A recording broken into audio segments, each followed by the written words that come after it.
What is up, ladies and gentlemen? Once again, welcome back to the PUBG Mobile Pro League Middle East, North Africa and South Asia Championship. This is the Pro Analysis segment. Super Johnny, joined by Fixtures, and this time there's a lot going on. We have multiple regions, we have a lot to break down, so we're going to start things off with teams to look out for, followed by the top players, and in the end we have something special. Well, that's going to be the map hotspot, something new that we have for you guys this time. Exactly, so without wasting any further time, let's get this party started. Now, starting things off, the first thing we talk about is teams to look out for, and on number 3 this time we have Galaxy Racers. Well, considering the fact that they had a really good start during the league stages, winning it by almost like around 100 plus margin, and heading into the finals, I really felt they could have done better because they were the ones who everyone thought would win the trophy, but that did not happen. They kind of messed things up when it actually really mattered. But still, overall, we know it's a very promising squad. They've got some good players in. Modi is one of those players to really look out for. So I think, yes, Galaxy Race is definitely going to shine in this one. Exactly, it's one of the best teams from the MENA region, and they have time and time again proven it. But if you're talking about the best teams from their respective regions, we have to talk about the best team from Pakistan, and that is I8. 100%, even last time when we were doing the pro predictions, we sort of did think that, I8 would be having a decent time, but they had an even better one, right? Heading into the finals, Crypto being in a sublime form, and he's been out-fragging everybody the way he's been playing. But what really concerns me is Johnny's and Review's form, right?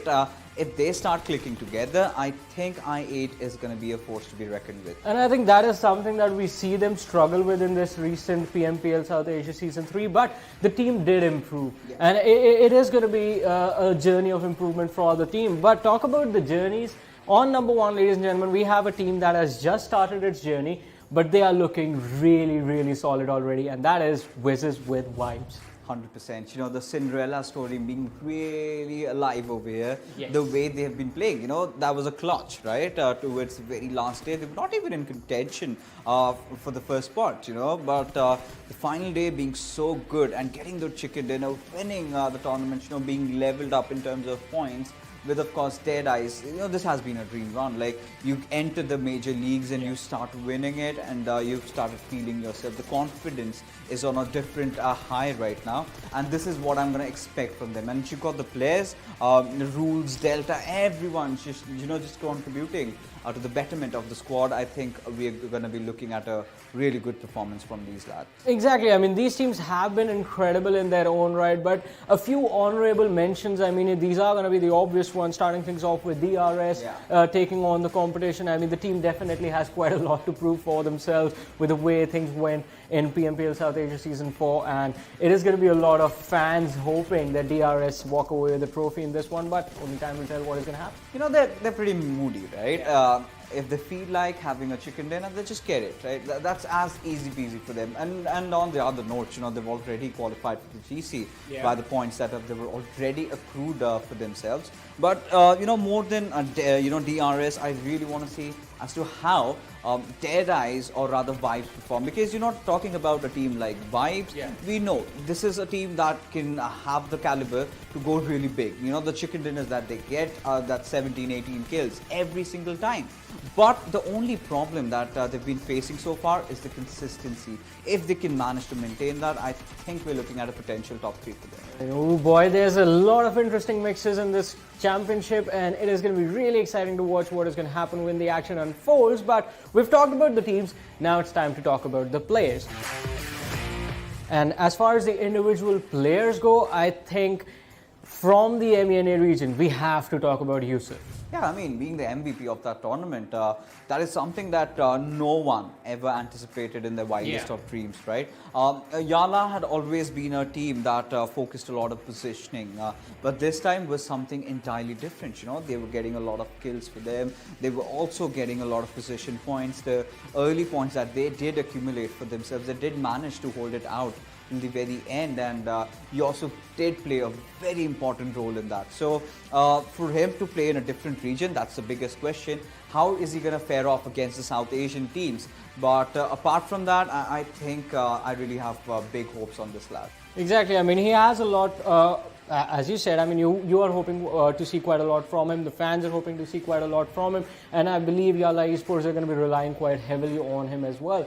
But there's another player from Wizzes Vibes who is sort of in a similar position. That is going to be Delta. I mean, quite heavily relied upon for those frags to come for his team, and he always delivers. Yeah, I mean, he's the powerhouse, you know, behind Wizzes with Vibes. They do not get a lot of kills, but whatever kills they get, you know, Delta has some or the other way, has an influence over that, either by assist or maybe he does it for himself, right? So he's definitely one of those players that did come out as a surprise this time, I must say, because we never really thought that he would be out-fragging the entire lobby over there. And Ansh did warn me about it, you know, watch out for this lad. And well, it did turn true. And I believe the way he's been playing, he's got a really bright future up ahead. I mean, and you talked about, you mentioned a few keywords over here that is going to be a perfect segue to the player that we are keeping on the first position in terms of the top players. You mentioned powerhouse, you mentioned player to look out for. And when those two words are put together, the first name that pops into your head is Crypto from i8 Esports. He's evolved, right? He's evolved as a human, as a player as well. Because you talk about Crypto, his position, right? He usually loves to play that support role. But we've even seen him, you know, in the PMPL this time, you know, go against the likes of Zeus, even on those closer ranges, which was one of his weakness. He's worked on that, and he's very proficient on it right now. And heading in to the MENA Championships, I really think that he's going to outcrack the entire lobby. He's starting to feel himself. Of course, you've got the other big, you know, giants. You've got players from DRS, the entire team. You've got the likes of Assassin. You've got the likes of Jiggle. They were good as well. You've got the Mongolians, for Christ's sake. You've got Action and Top, right? But, you know, this, Crypto, what he puts on the table is something really special because time and again, you think that, you know, he might underperform a bit, and he always surprises you. I mean, the most consistent player we have seen so far. So it's going to be quite exciting to see what is going to happen in the MEN and SA Championship. Alright, now it's time to talk about the hot spots on every single map, ladies and gentlemen. Starting things off on Erangel, the place that we are going to expect a lot of explosions as soon as the game starts. It is going to be Milta, out of all places. Yes, and you know, you're talking about the teams contesting over there. You've got different flavors right off the bat. You've got Fate, Wizzes with Vibes, and TES. Now, TES being the dark horses, right? We do not know much about what they're going to offer because they've not got a lot of experienced players. But you know, these are the players that you need to be more scared of because you really do not know what they're going to pull off over there. You know, suddenly you're going to be walking off and they hold your position and they just take you down. Now, the best thing about this collision is going to be the fact that you have Stalwart Esports right at no rep noise. You never know what they are going to bring to the table. But as we move forward to unexpected things, again, another unexpected drop collision happens on Sanhok in Xiaomi. Yeah, out of every place on earth, and it's understandable why, right? This is a place where teams generally tend to avoid fights. Now that they do know that they've got to face against two more extra teams, this is going to be interesting who backs off. And you know, you're talking about the teams in contention. You've got teams like Galaxy Races. You've got KHK, again, one of those unprecedented teams that we have not heard of a lot. But I'm really excited to see what they're going to put on the table. Exactly, and the excitement does not end here, because when we move to Miramar, ladies and gentlemen, let's talk about this fixes. Monte Nuevo, DRS, and Rico Infinity. Well, I mean, that is where things start to get interesting because, you know, both the teams, they have dual drops over there. We've seen DRS going to Witzlaco Breria, so that's what I'm going to anticipate, that they might, you know, head off in that direction because Rico Infinity, if you talk about their past, this is one of those teams that's strongest in the map of Miramar, and they've proved that time and again. So, I mean, the excitement, it is at its peak, and what could take it to the next level is the tournament starting, which is going to be starting on the 9th, ladies and gentlemen, and ending on the 14th. We're going to have the league stage, we're going to have the finals of this MENA and SA Championship. Do make sure to tune in on the PUBG Mobile Esports official YouTube channels and the PUBG Mobile Esports South Asia YouTube channels as well, and we'll see you guys on the battleground. So, goodbye.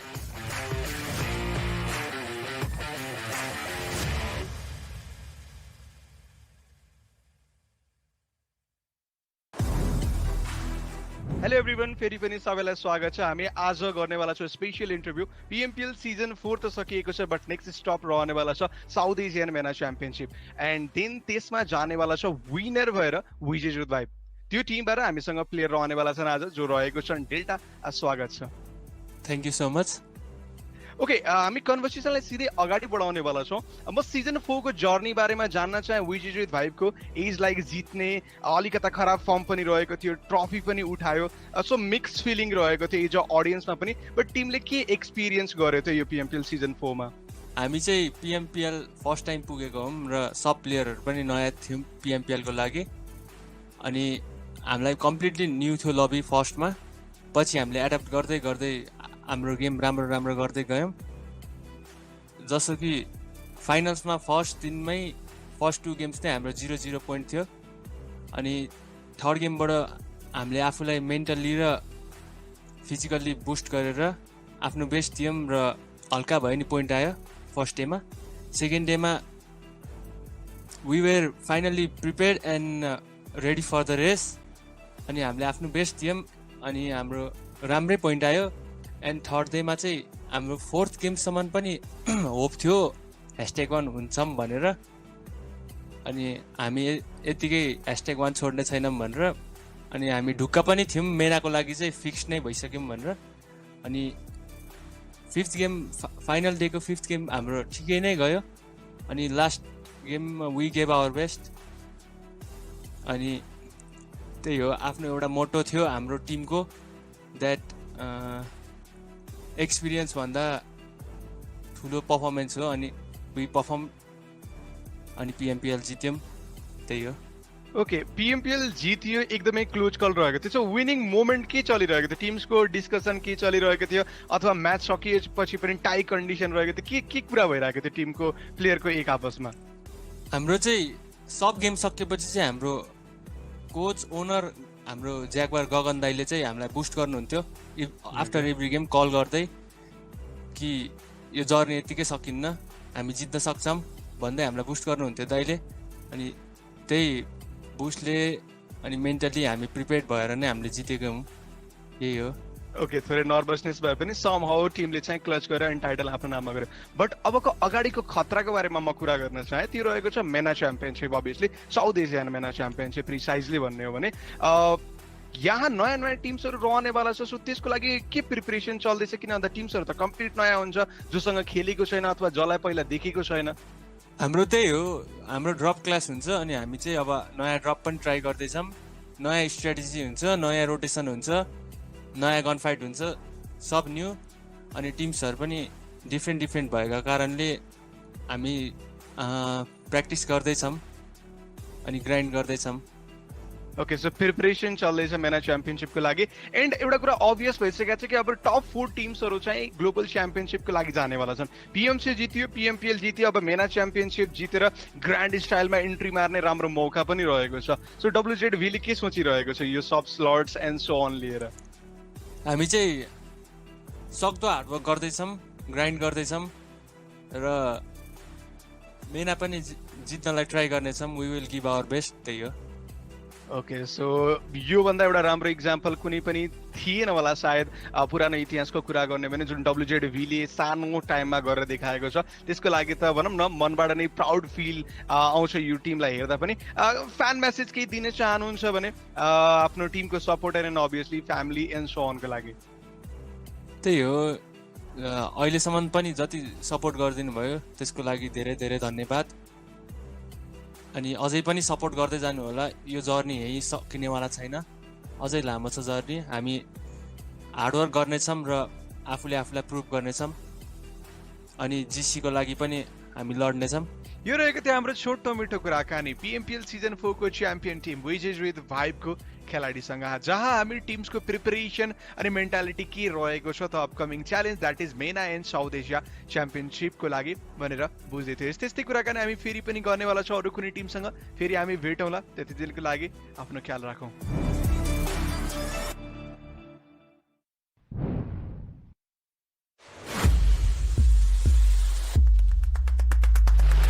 The boundaries will break here.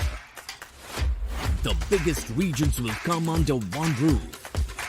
Here the weak will turn into dust. And survival is the only way to the top. Watch the elites make history. In the ultimate face-off, PMPL MENA and South Asia Championship is here. Battle for Glory. 9th to 14th November. Welcome to the PUBG Mobile Pro League MENA and SA Championship right here in this virtual arena. We're back again, and a big thanks for that to, of course, our sponsor Oppo F19 Pro for making this all happen. I'm going to be your host, Floro. Joining us, of course, on this analyst panel are going to be these two amazing dudes. It's Ocean Sharma and Isop Johnny. How are you guys doing today? Well, excited, to be honest. If you just ask it in one word, we are really excited for this one because now a new journey begins, but it's a tough one for a lot of teams, to be honest, because the competition, it's expanding, but it's getting tougher and tougher day by day, match by match. So, well, we're here. I mean, exactly. We are here, and as Ocean said, we are super excited as well. He put it out quite perfectly. The competition is getting tougher. It's a journey, and this is just another stage before we head to the next step. That is going to be the Global Championship. But this battle for glory, who's going to walk away with the prize? Who's going to walk away with the crown? That is what we are here to find out. Jittery, first day jitters, that's exactly what these teams definitely are going to be feeling, because again, when it comes down to the teams themselves, right, because we've got so many teams coming in from all different sorts and regions, of course. Let's move on along and have a look at the format, of course, where we are looking, or rather being introduced to 20 teams right now during the league play days, and after that, only 16 teams move on forth to be participating in the finals. Ocean. Well, that's true, but if you just look at that bottom line that it says, top 4 teams plus DRS Gaming and Nigma Galaxy, they'll qualify for PUBG Mobile Global Championship. That means if DRS Gaming and Nigma Galaxy, either of the teams or even both of the teams are in top 4, well, then the teams on the other side, obviously 5th or 6th, depending on that, they will be moving forward. So, well, these two teams, they definitely have made a name for themselves with their amazing gameplays. Now, let's see if they make this competition theirs as well. Absolutely, but along with that, as Varun was mentioning, there's a big chunk of that money that is going to be another conversation starter for these teams, because $150,000 is on the line, for which, of course, the first team, the team that will in the finals claim that top position, the pole position, they will be walking away with $40,000. But along with that, Varun, let's talk about that tournament MVP night. Exactly, that one individual lad who is going to be super lucky to walk away, well, not lucky, skillful in fact, to be walking away with the $2,000 that are there for the tournament MVP. And as Ocean was also, we already talked about this, I mean, Nigma Galaxy and DRS already headed to the Global Championship. It's going to get really interesting, because at this point, those two teams, they do have their reputation on the line, but they have the freedom to just play for the money itself. And that is going to allow those teams to be absolutely free inside the game, and it's going to make this tournament a lot more exciting. That's Absolutely. true. Ocean, good. They have the freedom to take chances, right? And those chances, I would say, they just come down to these points where they land themselves by the end of the games, right? Indeed, and that's going to be so very crucial as well, because again, when it comes to that kill point, that is so very crucial as you walk away with that 1 point. And so many times we've seen teams just getting those numbers up based on just those kill points itself. With that, we've been talking about teams. Let's get introduced to these teams as they are going to be brought onto our screens any minute now. Ocean. Well, when we talk about these participating teams, right, coming up from different regions, they know the competition for themselves, but they haven't faced it exactly as of now. That's where we see, right, coming down from PMPL South Asia Season 4, PMPL Arabia Season 2, PMCO, HTM, and obviously PMCO Africa. These teams are definitely ready for each other, but, well, that face-off that happens, right, the presence that they will be giving up for themselves, that's something, that's where it begins right now. Absolutely, and with that, and we are looking at 20 teams, but of course, when it comes to the games, we are going to be introduced to 16 teams per game. So these 20 teams have been divided in 5 individual groups, starting off from Group A. We have, of course, Cryptics right here, which again, Ocean and Varun were mentioning, based on their gameplay, are looking pretty confident. Same can be said for Lit Esports. Varun, what do you think? Yeah, I think it's going to be super interesting to see what Lit Esports are going to be up to this time, because every single time we see them, a lot changes, and that is something that keeps this team fresh. And this time, especially being in Group A against Cryptics, a team that is coming from the MENA region, looking really, really strong. And also KHK Esports as well, along with the South Asian team that is going to be Ruthless Aggressive Warriors. It's going to be a really interesting mix of things in this particular group, but they're not the only ones that will be in the lobby. These are the teams that you cannot dodge any way or the other. They will always be there, but there will be other teams as well along with them. Absolutely. With that, we get introduced to Group B, where right off the bat, we are looking at YALLA Esports along with K7 Esports joining us from Taiwan. And then we have this team, Wizzes with Vibes. Ocean, talk a little bit about this team. I mean, the way that they have introduced themselves, it is just phenomenal. Group B is a group of potential, to be honest. If you talk about a team like Wizzes with Vibes, they show potential. Delta, Rules, Malik, we've seen these lads do amazing. Obviously, we've seen them a few days back doing amazing. And well, if you talk about a team like YALLA, right, this team kind of just made the competition much more fierce with their presence, to be honest. Powerful, Wonder, just coming out here, ID7, Yusuf. These lads, we've seen them play previously as well in Arabian region. So, well, that's that. And well, Huojuan, Chashan, Ziv11, World League, baby. Yeah. Oh, yes. But that's not it, of course. As we move on forth, getting introduced to these teams, we are looking at Group C right now, where we do have Train to Kill, Deadeye's guys joining us from Nepal, along with which we've got Fate Esports and SUDOR Esports from Saudi Arabia. Varun, I'd like to ask you to perhaps talk a little bit about the teams that are joining us from the MENA for Group C. I mean, Fate Esports is one of the biggest names from the MENA region. They're always there at every big major tournament that shows up, and this team is really, really consistent as a unit. But it is SUDOR Esports that I will keep an eye out for, because in the last year or so, every single tournament that I've seen them in, it gets really interesting, because earlier on we used to see them go for those placement points quite a lot. This time they've looked a little more aggressive. They've tried to focus a little bit more on those kills, along with just keep making sure that they're getting those consistent placement points, which actually is what we like to see from the teams. But it's going to be really interesting to see what happens once they're up against the teams from South Asia, because I mean, we know this region, right? They like to take those fights. You try and run away, they will chase you down. They most certainly will be dominating if you give them the opportunity to do so. But along with that, we are not yet done, because, of course, as we move on forth from Group C towards Group D, another set of potential teams that are maybe going to be making a name for themselves. And this is where, Ocean, what are your expectations, mate? So Vibes, obviously an incredible team, and when we talk about Stalwart, we have seen these two teams play brilliantly. Talking about a team like Hikard and NASR, well, these teams kind of just have been there in the Arabian region doing good for themselves. Batika, Hassan, Miracle, Nabo, these lads. 4 of these have a good synergy, and if something goes wrong, well, they have Hamzi always for themselves. His previous name was Hamzi, now he's just done slight changes here and there with the name just coming down. But well, if we talk about the team of Iqr, right? Helmand is an incredible player when it comes down to his utility usage, and well, this region as a whole is just impressive with the utility usage. So I would love to see how aggressiveness works against utilities, how those edge fights comes down to the central movements when they'll be going on. So this is going to be an interesting group, to be honest, to just look forward when the entire group plays overall. Absolutely, but that's not it. We do have 4 more teams to get introduced to, and that is where we talk about Group E. That is going to be on our screens now, and this is where things are going to take a different turn altogether, because Group E, for the first game, they're not going to be playing, but they certainly do have the upper edge, because they'll be able to look at how the other teams are playing. And I have to say already, this is going to be the most fun group, because Nickla Galaxy, DRS Gaming, and I8 in the same group. Things are going to get very intense over here. Plus, Rico Infinity is going to be there. It's a lineup with a lot of experience for themselves, and they know for sure how they have to deal with DRS and I8 Esports.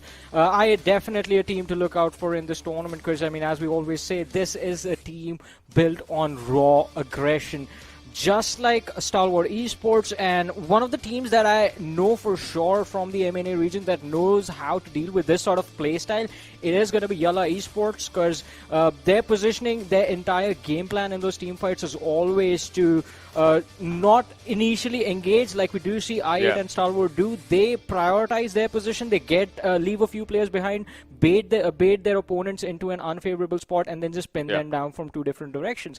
And it is going to be really interesting to see how those fights are going to work out once we actually are into the games. Exactly, mate. It is exciting. It is definitely exciting right here when we talk about just day number 1. All these teams going to be jumping in with a blank slate, so to say, for a storyline. But along with that, talking about the storyline itself, let's talk about the dark horses, so to say, teams that are joining us from the side of course, HTM, as well as the African team. That, of course, is a team that, well, they have done really good for themselves, but this is a different stake altogether, right? That is where the opportunity will certainly be there, but will they be able to capitalize upon it is the conversation, Ocean.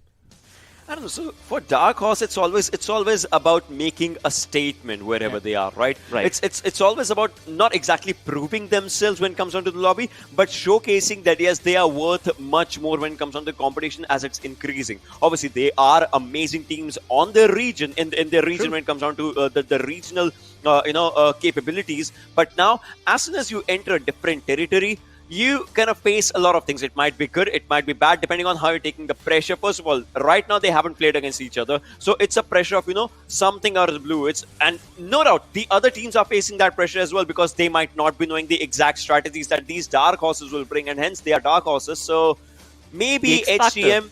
Yeah, Right. the X Factor. Maybe HTM and obviously a freaking team, they might just do brilliant. If not on the first day, maybe second, third. There will be one day. You always do, third day or second. There's always that one day that changes everything. And well, this time it will be for Dark Horses. Well, with that, as we move on forth, let's talk about a team that certainly did showcase that potential, and not only potential, but certainly did, well, all away with their gameplay. It is, of course, Wizzes with vibes that I'm talking about right now, because that team was sensational when it came down to Season 4 for PMPL SA Championship. And I mean, we've been talking about it since they lifted the trophy. What an amazing way to make a debut, ladies and gentlemen. True. The first time they show up on a big stage and they walk away with a trophy, and in an incredible manner as well.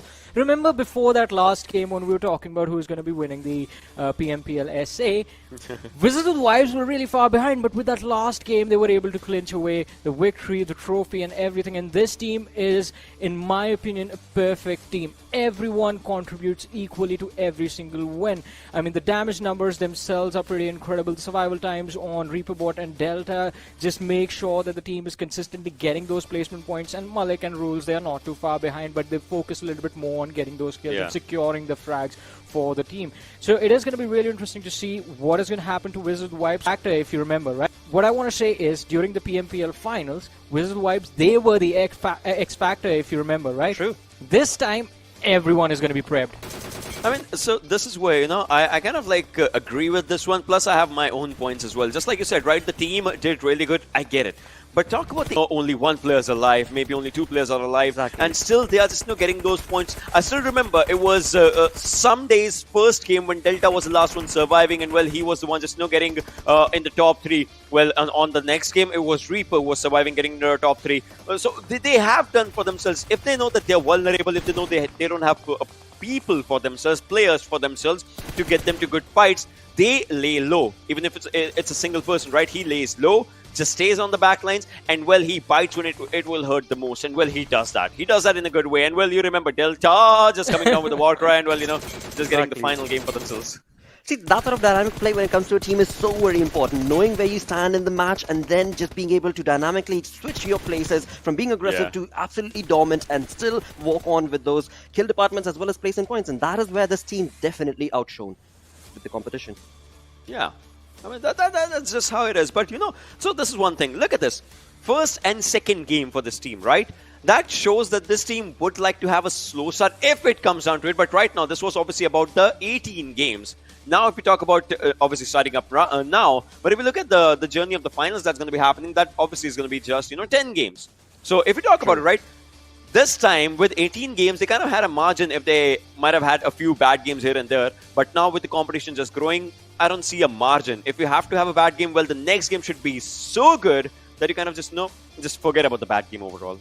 Exactly. You just scrub it away. It does not matter, because in the end, what matters is you being on top, you being able to just capitalize on those opportunities in the battleground itself. But with that, as you move on from one team to the next, it is time to talk about Dead Eyes, guys. A team that certainly a lot of people had high hopes from. They did kind of deliver as well, but somewhere along the way, they kind of slacked. Warren, what do you think? Yeah, it was the very last game.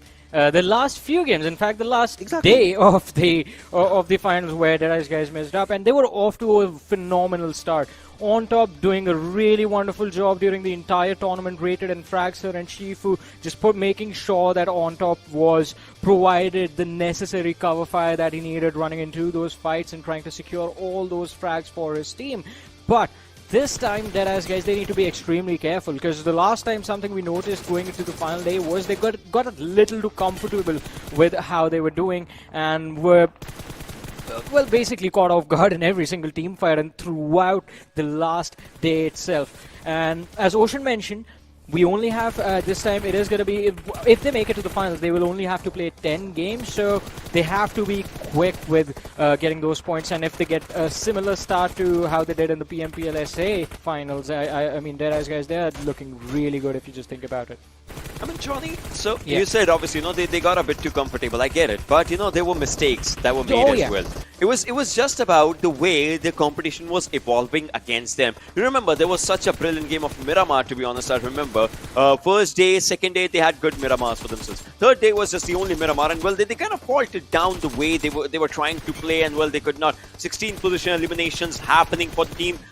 That they should not have been there, right? They did try to get good games like this one. They had a really good chicken in this one. So they did have good games. But then again, the competition was just evolving against them, and well, they could not cope up against the pressure that, they had a lead, but the lead was being taken down. Look at the final day overall. Well, that was an interesting dip, right? This shows pressure. This shows pressure that they just had on themselves. They had, what, 40 points lead till the second day. Exactly. But this also reminds me of that crystal ball that Ocean keeps up around. And, that is something that certainly he had kind of spoken about against Deadeyes guys somewhat along the lines. But this is a new start. This is going to be a different journey altogether. And again, if we know for a fact that this team can perform and outshine their competition, then this is their moment to do so, as Varun so perfectly mentioned. But will they be able to capitalize all of that based on, again, well, it's all in the future. It's all hypothetical right now because, well, that's all that the analysts can do based on the previous stats that we have. But moving on forth, now it is time to talk about you guys sitting back at home, because this is not it. All the entertainment and excitement that the game brings to you via these teams, well, that's not it, because now we talk about the giveaways. Now we talk about the prize. And right off the bat, we've got the special crate that is going to be in-game available, right, till 16th of November. Only till 16th of November. So you need to go into the game and get yourself in and play in, and that is going to be making your opportunity to get that crate for yourself, that special crate that you can then flaunt amongst your friends, and that's going to be so very important. Along with that, that's not it. As we move on forth, as you watch the PMPL on the PUBG Mobile Esports South Asia and the MENA YouTube pages, you stand a chance to get these wonderful in-game items for yourself. Oppo Reno Parachute, Oppo 2021 t-shirt, as well as an Oppo hat. So again, be very, very specific. PUBG Mobile Esports South Asia page is where you need to be, and that is where in chat we're going to be just giving away those codes. Be quick with your fingers and they will be yours. Along with that, as we move on forth, now this is very important. Very, very important, because yes, you guys are here, but your friends maybe are not. So I want you to share this PUBG Mobile Esports South Asia page. We want to get the viewer number up. We want to be able to get the viewer number up. Why? Because again, the gifts are all for you in game. We've got some amazing stats lined up, but please do not forget to share this entire saga, this entire championship that's taken place. And you need to be, once again, very important, you need to be tuning in to the PUBG Mobile Esports South Asia YouTube page. And with that, it is time to get our day started off. It is going to be an incredible start to the journey. So let's move on forth with the schedule. 5 games lined up. Starting off, it is going to be Erangel. Varun? Yeah, I mean, expectations? Do we ask the guy with the crystal ball first? All right, I'll show you my crystal ball once the camera just comes down to us. But yeah, till then, Johnny. I was just going to say, I mean, we do have Group E sitting out of this match, so that is going to be Rico Infinity, Nigma Galaxy, DRS, and I8, the 4 teams that are not going to be playing this one. Apart from them, I mean, the teams that we did, in fact, talk about when we were looking at the squads earlier, Cryptics, YALLA Esports, I want to see how these teams, along with Fade Esports, I want to see how these teams are going to be starting out. And as far as the teams from South Asia are going to be considered, A1 Esports, this is a wonderful opportunity. This team has done really well for themselves as far as their performances on the international stages are considered. I mean, they've put up shows that have, well, they have made memories for themselves. I mean, we know the names that they have defeated in those squad fights, and I'm pretty sure this guy next to me is going to bring it up. But I mean, it's going to be really interesting to see what they're going to be up to this time. And of course, how can we forget the teams from HCM region and also KHK Esports as well, them K7 and LIT Esports. It's going to be really fun to watch what the first game is going to look like for these guys. That's true. That's Absolutely. true. Ocean? You know, so for the first time, this is a revelation that's happening. For the first time, I'm going to show you guys my crystal ball as how it is. So it's not a ball exactly. It's just a crystal airdrop that just speaks to me whenever, you know, I need time. And it right now just says that let's just see what happens in the first game, because everyone's going to see that as well when they are in the game, right? Every player is going to just, you know, try and maybe just go for trial and errors, just, you know, all those things is coming up for themselves. So that's what it says, and it always likes to say the right thing. So I believe it that maybe let's just test the waters as what the teams are going to be doing, definitely. True. So yeah, Again, I mean, that is so perfectly mentioned as well. This is day number 1. It's going to be starting off with all these teams with a blank slate. I mean, of course, they're going to be looking on to the other teams and their play style. And of course, based on that, they're going to be able to make and come up with the strategies as they progress on along from one game to the next. That is going to be so very crucial. But in all of this, again, I mean, we talk about that Group E, right? We've got I8 in there, as so perfectly mentioned by you guys as well. We've got DRS as well as, of course, well, Nigma Galaxy. So these teams are going to be watching what the other teams are going to be bringing to Erangel, and maybe that is where they could bring in that X factor working for themselves as they participate in the next game. I mean, you know what? I want to see drop clashes happen. That's going to happen. we did talk about Milta, right? We did Yeah. talk about Milta before the show actually started, and True. that is something that I want to see what is going to happen. And that's not the only yes. drop location, by the way. Yeah. So true. Well, the journey does get started right about now. Fans sitting back at home, do not forget to, of course, share this with your friends and get them online watching the entire saga. With that, let's get our day started off. Let's move on to match number 1, thus implying we move on to the other side of the virtual arena. It is going to be Mustache, Dave, and XP to take you through this first game. Thank you so much, Blotter, and of course it's lovely seeing the analyst desk over there, Johnny and Ocean, looking good. But now, ladies and gentlemen, it is a pleasure and a privilege from across the world to introduce you to the Stash himself. It's Mustache Dave. How are you doing, my friend? Hey, I'm doing great, man. I'm looking forward to these matches. It is going to be intense, and we saw right there Ocean taking out that crystal crate. I don't know what type of truths lie within that crystal crate here. Maybe some clashes early on here, day 1. I mean, that crate definitely whispers something in his ears every now and then. And, you know, once in a while, he does turn out to be correct. And I guess he makes everybody else listen to that. But anyway, it is going to be an exciting day now. For all the viewers watching at home, we've been doing our homework because, well, all the teams do bring something new to the table. But with that, ladies and gentlemen, boys and girls, match number 1 is going to be underway as the Big Bird is going to take the skies. But before that, let's have a look at all your favorite players. The question is, can you spot out your favorites?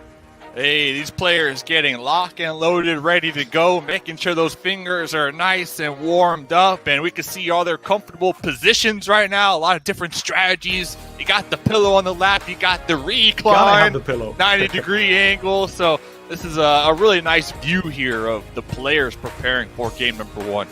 Plus, unlike, you know, how some of the players, they have one fan system, some of them have multiple fans basically cooling their devices, which is exactly what you want. But now, ladies and gentlemen, it is going to be the first 4 groups, A, B, C, and D, battle each other in the plains of Erangel. Now, if you have a look at the plane path, pretty straightforward. We are going to be flying west, pretty much directly in the center of the circle. We're going to be flying over shelter. Pochinki is going to be under the flight path, and we're going to be ending things on the western coast of Gatka. Now, we do know that, you know, a lot of these drop locations, a lot of teams, Dave, they have their favorite drop spots. And come here, hell or high water, you know, they are going to be heading to their favorite spots. But I guess right at the beginning, since, you know, we have a clash of so many different regions taking place right now, everyone's going to kind of test the waters out and see what's happening. No one's going to be going for those drastic maneuvers right at the beginning.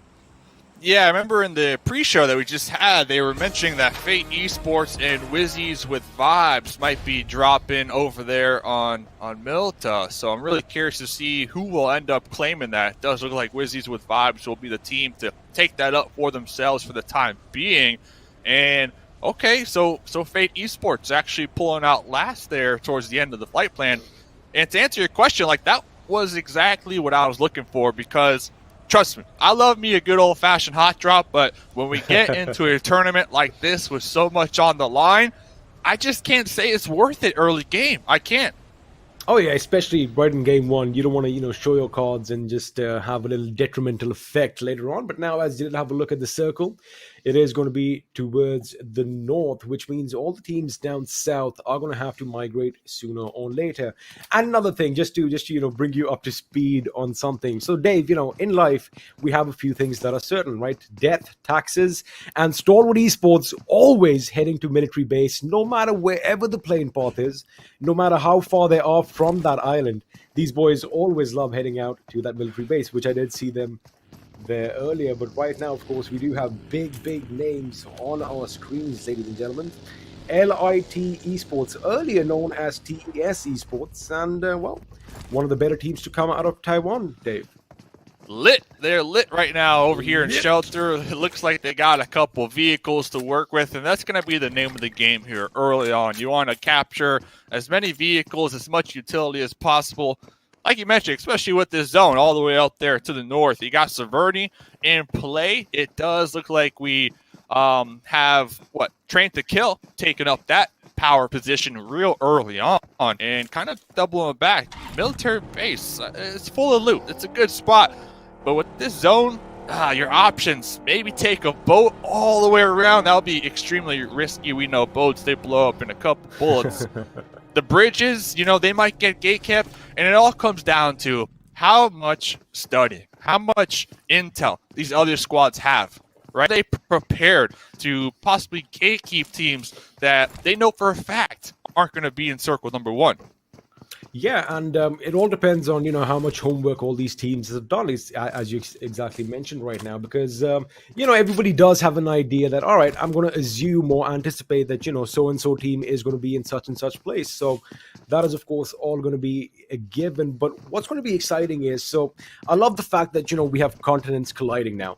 Now, in the past, South Asia, they have a different kind of a game style, I'd say, as compared to the teams from the Middle East and North Africa. So what's exciting is to see this little clash of gameplays coming in, because, over the course of a tournament, as you are well aware, teams that they kind of get used to one another, they kind of get used to one another's play styles, and, it's easier to anticipate what's going to happen next. But right now, since we do have new teams clashing with one another, of course, 8 teams from the Middle East and North Africa are going to be coming in, while the remaining teams, of course, are from South Asia. So it's going to be exciting to see how these playstyles clash, whether they're going to go aggressive. But forget that. Have a look at that beauty of a vehicle. Let's just take a moment to appreciate that. I think that's a Conic Seg, isn't it?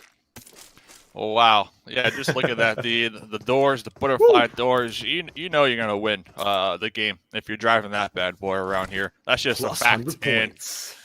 Plus, yeah, let's just give them a chicken dinner right here, right now. Maybe even a spot to the finals, because that right there, that's a nice looking vehicle. A moment of silence, just appreciating the beauty over there. Love the fact Daily that the driver. cameraman, of course, I mean, if you have one of those vehicles, I don't care what the terrain is like, you're going to be driving it pretty much every day. But what I do like also is that Car 98 lying next to it. Now, I don't know about you, Dave, but me, I'm a bold action man. I mean, I love me some snipers. What about you?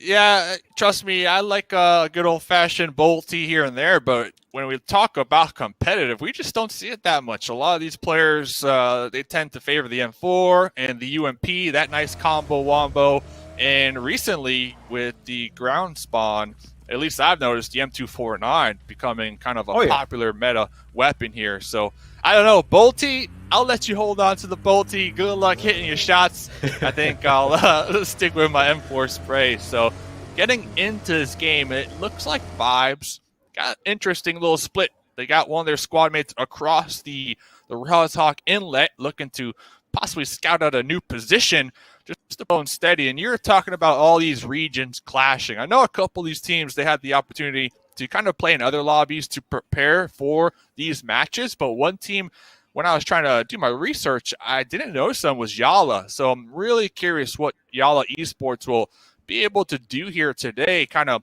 throw that wrench in the plan, because the reason I'm bringing them up, they're next to Cryptics up there in North Georgia. And I know you asked me. I'm looking forward to Cryptics. I think Cryptics is a team, in my opinion, that I'm going to call it top 4 PMGC spot. I can see them making it here. I'm calling it right here, right now.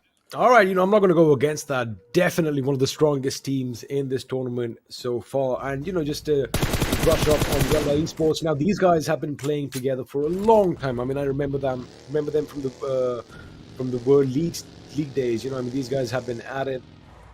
The question is the synergy going to be up there as well? And while the match is going to be underway, while, you know, all the teams are trying to find a little soft spot, a little haven, remember, you guys can get a lot of outfits. Hold on to that right now, because Kalaga has spotted the enemy in the distance, and they said that it is going to come under fire.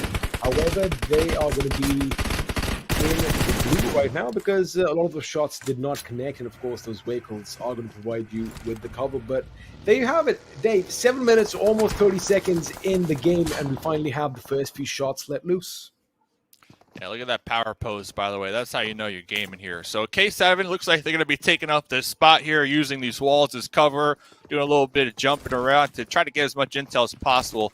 And they're taking shots. They're making sure that no team crashes them here. They're making sure that this spot is their spot, so that when we go further on into these zones, that's locked down, that's secure. And you know what? I like that spot a lot. It's up there to the north. You have a good chance of not having any enemy up there in that water, of course. So you know at least one of your angles are going to be safe. And they're on one of these main roads that some of these teams might actually utilize to quickly kind of YOLO send it into a center position. So I really do like that spot. And jumping all the way downtown here, I'm looking near farm. I'm really curious. Will A1, will they kind of pump the brakes a little bit and try to gatekeep our squad down there who likes to drop military base? If so, they need to be very cautious. Oh yeah, you know, A1 Esports, this team, they're going to be playing from the periphery. You are going to see them, you know, trying to hunker down in some fortification or the other. But what's exciting is, you did mention K7 just moments ago. It looks like they have a lot of teams coming in on their location. If you have a look from the east, we've got Wizzes with Vibes rolling in hot. But it looks like Malik is going to be stopping just a little bit short.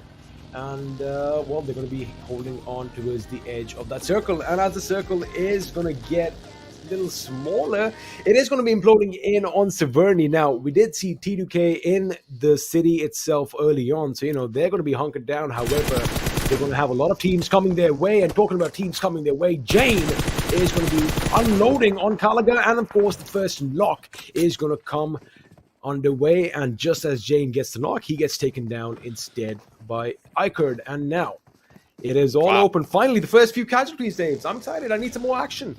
Yeah, I really like the return fire right there to be able to get that knockout. And I'm curious, will we get the pickup on both sides? Legend already pulling up immediately, prepared, ready to get the pickup.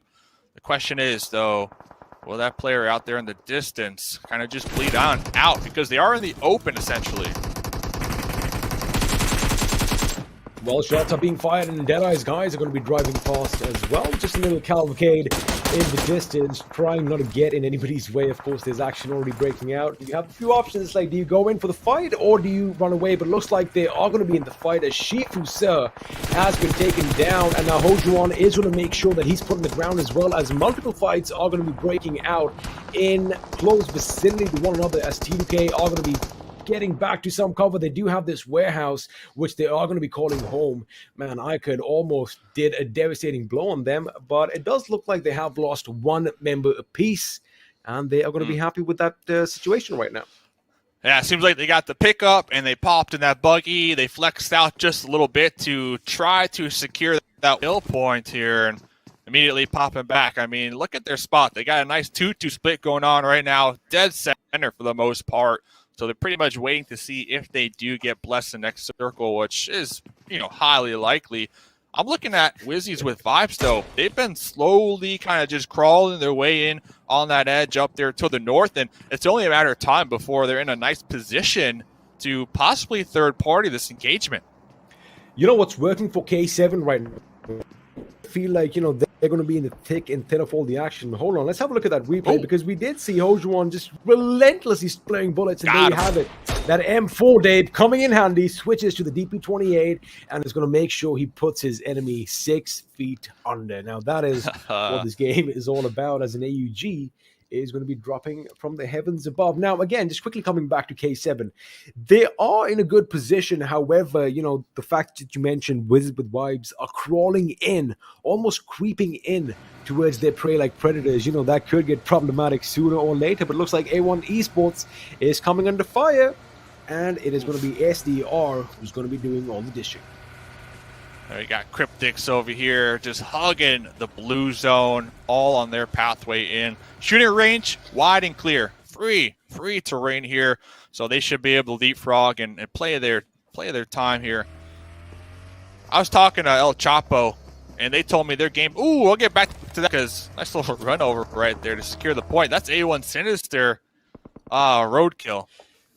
I don't know if you want to use that car and run over people. I don't want to spoil the paint job on that vehicle, but like you said, it is roadkill. We have some vehicular manslaughter coming in. And talking about the man himself, El Chapo, they are going to be moving in from the left of your maps right now, coming in from the west, just south of the shooting range. Now, they don't really have a lot of teams in their path right now, but YALLA Esports could be the first one to lay down some lead. As have a look at that, all the teams are going to be coming so close to one another, you can literally see each other's grills. It's going to be pandemonium. It's going to be chaotic in, well, a couple of minutes. Probably seconds here. And doubling back to El Chapo, they're telling me their game plan here is to play safe early game, avoid fights, and just survive. Keep 4 up. I don't know if that's going to be an option right here. Like you mentioned, a lot of teams on that west side, it's going to be a challenge for them to make their way on in. And popping on over here, a lot of shots getting popped out there in the distance onto Vibes, who are all in vehicles, and it looks like they're trying to just thread the needle, avoid all these sight lines as possible. They're looking for a spot here to call home, and it looks like they're going to try to center up, but one of their squad mates, got tagged out in the process. Well, that's what happens when you are going to be moving around, and Assassin did get tagged, and he's going to be taken out as quickly as he was knocked down and brought to his knees. Now, SUDOR Esports, they do have a good position as far as this compound goes, but again, it's like one of those, you know, it does have high ground on either side of it. However, they have a lot of level ground to work with, so, you know, if anybody does try to sneak in on them, they are going to spot the opposition, as Raw are going to be just south of Severny, making sure they have a couple of shacks to work around with. Not the best situations you want to find yourselves in, but again, when options are limited, anything is going to be good. But again, all teams are pretty much in the circle. And as you mentioned, El Chapo and the boys from Cryptics, they are going to be playing it a bit slower. They are going to be sticking to the edge of the periphery. But Dave, you know, when they move in later on, oh boy, they're going to have their work cut out for them. Yeah, right now, Cryptics, they got their fingers crossed, or they have Ocean's Crystal Crate, and they're just hoping that the next circle does favor Severny. And if it does, they already have some hard cover to work with. Now, teams down there to the south, STE, it looks like they're trying to get a pick onto Lit over here. Lit super huddled up together, so if they can get closer, get that molly, get that grenade. But look at that, the Car 98 coming into play here. He's saying, Pika's saying, forget that, swapping on over to the M4, trying to get that spray down. But Lit right now is just snaking it, trying to avoid these bullets. Well, what was scary was that Action, in fact, was a lot closer than his teammate Pika, just trying to get some cover fire. Now the push is coming in, and grenade has been locked. Scry is going to be handy over here with the Molotov chucked right inside the shack, but it is going to be bursting outside. No damage done. Now Action and Scry always coming up the right, but it looks like Weihong is going to spot the enemy. That AK does go off. However, the enemy's going to be quicker. Lit NIL is going to be coming in. He gets one down, goes around the shack. Can he get the second knock? Because Stalwart Esports, Action is going to be the man of action right now as Pika comes in from behind and gets a burst kill on Mercy. And there you have it, LIT, Lit Esports down to one man, almost getting a double knock, but Action gets the job done, and Stalwart Esports are still a 4-man squad here. Drop shot right there to save the day. And remember, this squad, they started military base, so they're just trucking along, fighting their way into these zones time and time again. Nice usage of mollies there to try to section off the squad from making their way on out of that shack, and it came down to the wire. 2v1, but they came out on top. So SUDOR Esports out here still popping back over to their position, no longer in play for this next zone. So they're just trying to get as many knocks, maybe tire pops, trying to take out as much utility from their enemies as possible right here.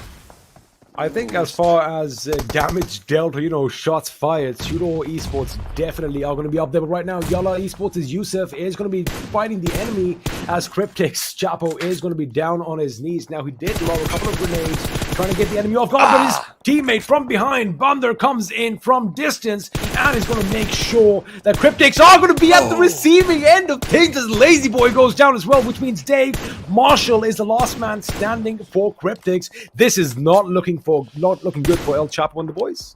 Yeah, and what's even worse is the blue zone going to start to apply some pressure here very shortly. Yusuf up here in the front lines. Marshall is on fire, burning alive, and Cryptics taken out in 15th position right here. Man, talk about getting pinched from the blue zone towards your back and just running into two different teams, getting caught in the mix right there. Yeah, very unfortunate. Gonna hurt. Very unfortunate indeed, as of course the Moroccan team is going to be exiting early on. If you have a look at the replay over there, a lot of action breaking out, but hold on to the thought because it does look like RAW are finding themselves in a little bit of a pickle as well. Blah, blah, blah, making sure he does deploy some cover. And wait a second, K7 is right next to them. I mean, they are pretty much head-to-head with one another as Shashi is going to spot the enemy out. Yosef, the last man standing for YALLA Esports, was spotted out as well, and with that, it does look like he is going to be going out, and YALLA Esports are going to bid us adieu as blah blah blah does deploy another grenade. Question is it going to connect? Dominating out here on the edge, and that position not in the zone either, so they're going to need to get those resets, those pickups, and smoke their way on into a safe position moving forward. We're checking back in with Action. We saw Action get a nice grenade to open up the fight a couple moments ago, and still down here in the south, clocking in some work here, applying the pressure. Applying the pressure indeed, and right now the little shack is all that stands between the enemy and their fallen comrade. That Sky is going to be unloading on safe from SDR. We have a couple of fights breaking out once again as T2K are taking the fight to ICUD. Triple Esports now. Broad is going to be the last man standing. The enemy is going to be pushing in. He is to spring relentlessly, jumps out the window. In fact, gets a knock. Legend does go down, but it is going to be Sandesh and Jane who come in from behind and put him down in the ground. And T2K, man, again, trained to kill. These boys are surprising me. They are firing in all cylinders right now. They are firing in all cylinders right now. All for men still alive as we are going to be coming to the later stages of the game. But right now, it is going to be SUDOR Esports up against KHK Esports. Thank you very much right there. Catching a grenade to the face. Can we get one more to defend this shack right here that everybody's got their eyes on uphill? Oh no, but one molly, if that can connect within the shack, they're going to burn alive. And that door was wide open, so it did indeed go in the shack. And, well, we'll call it the death shack because nobody made it out alive. Well, whoa. That was scary. Almost knocking his teammate out. Yeah, watch out. Is going to be lucky to be still standing with a sliver of HP because have a look, Stalwart Esports, they heard all the commotion, Dave, and they're like, hey, wait a second, what's happening over here? As Pika P is going to whip out that Car 98 as usual and lets one shot loose downrange. Now NASR on the other hand are going to be in trouble. Sandesh slip and slide over here. He's trying to go in for the kill, but it looks like Nabo is going to make sure that he is going to be at bay, but Suyog is going to come in as well. There you have it, T2K, man. These boys are hungry and they are going after squad after squad after squad, wiping them off the face of Erangel. And they were just able to acquire a nice little dip right there.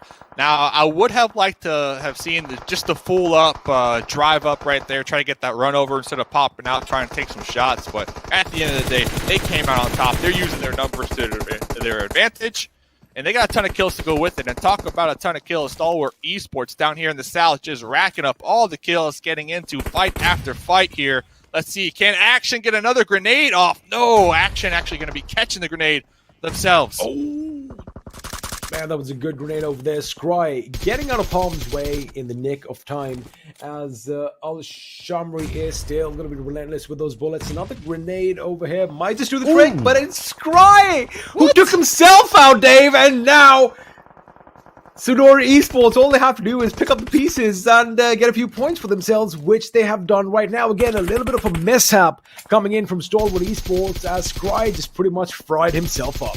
Oh, no, it was a 2v2, but Top over there kind of popping out their smokes immediately connected on. I believe Pika trying to get the pick up the revive onto action to kind of level the playing field. But up here in the northwest, action is just erupting everywhere right now. It is, and with action erupting, it does look like one of the stronger teams, T2K, are finally going to be exiting this game as well. 8th position finish for them with a good 8 kills in their first game. Not a bad outing at all, which means now we're down to the final 7 teams. 19 people alive as blah, blah, blah from RAW is going to be taken out by the blue zone. Now, Wizzes with Vibes, they have lost Delta early on, but they do have a little nice ground. However, it's just a little shy of the next circle. And, well, if they do want to make it to the circle, they do have Fate right in front of them. Question is it going to be in their fate to make it through this team, or are Fate going to bring them down? We're going to have to wait and find out, as it does look like they have spotted the enemy, and Deadeye's guys are the intended targets. Yeah, so Fate right now concentrating on Deadeyes over there.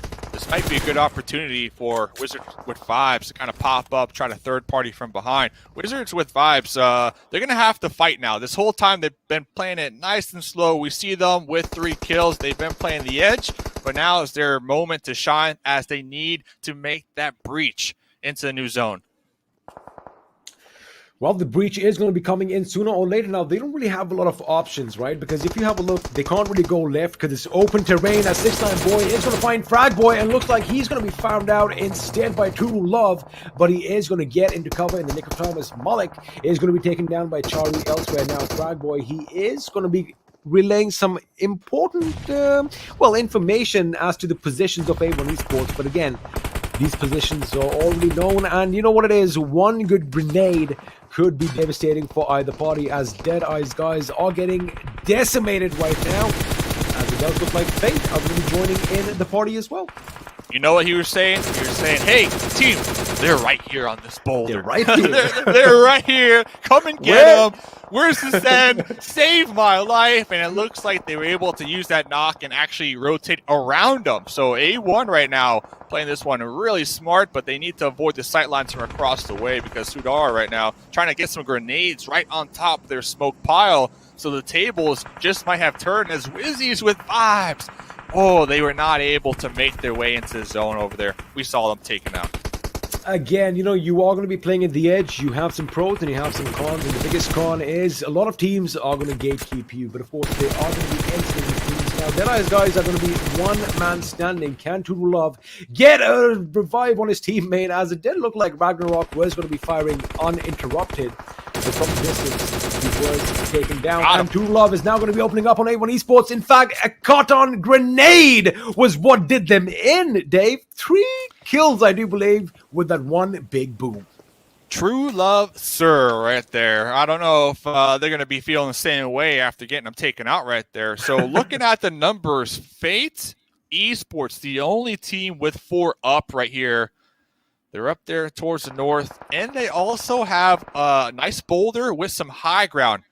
Venom needs to make sure to heal up, though, and avoid those sightlines. But looking at this, I feel like Fate, they have the advantage over everybody else. Well, it definitely is in their favor. Now, the only thing that does kind of concern me, well, it was Deadeye's guys, but it looks like these guys are going to be dealt with, as it does look like SUDOR Esports are going to be punching in. But right now, Deadeye's guys, True Love is going to be exposed from the side, and Ragnarok from Fate Esports is going to be putting that nail in his coffin, which means one man survives for Deadeye's guys, and he is on a sliver of HP. Question is, can he patch himself up on time? Can he get his teammate up on time? Because right now, Fate are going to be averting their attention to another team, as SUDOR Esports are getting picked one by one, and well, these guys are just being shredded. Yeah, SUDOR Esports, I believe they had like a 2-1 split. They had one of their squad mates kind of watching the edge right there, but we saw right there, once when your teammates need that support, need that help, it's just going to be impossible to regroup with them in this terrain. So I am surprised. Deadeyes, how many times have they been knocked out, but they're able to get the pick up, the revive, the reset, the heal up, and they're over here, they're looking to get another kill. Rated. Is that going to connect? I think it's on the other side of the tree. But again, with Deadeye's guys, oh, we had our speculations. But there you have it from afar. Fate are going to seal their own fate as they take SUDOR Esports out of the game. We're down to the final two teams. It's going to be a 4-on-2 situation. Deadeye's guys up against Team Fate. Now, Fate are looking to take fate in their own hands as grenades are being lobbed in every which direction. And well, there you have it. 2 Love is out. Rated Sir is going to be the last man standing. But the question is, for how much longer? Because it looks like, Dave, Fate have definitely sealed the deal. Yeah, okay, they're actually going to try to go out for the fight here, but that's going to be it. Fate 4 up. Oh, one trade, but Fate at the end of the day using their numbers to get the winner chicken dinner. We can see her right here cheering, pumped up as ever, and that's a good sign because, in my opinion, you want to come into these games, especially day 1, and you want to start strong. You want to get as many points as possible. They got the kills. They got the 15 points with the winner chicken dinner. So that should alleviate some of that pressure, some of those day 1 nerves that we were talking about on the desk. Oh yeah, you know, jitters and nerves are of course part and parcel of the game. But again, congratulations to the team for getting the job done in style. 9 kills again. That is going to be something that's going to help them, you know, get that little lead on the overall leaderboard. But I guess one could say that, you know, they kind of sealed the deal. It was in their destiny, right? I mean, this was their fate to win the game. The first game, in fact, in this championship, which is going to be something that is going to carry that momentum forward.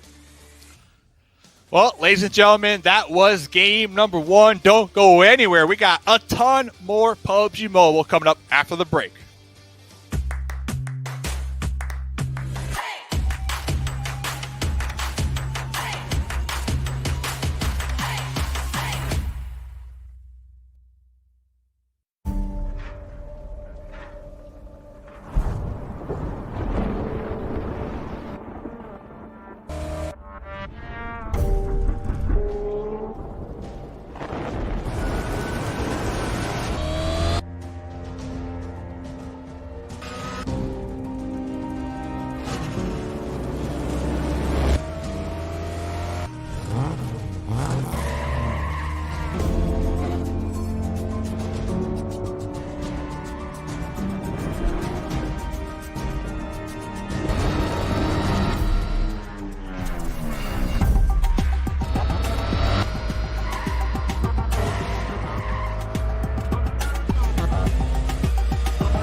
Welcome to PUBG Mobile Pro League MENA and SA Championship. Right here, we are on day number 1, first game taken care of, all thanks to Oppo F19 Pro. And what a start, a sensational start this has turned out to be. What do you guys think?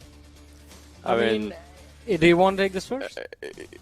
No. Go for it. Just go for it, go for it, go for I it. mean, I was just going to say, like, I think Ocean is going to agree with me on this. We expected a much slower start in this game.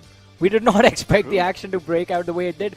But the circle is to blame for half of it. The initial shift towards the north as happened, so like the formation, it threw the game plan out the window. Half of the circle was in water, so circle is to blame half of it because half of it was in the water. So players have had half of the circle to play for themselves. So yeah, that kind of summarizes half of the story. But the rest half kind of just comes down to one thing, and that is wherever we were expecting that maybe drop clashes might happen, well, they did not happen because everyone it turned out that every team had done their homework for themselves. That was really good. And right now, Fate coming down from Group C, getting their first chicken dinner on the first game, that showcases that yes, that they did understand the way they had to move forward. Because we'll have a conversation about that, where they were in the circle and where they actually moved forward to. But Action again, this lad just he knows his ways. Every single time. I mean, this is something that casters mentioned as well, right? Stalwart, they started off all the way down bottom from military base, and Lower then they just perfect. Just perfect gameplay being showcased once again. I mean, it's Stalwart, so nothing taken away from them. But as we move on for 2, Fate. Now, this has been an incredible start for their side. Yeah. Fate Esports walking away with that chicken dinner, along with the first light right here with 4 kills, 777 damage coming into his name. And I mean, especially against the competition from their own region, right? I mean, if you talk about it, the best teams from MENA getting taken out early, I'm talking about YALLA and Cryptics, who were forced to take an early exit.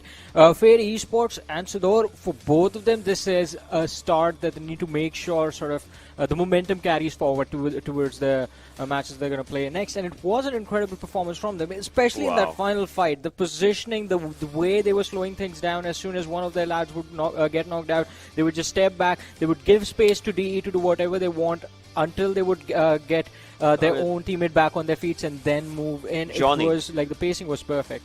As much as I love the lads of DE, right? As much as I know that these lads know their game style, they know how to just stay inside the circle. I would still say it's too early to talk about DE right now, because we have seen right. They have their good days and then the bad days. This time they obviously had just 1 kill, so they most probably just went on to the placement points for themselves more or less. But now, well, they did good, but it's still too early, I would say, to just say anything about this team as of now. I mean, it's just one game done, right? I mean, right now, as you both had mentioned as well, we were talking about the day being a slow start because the team is going to be just looking on to that information, and then from day 2 onwards is where a complete different battleground is going to be showcased from them. Exactly, and if we're talking about the performances being put on display on the battleground right now, I mean, look at those grenade kills. We saw a lot of grenade action, a lot of utility being put to use, and not talking about smokes here. It was those mollies and grenades that were being tossed onto the players that were trying to hide in those shacks. Yeah, I mean, this region, if we talk about, if we talk about teams like SUDOR and all, like coming down to MENA region, this region is definitely amazing when it comes down to their utilities. And, well, they did get results with that. They most certainly did. With that, as we move on to the match, Rankin coming in from this game. This is where things are going to be looking pretty good for the side of Fate Esports with those 9 kills, 24 points to them. On the other front, as we move on down from that, there is a little bit of a difference from that first position to the second, SUDOR Esports with 17 points. Yeah, but still, just the first game that has been completed, there is going to be an opportunity for these teams to sort of catch up to Fate Esports as we move forward with our matches. But I want to say, I mean, Stalwart Esports and Train to Kill just sticking to what they know best. That is to get those kills. Look at that, 8 kills, 2 placement points for Stalwart Esports, and Train to Kill sitting with 8 kills and just 1 placement points. I mean, the aggression that these teams are bringing into the table, it is looking really fun. I mean, the fights that are taken by both of them are looking really entertaining and really exciting to watch, but it can backfire. As you are going to transition to the late game stage, you have to be a little bit careful, and that is why Wizzes with Vibes, Deadeyes guys did it quite perfectly, but they did not have the man advantage to actually take those fights. And Fate Esports and Wizzes with Vibes, I have to say, they were doing really well up until that final point where Fate actually ended up with the high ground. I'm really happy about Raw, right? They had that ruthless aggression for themselves. And Chari being a new addition to the team, it surely just showcases the way the lads just coming up with his calls. And also, I'm really happy for the team. Well, with that, let's move on to the zone analysis where we will have a look at the rotations being showcased from these teams and what did work out for them and what did not. Ocean. Yeah, I mean, just coming down for the starters, you see where the circle is and you see, how the circle was moving forward for its own self. I mean, this is where you kind of understand a lot of things when we just, talk about it. Look at the cluster that there is and look at the way the circle just shifted, right? So there were a few teams, I still remember, obviously definitely this team just comes down to the area around Seveni and, well, they kind of just, I remember Dave talking about it, they kind of prayed that, the circle should fall down to Seveni because they had good covers for themselves. But, well, talking about a team like Stalwart, they move really good. Talking about a team like Nasser, they just try to run down really good. But well, in all these areas, look at where Fate is.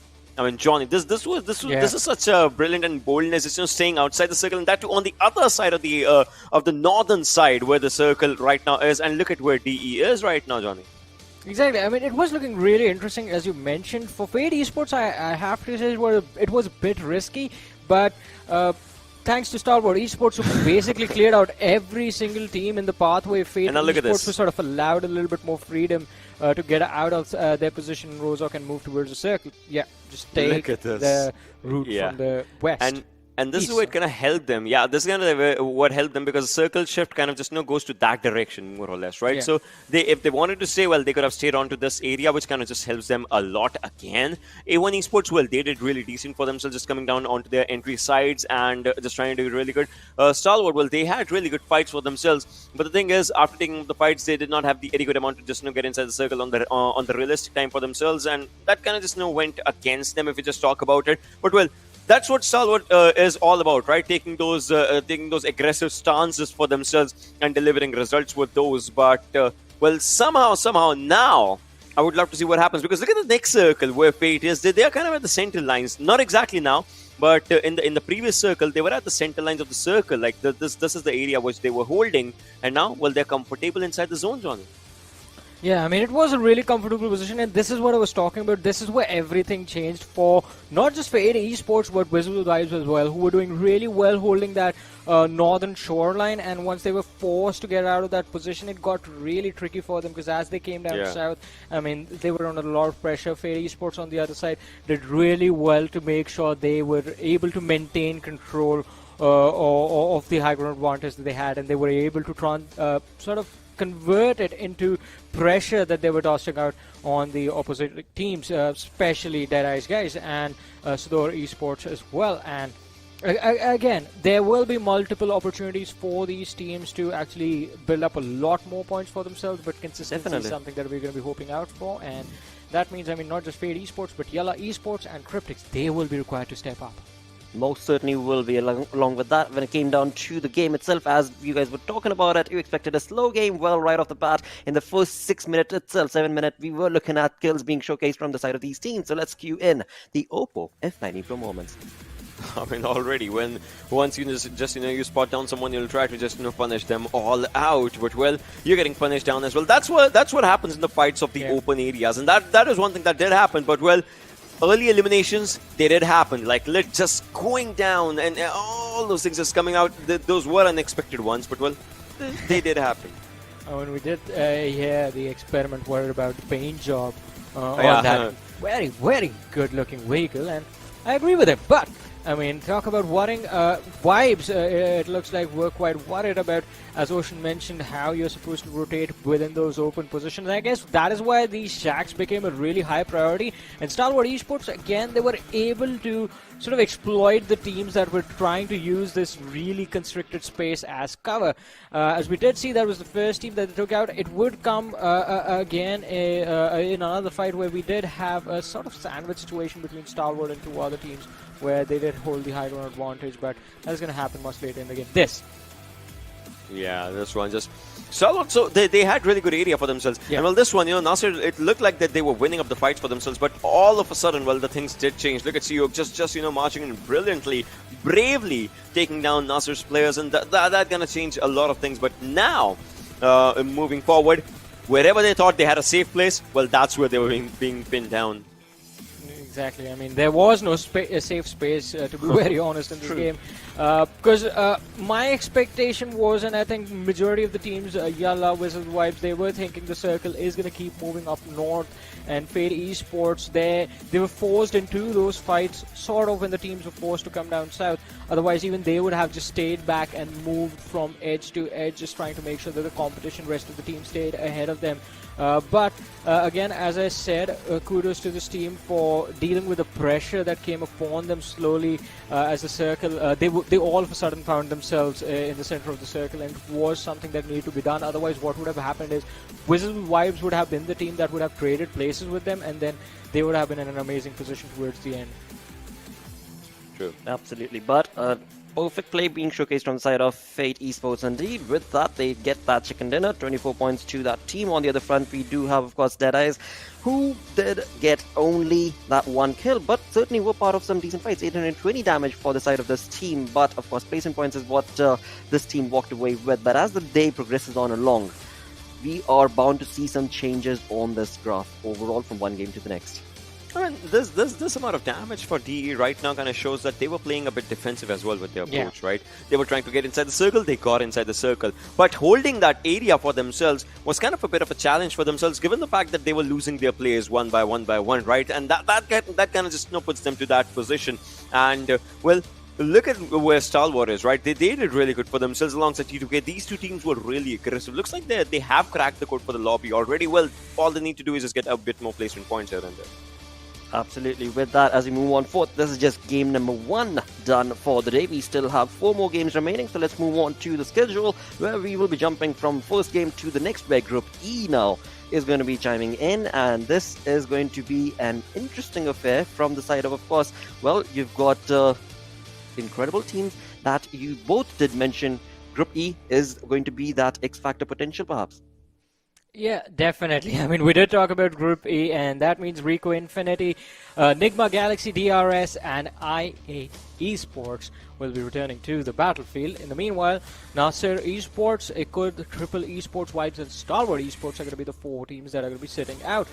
So a small little break for them to actually experience and make notes on what exactly these teams from Group E have prepped, because even in the last Erangel, we did see Fade Esports move a little extra towards the west, and it did work out quite nicely for them, but this is going to be a different map, so things are definitely going to change. Definitely, and I'm most certainly going to be looking forward to I8, because, well, the one team that could have given them that drop location X-Factor is Stalwart, which is not going to be playing, so I8 is certainly going to be comfortable with that military zone for themselves. As we have spoken enough and taken enough time, let's move on along to match number 2, and it is going to be Mustache, Dave, and XP to take you through this. Thank you once again, Blotter, and again, it's going to be a wonderful, wonderful time. Game number 2 is going to be underway. The first game has already been done and dealt with. Now, Dave, we can't really say anything about the game styles, right? Because it's just the beginning.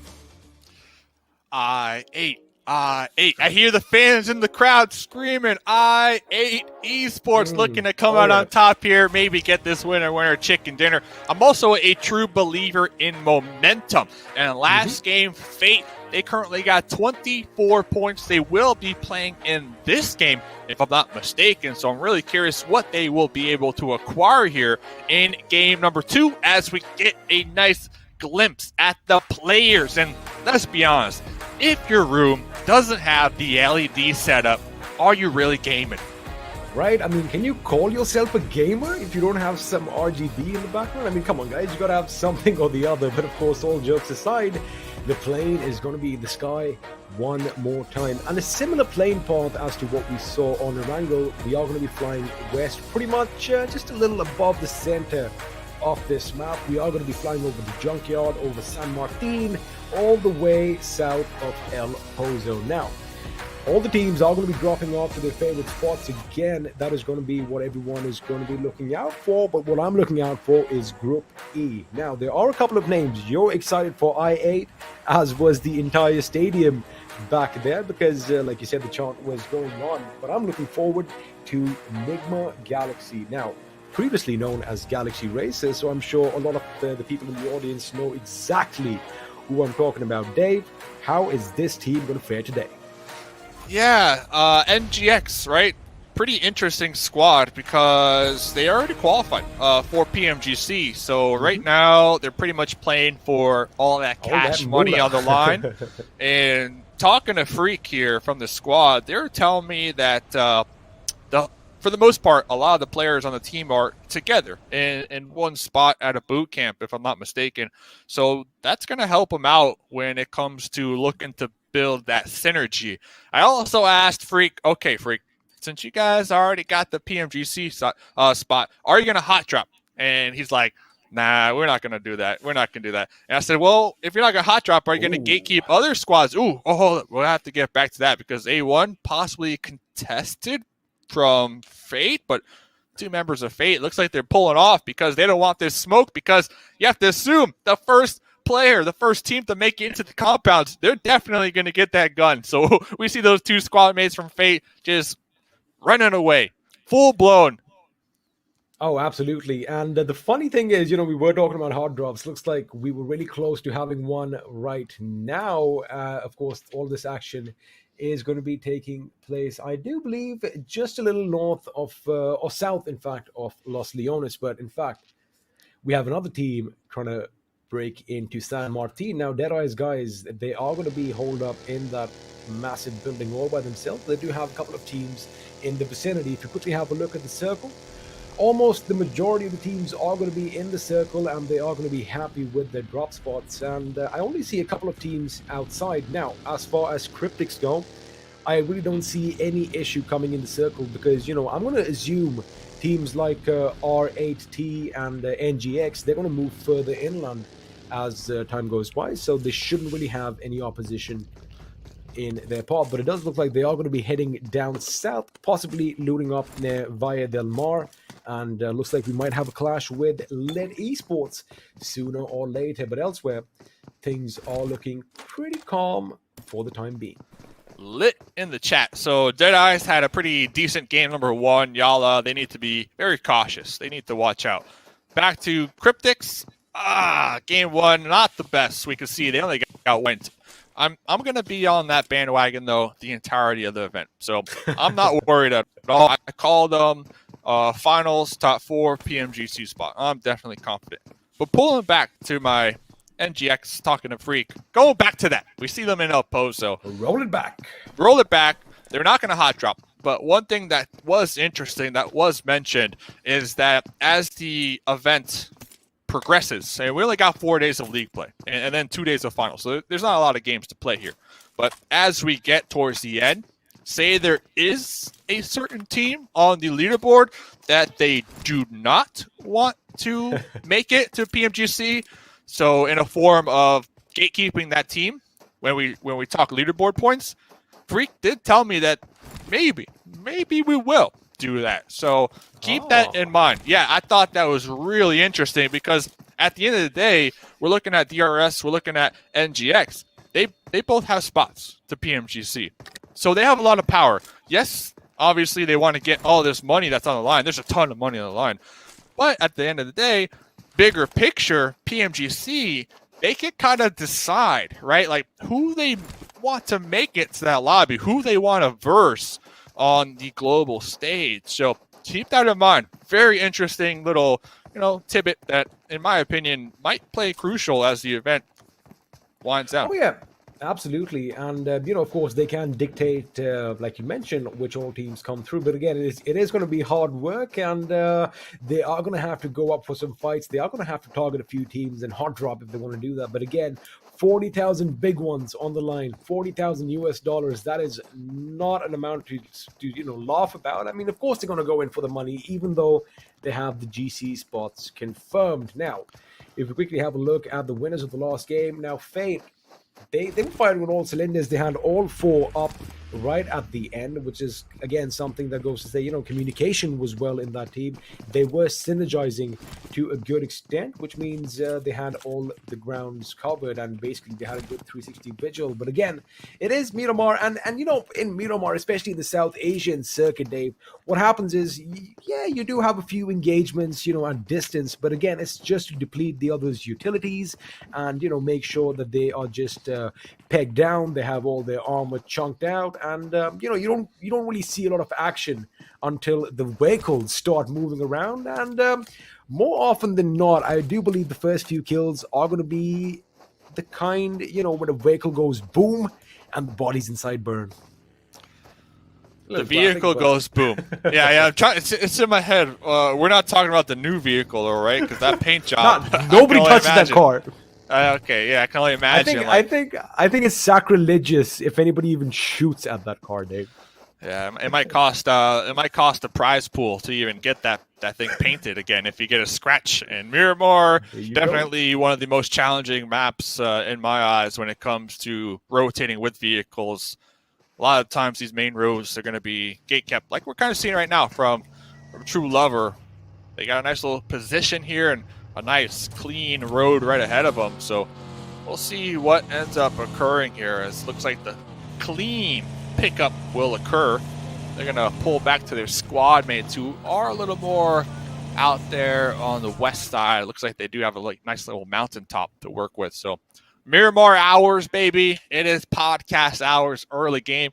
Last game, early game, it was also kind of the same story, kind of quiet. But then when we got to that mid game where we started to see those zone shifts kind of yoink to the left or the right, that's when that action started to occur. So right now, everybody trying to get that loot, trying to set up, trying to get as many meds as possible, trying to get as many vehicles as possible, just to have a nice game 2 here.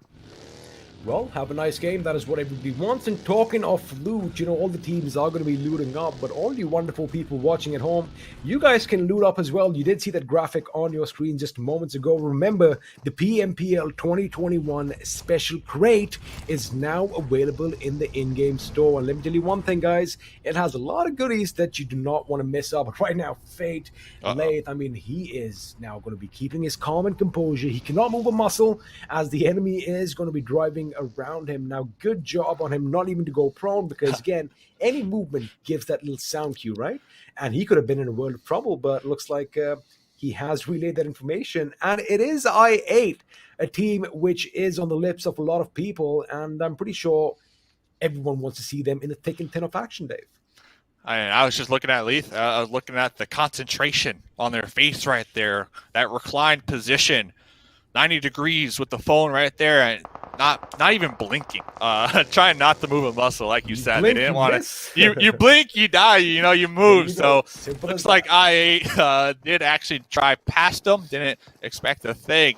But this is an interesting fight because this is I8. That's the squad that I'm thinking is going to come out strong here for their first game of the evening. We know the chat are just cheering for them, but then they're kind of getting intertwined with Fate, who had an amazing game number 1. So this clash down here on the edge is going to be a huge fight.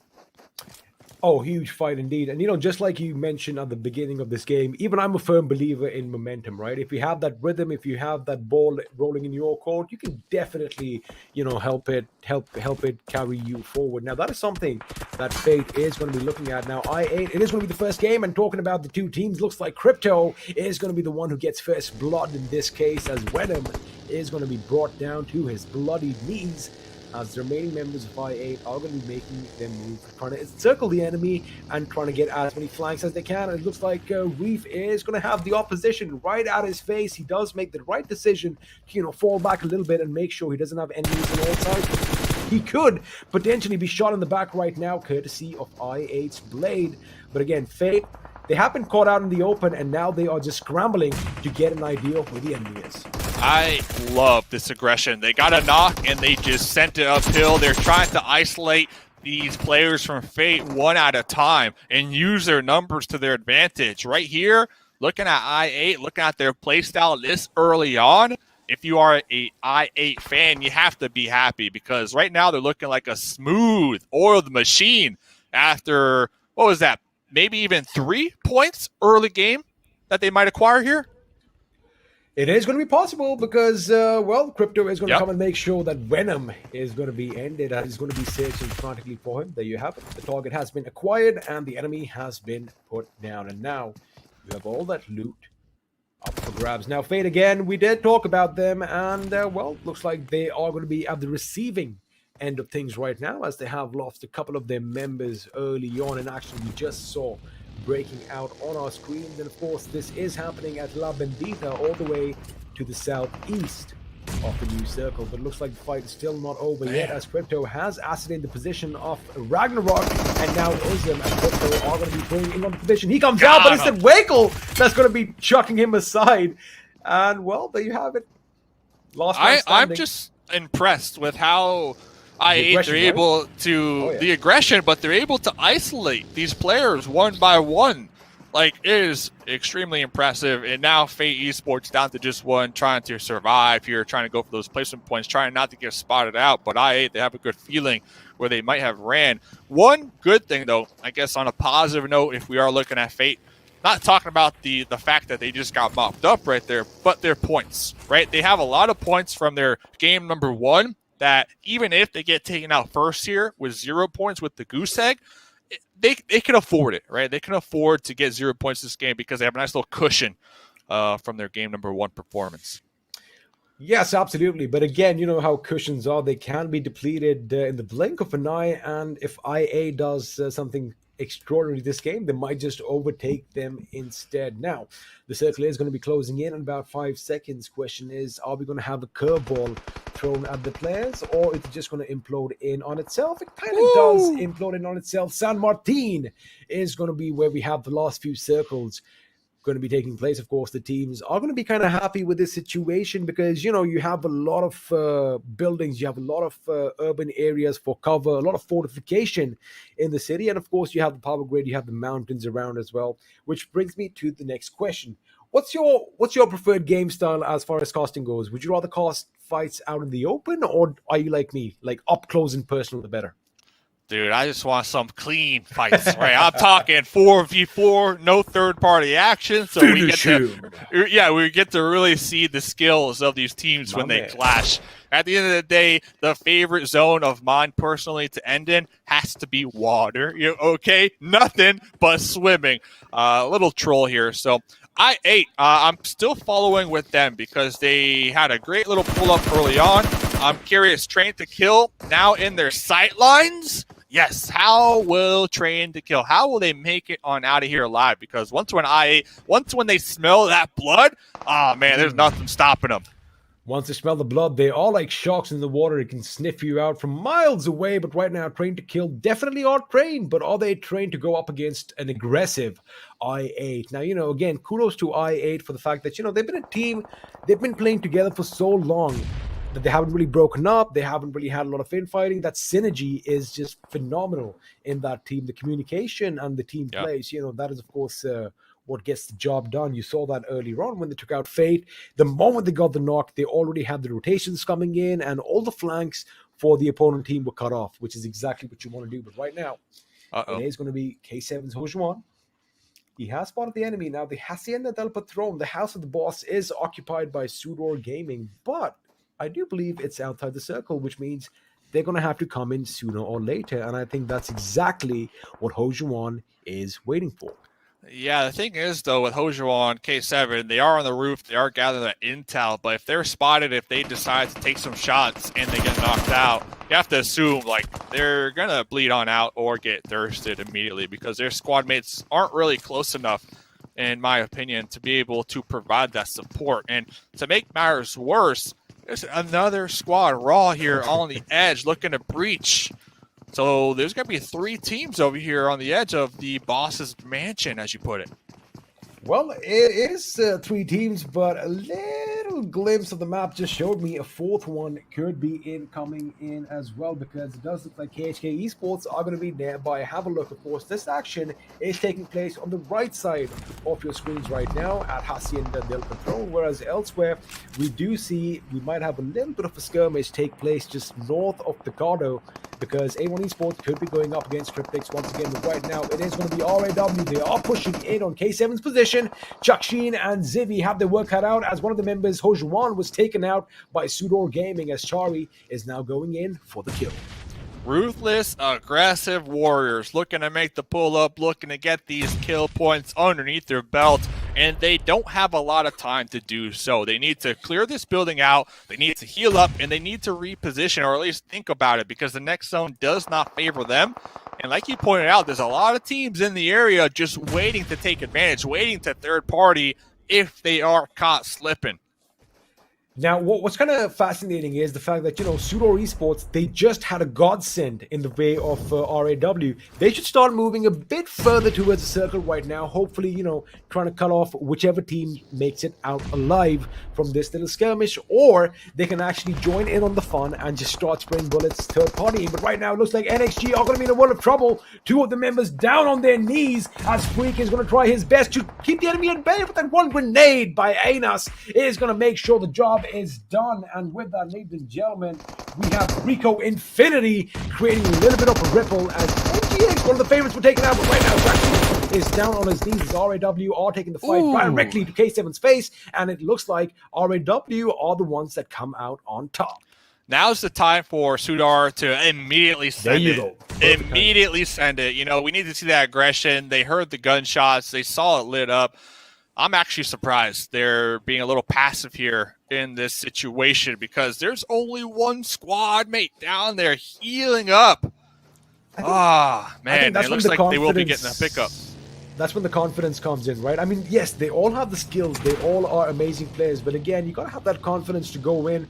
You got to make sure you can get the job done because I8 are going to be obliterated by KHK, and it looks like we have a little bit of an upset as Fate is going to be the last man standing inside that shack. Little does he know, right outside, he has two enemies where he could literally just take a couple of kills away from, I do believe it was I8 who was shooting down at them, but right now it's going to be, well, A1 Esports. Are going to get those free kills as KHK are going to be coming in with a little bit of support. Question is, do they know that Lathe is standing inside? I think they do. Yeah. But right now the revive is coming in. I don't think they have an idea, Dave. Ooh, I think they do know because they were pre-firing at the door. Yeah, they were pre-firing at the door to make sure that they can't get the thirst on their squad mates here. So I think that was A1 Esports, in fact, shooting them from behind. Might have been Dante with those clear sight lines over there. Regardless, though, taken out. Fate taken out early here after their IA clash. Yeah, after the IA clash. So lit up here on the mountaintops, on the high ground, trying to defend it right here. And of course, I8's in the mix, trained to kill. They're also in the mix. All these squads trying to take up position up here because this mountaintop pretty much cutting the zone in half for the most part. You got the east side and you got the west side over there at Power Grid. Besides that, though, this is a big land feature here that's going to play a crucial role in having control moving forward with these zones. Oh, yeah, absolutely. And especially from Lit Esports' position. Have a look at that. They have a good 360 visual. Well, the circle is going to be in their favor as well, which is something they're going to look forward to. But what I'm worried about is the teams that are going to be coming in, or creeping up, rather, from the south, because A1 Esports is going to be coming up behind them, and Cryptics are going to be coming up behind them as well. But right now, DRS, the real soldiers, are going to have their first test as they go up against Rico. Now, Rico, we have a little bit to work with, but AJ is going to be sprayed on from afar. And, well, there you have it. DRS are going to be at the receiving end of things as Galzin tries to reciprocate a little bit with that M4 of his. Yeah, it looks like they're trying to make a play, trying to take out these two enemies in the dip here, but they don't have a lot of cover to work with. They got a couple smokes, but we did see AJ kind of popping out of that soft cover. Ooh, Nemo with the UMP spray right there, trying to save the day. It looks like their squad mate trying to crawl, trying to get the pickup, but from across the way, the vehicle explosion from Rico Infinity Team. Oh, taking out the duo that was split out there from DRS. So DRS still with 2 up over here. Only 1 kill point, though. Ooh, that was tough. That was tough. They definitely need to up their game right now because losing 2 members is going to have a detrimental effect in the future. But right now, Rico, they have their work cut out as well because they are in the thick and thin of all the action. But again, so many teams have their crosshairs trained on them, and they do have that smoke for cover, and they do have those shacks. But again, the smoke will dissipate sooner or later. And once again, the enemy shall be in the team. Right now, Rules is the one who is going to be seen, and the vehicle does go boom. However, Rules is still on his feet. You talked about it. I think you took Ocean's Crystal Crate. How'd you know vehicles would go boom this game? Hey, Ocean, what happened to your crate? Where's it at, man? I think someone might have taken it. Looking at DRS, though, DRS, in my opinion, big chillin'. I think what they really want to focus on here in this lobby is to hone their skills, hone their team communication, hone their gunfights, hone their team fights. So we'll have to pay attention to them because a lot of action right here. We got YALLA in the north trying to get some kill points. You know, the thing about DRS is they generally, historically speaking, they start off really slow and then they, gain that momentum. They play from the edges and then they go out for the kills. Let's see if that's going to happen. It might not happen this time because they might just be knocked out as A1 Esports are definitely going to be eliminated in the 10th position. They're going to bid us adieu as SUDOR Gaming are still in a fight with YALLA. That could be a powerful grenade. In fact, Powerful just moves out in the nick of time as Al Sharmi is still on his knees. Now that revive, it does seem unlikely that is going to come on through, because we have it. Cotton is going to be spotted out as well, and with that, SUDOR Gaming are going to bid us adieu in Miramar. That was good because YALLA, they're kind of pinched. They didn't have a lot of terrain to work with, because once when they popped over from a ledge, they're immediately spotted from Train to Kill, who were trying to third party that fight. So they need to play that one nice and slow, nice and steady, methodical. That's exactly what they did. They have some time to recalculate how they plan to breach this next zone, because it doesn't favor them anymore. So pay attention to YALLA. But I'm still impressed with, we got I8 somehow still with the duo alive, trying to avoid the sidelines, trying to carry that I8 flag and get these placement points. Well, again, IA, they do survive till the end, but what is kind of exciting, or what's kind of surprising, is the fact that, YALLA Esports, Dave, they started this game off as a 3-man squad, and the really happened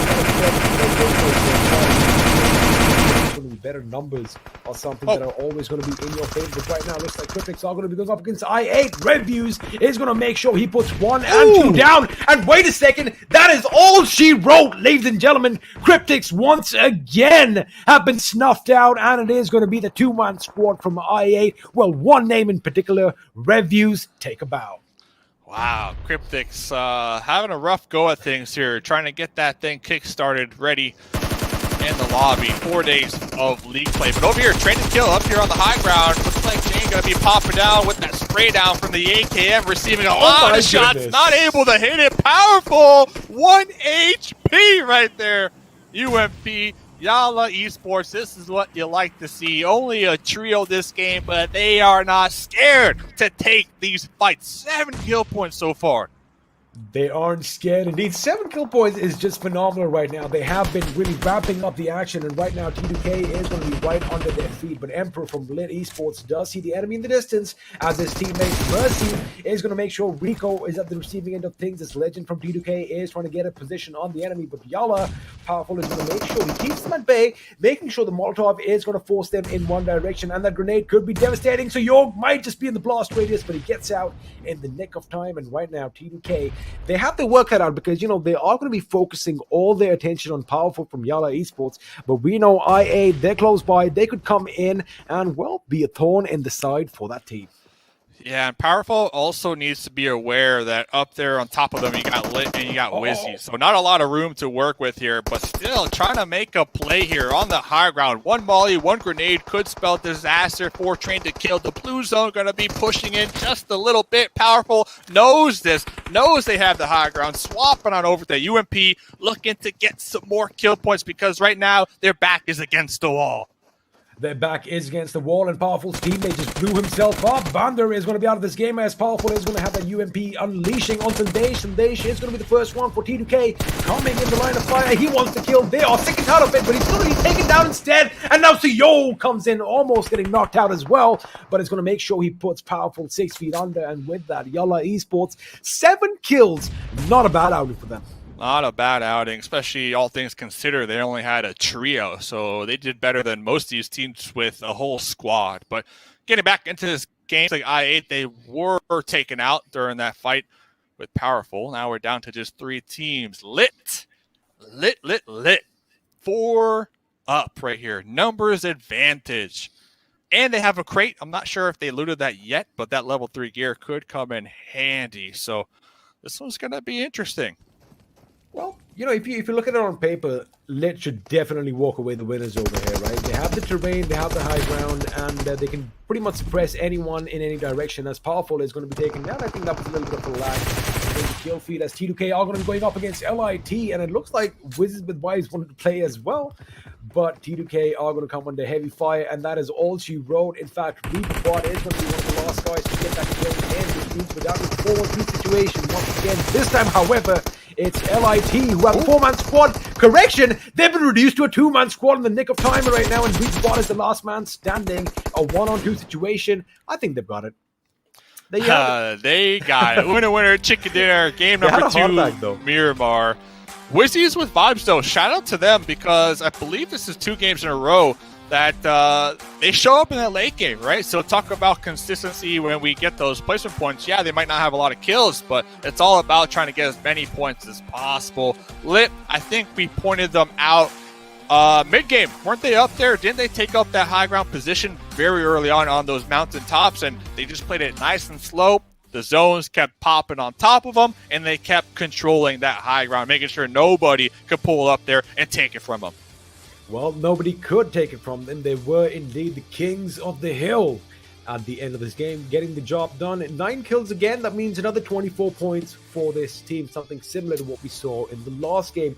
But again, I do believe a couple of things to point out in this game is going to be I8 and that ruthless aggression that these boys showed. You know, first taking out the top teams, Crypto went down to them, Fate went down to them, and in fact, like a pack of wolves, you know, they had that synergy. They were communicating, they were howling to one another, encircling the enemy and snuffing out their lives. Wow, hey, that was an exciting game number 2. I8, where you at? We're looking for that comeback, and congrats to Lit. Ladies and gentlemen, that was game number 2 in the books, done and dusted. Don't go anywhere. More PUBG Mobile coming up next.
Hello and welcome to the virtual saga right here. That is just getting better and better, one game to the next right here at PMPL MENA and SA Championship. Game number 2 taken care of. And what a game that was. I mean, LIT lit. They were first game not able to perform. This one, they walk out with a chicken dinner. I mean, you could say this game they were very lit. Yeah, They were. So this joke's gonna carry forward, obviously, every time they perform good, right? I get it, but True, exactly. the thing is, they turn the tables for themselves. That's the best part, right? Obviously, first game just not being able to make up their mark, or just as would Johnny say, they were not lit in the first game, but now they come up good, and well, the circle can help them a lot in this one, to be honest. And with that, well, that airdrop that Dave was talking about, well, they got a growth arm. That's a good weapon. The positioning, airdrop, the circle, all of it working in favor for this wonderful, wonderful lad. And of course, now the entire team, of course, thus they get to the 2nd position in the overall ranking. Looking pretty neat. But on that, we move on to the top players, where Wizzes with vibes. I mean, this is another theme to talk about where consistency is the key. Well, this team is just rocking it with style.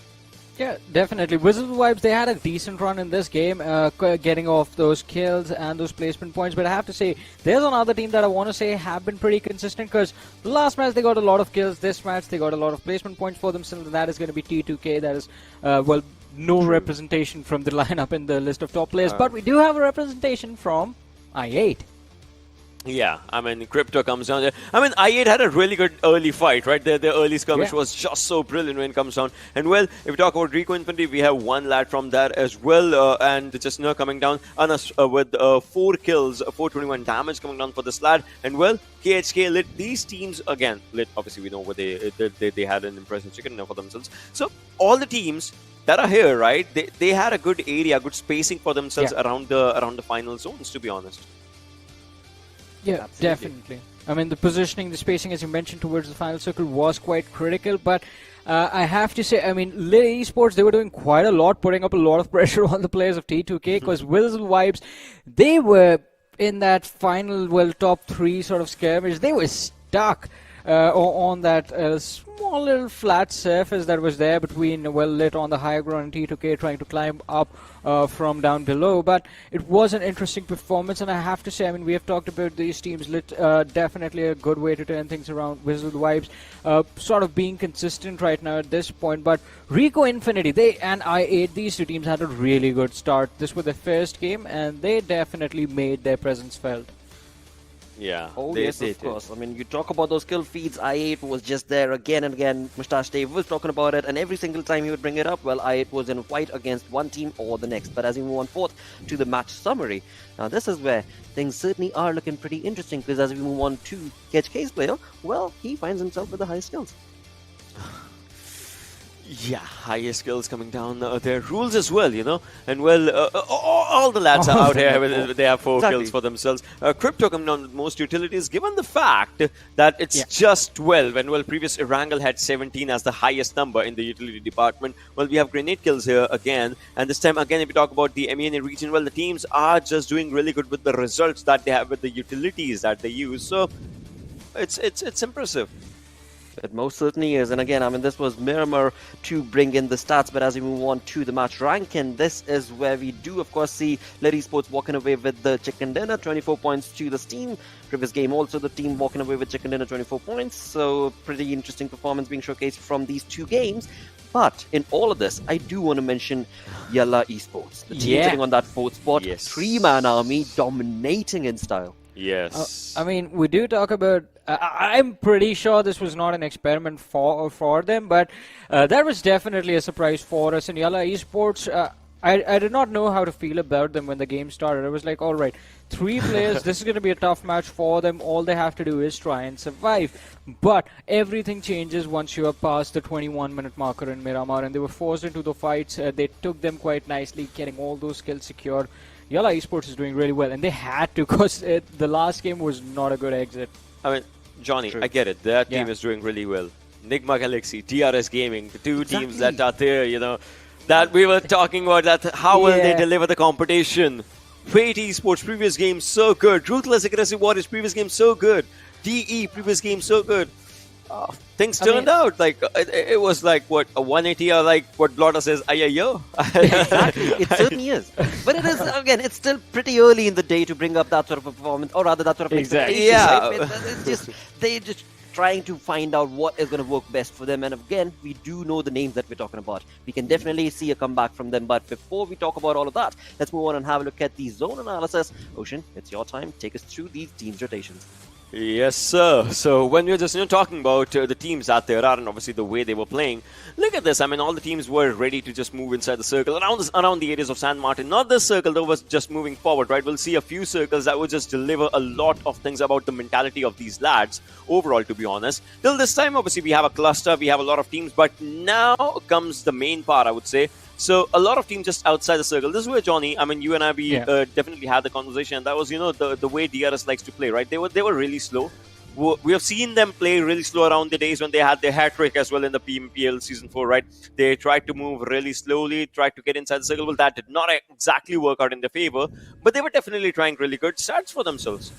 Yeah, definitely. I mean, the attempt was made from their side, but it was definitely going to be an interesting game, because once you move towards the eastern edge of Power Grid, exactly on top of this mountain, Lit held that high ground for a really long time. And the terrain also is really, really hard to tackle, because as Ocean points out, the position of the team from the lads of Rico Infinity, that is a straight line that you can shoot at if you are the player from either Wizzes Vibes or Lit Esports. So that is a really, really tough uphill battle for them.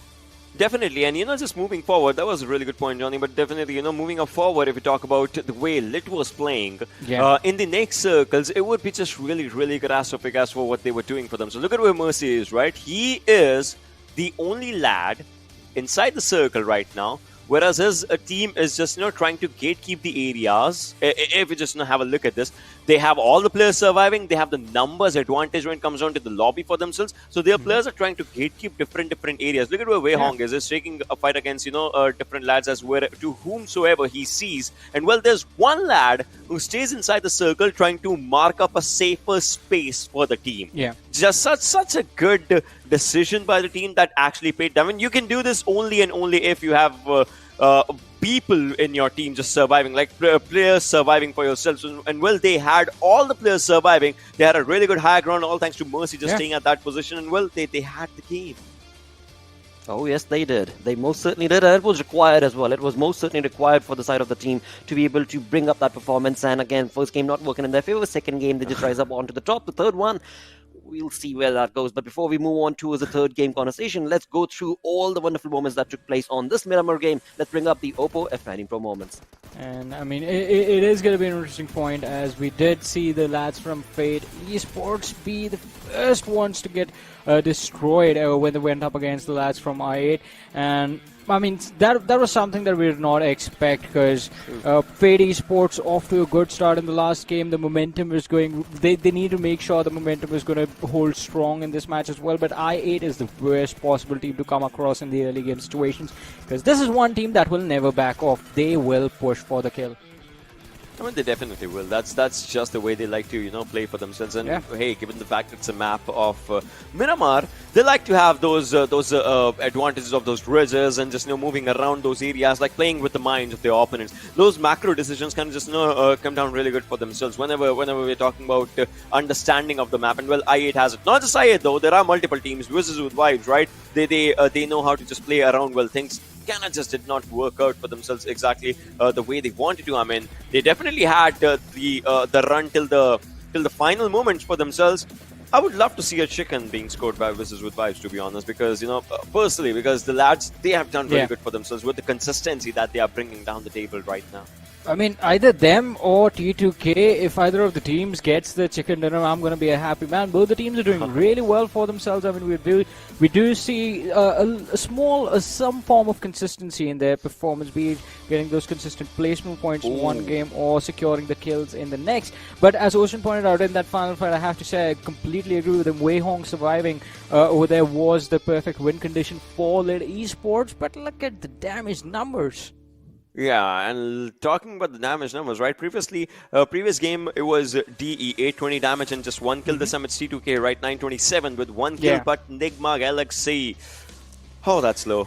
I mean, so Nigma Galaxy and DRS, my mind is split. I mean, because we do know they have already made it to the global championship, and at this point, the only thing they're going to play for is for the bragging rights and obviously the cash that is going to be there. So it's going to be really interesting to see exactly how they approach the matches from this point onwards.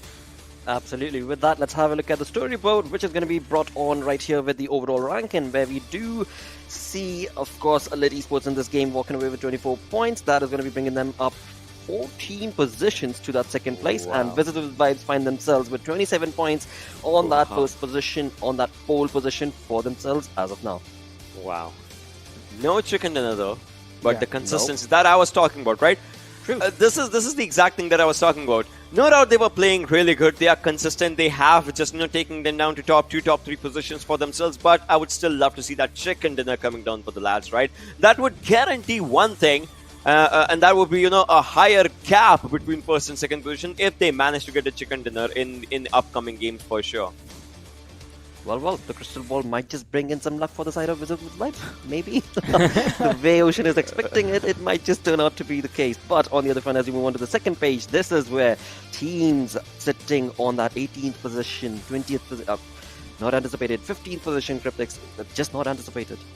Yeah, I mean... Vibes as well. Vibes as well, true. Exactly, Vibes as well. I mean, so many names. Almost every single team over here, because these are some of the best teams from their region, right? And you would not expect them to be this low in the standings. But then again, as we have been saying, the day is just starting off. The tournament is just getting started. But let's not forget that this is going to be very short. I mean, this league stage is when we have 20 teams combined. And as we move forward to the finals, it's going to be a very quick deal. So they have to make sure that they step up in the very next game. Absolutely. Now I want to talk to the fans. The teams that are right here on the second page. Fans, if you are well, kind of thinking about, well, no, this is not right, don't worry, it will all change. This is just 2 games done. As the game moves on forth, we have some incredible news to talk about. As you've been noticing, we have the PUBG Mobile X Arcane collaboration game mode that will be going live November 16th onwards, wherein Jinx, Wee, Catalin and Jace are new additions to PUBG Mobile. Do not miss out on this. Go to the game and play to win all the rewards. Once again, this is going to be going live November 16th onwards, and this is going to be a perfect opportunity for you to get exhilarated into the PUBG Mobile, along with the perfect collaboration with Arcane League of Legends. But with that, as you move on forth, we've got 3 more games remaining, and now for the 3rd game, Erangel is going to be brought on along once again. So, dudes, what is going to be your anticipation this time around from the teams, as Group C is not going to be participating? I mean, if we are talking about the fact that Group C is not going to be participating, that means obviously we have Fate, SUDOR, DE, T2K not just being a part of it. But that's where, you know, it just kind of gets interesting. We still will be seeing DRS, Nigma Galaxy, I8 coming down. I8 would drop down to the area around military base. You know, they would just loot that area. We'll see how much Circle favors them, because in the first Erangel, right, the Circle went down to the northern side. Imagine if in this one, the Circle just goes down to military base and, well, they have a good game. I would love to see that. And then, Wizzes with Vibes. Where are they ending their day, right? So, with each and every game, that's going to be an important question as well. I mean, absolutely. Along with that, again, I mean, talk about that military base. We do know that Stalwart I8 are going to be right there, and if that zone goes down south, we do know that collide is going to take place. But Varun, what is going to be your prediction for this game? I just want to see I8 versus Stalwart. That's it. That's all I want to see in this match. Well, you read me mind, mate. With that, let's move on forth and ask the casters as to what are they anticipating for the game number 3 of the day. It is going to be Mustache Dave and XP to take you through this. Thank you once again, Blotter. But I guess we'll keep the predictions on that side of the stadium. Dave and I, we have the easy jobs. We're just going to talk about the game predictions. Ocean already has his little crystal crates. You know, I think we'll leave the prediction to them, innit?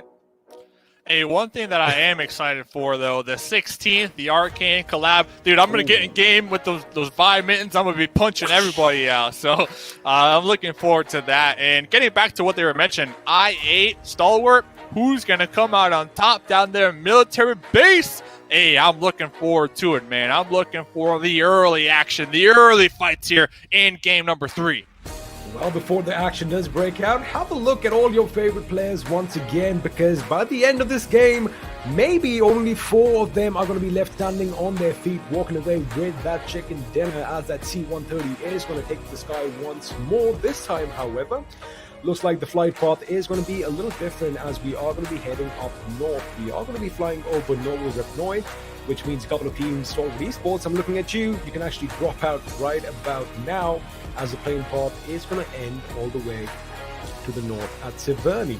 Now, again, you know, all the teams, yes, they are going to be going to their favorite spots, but I like something that I did kind of notice, right? So in game 1, we had Fate winning the game, which again, the team comes from the MENA region.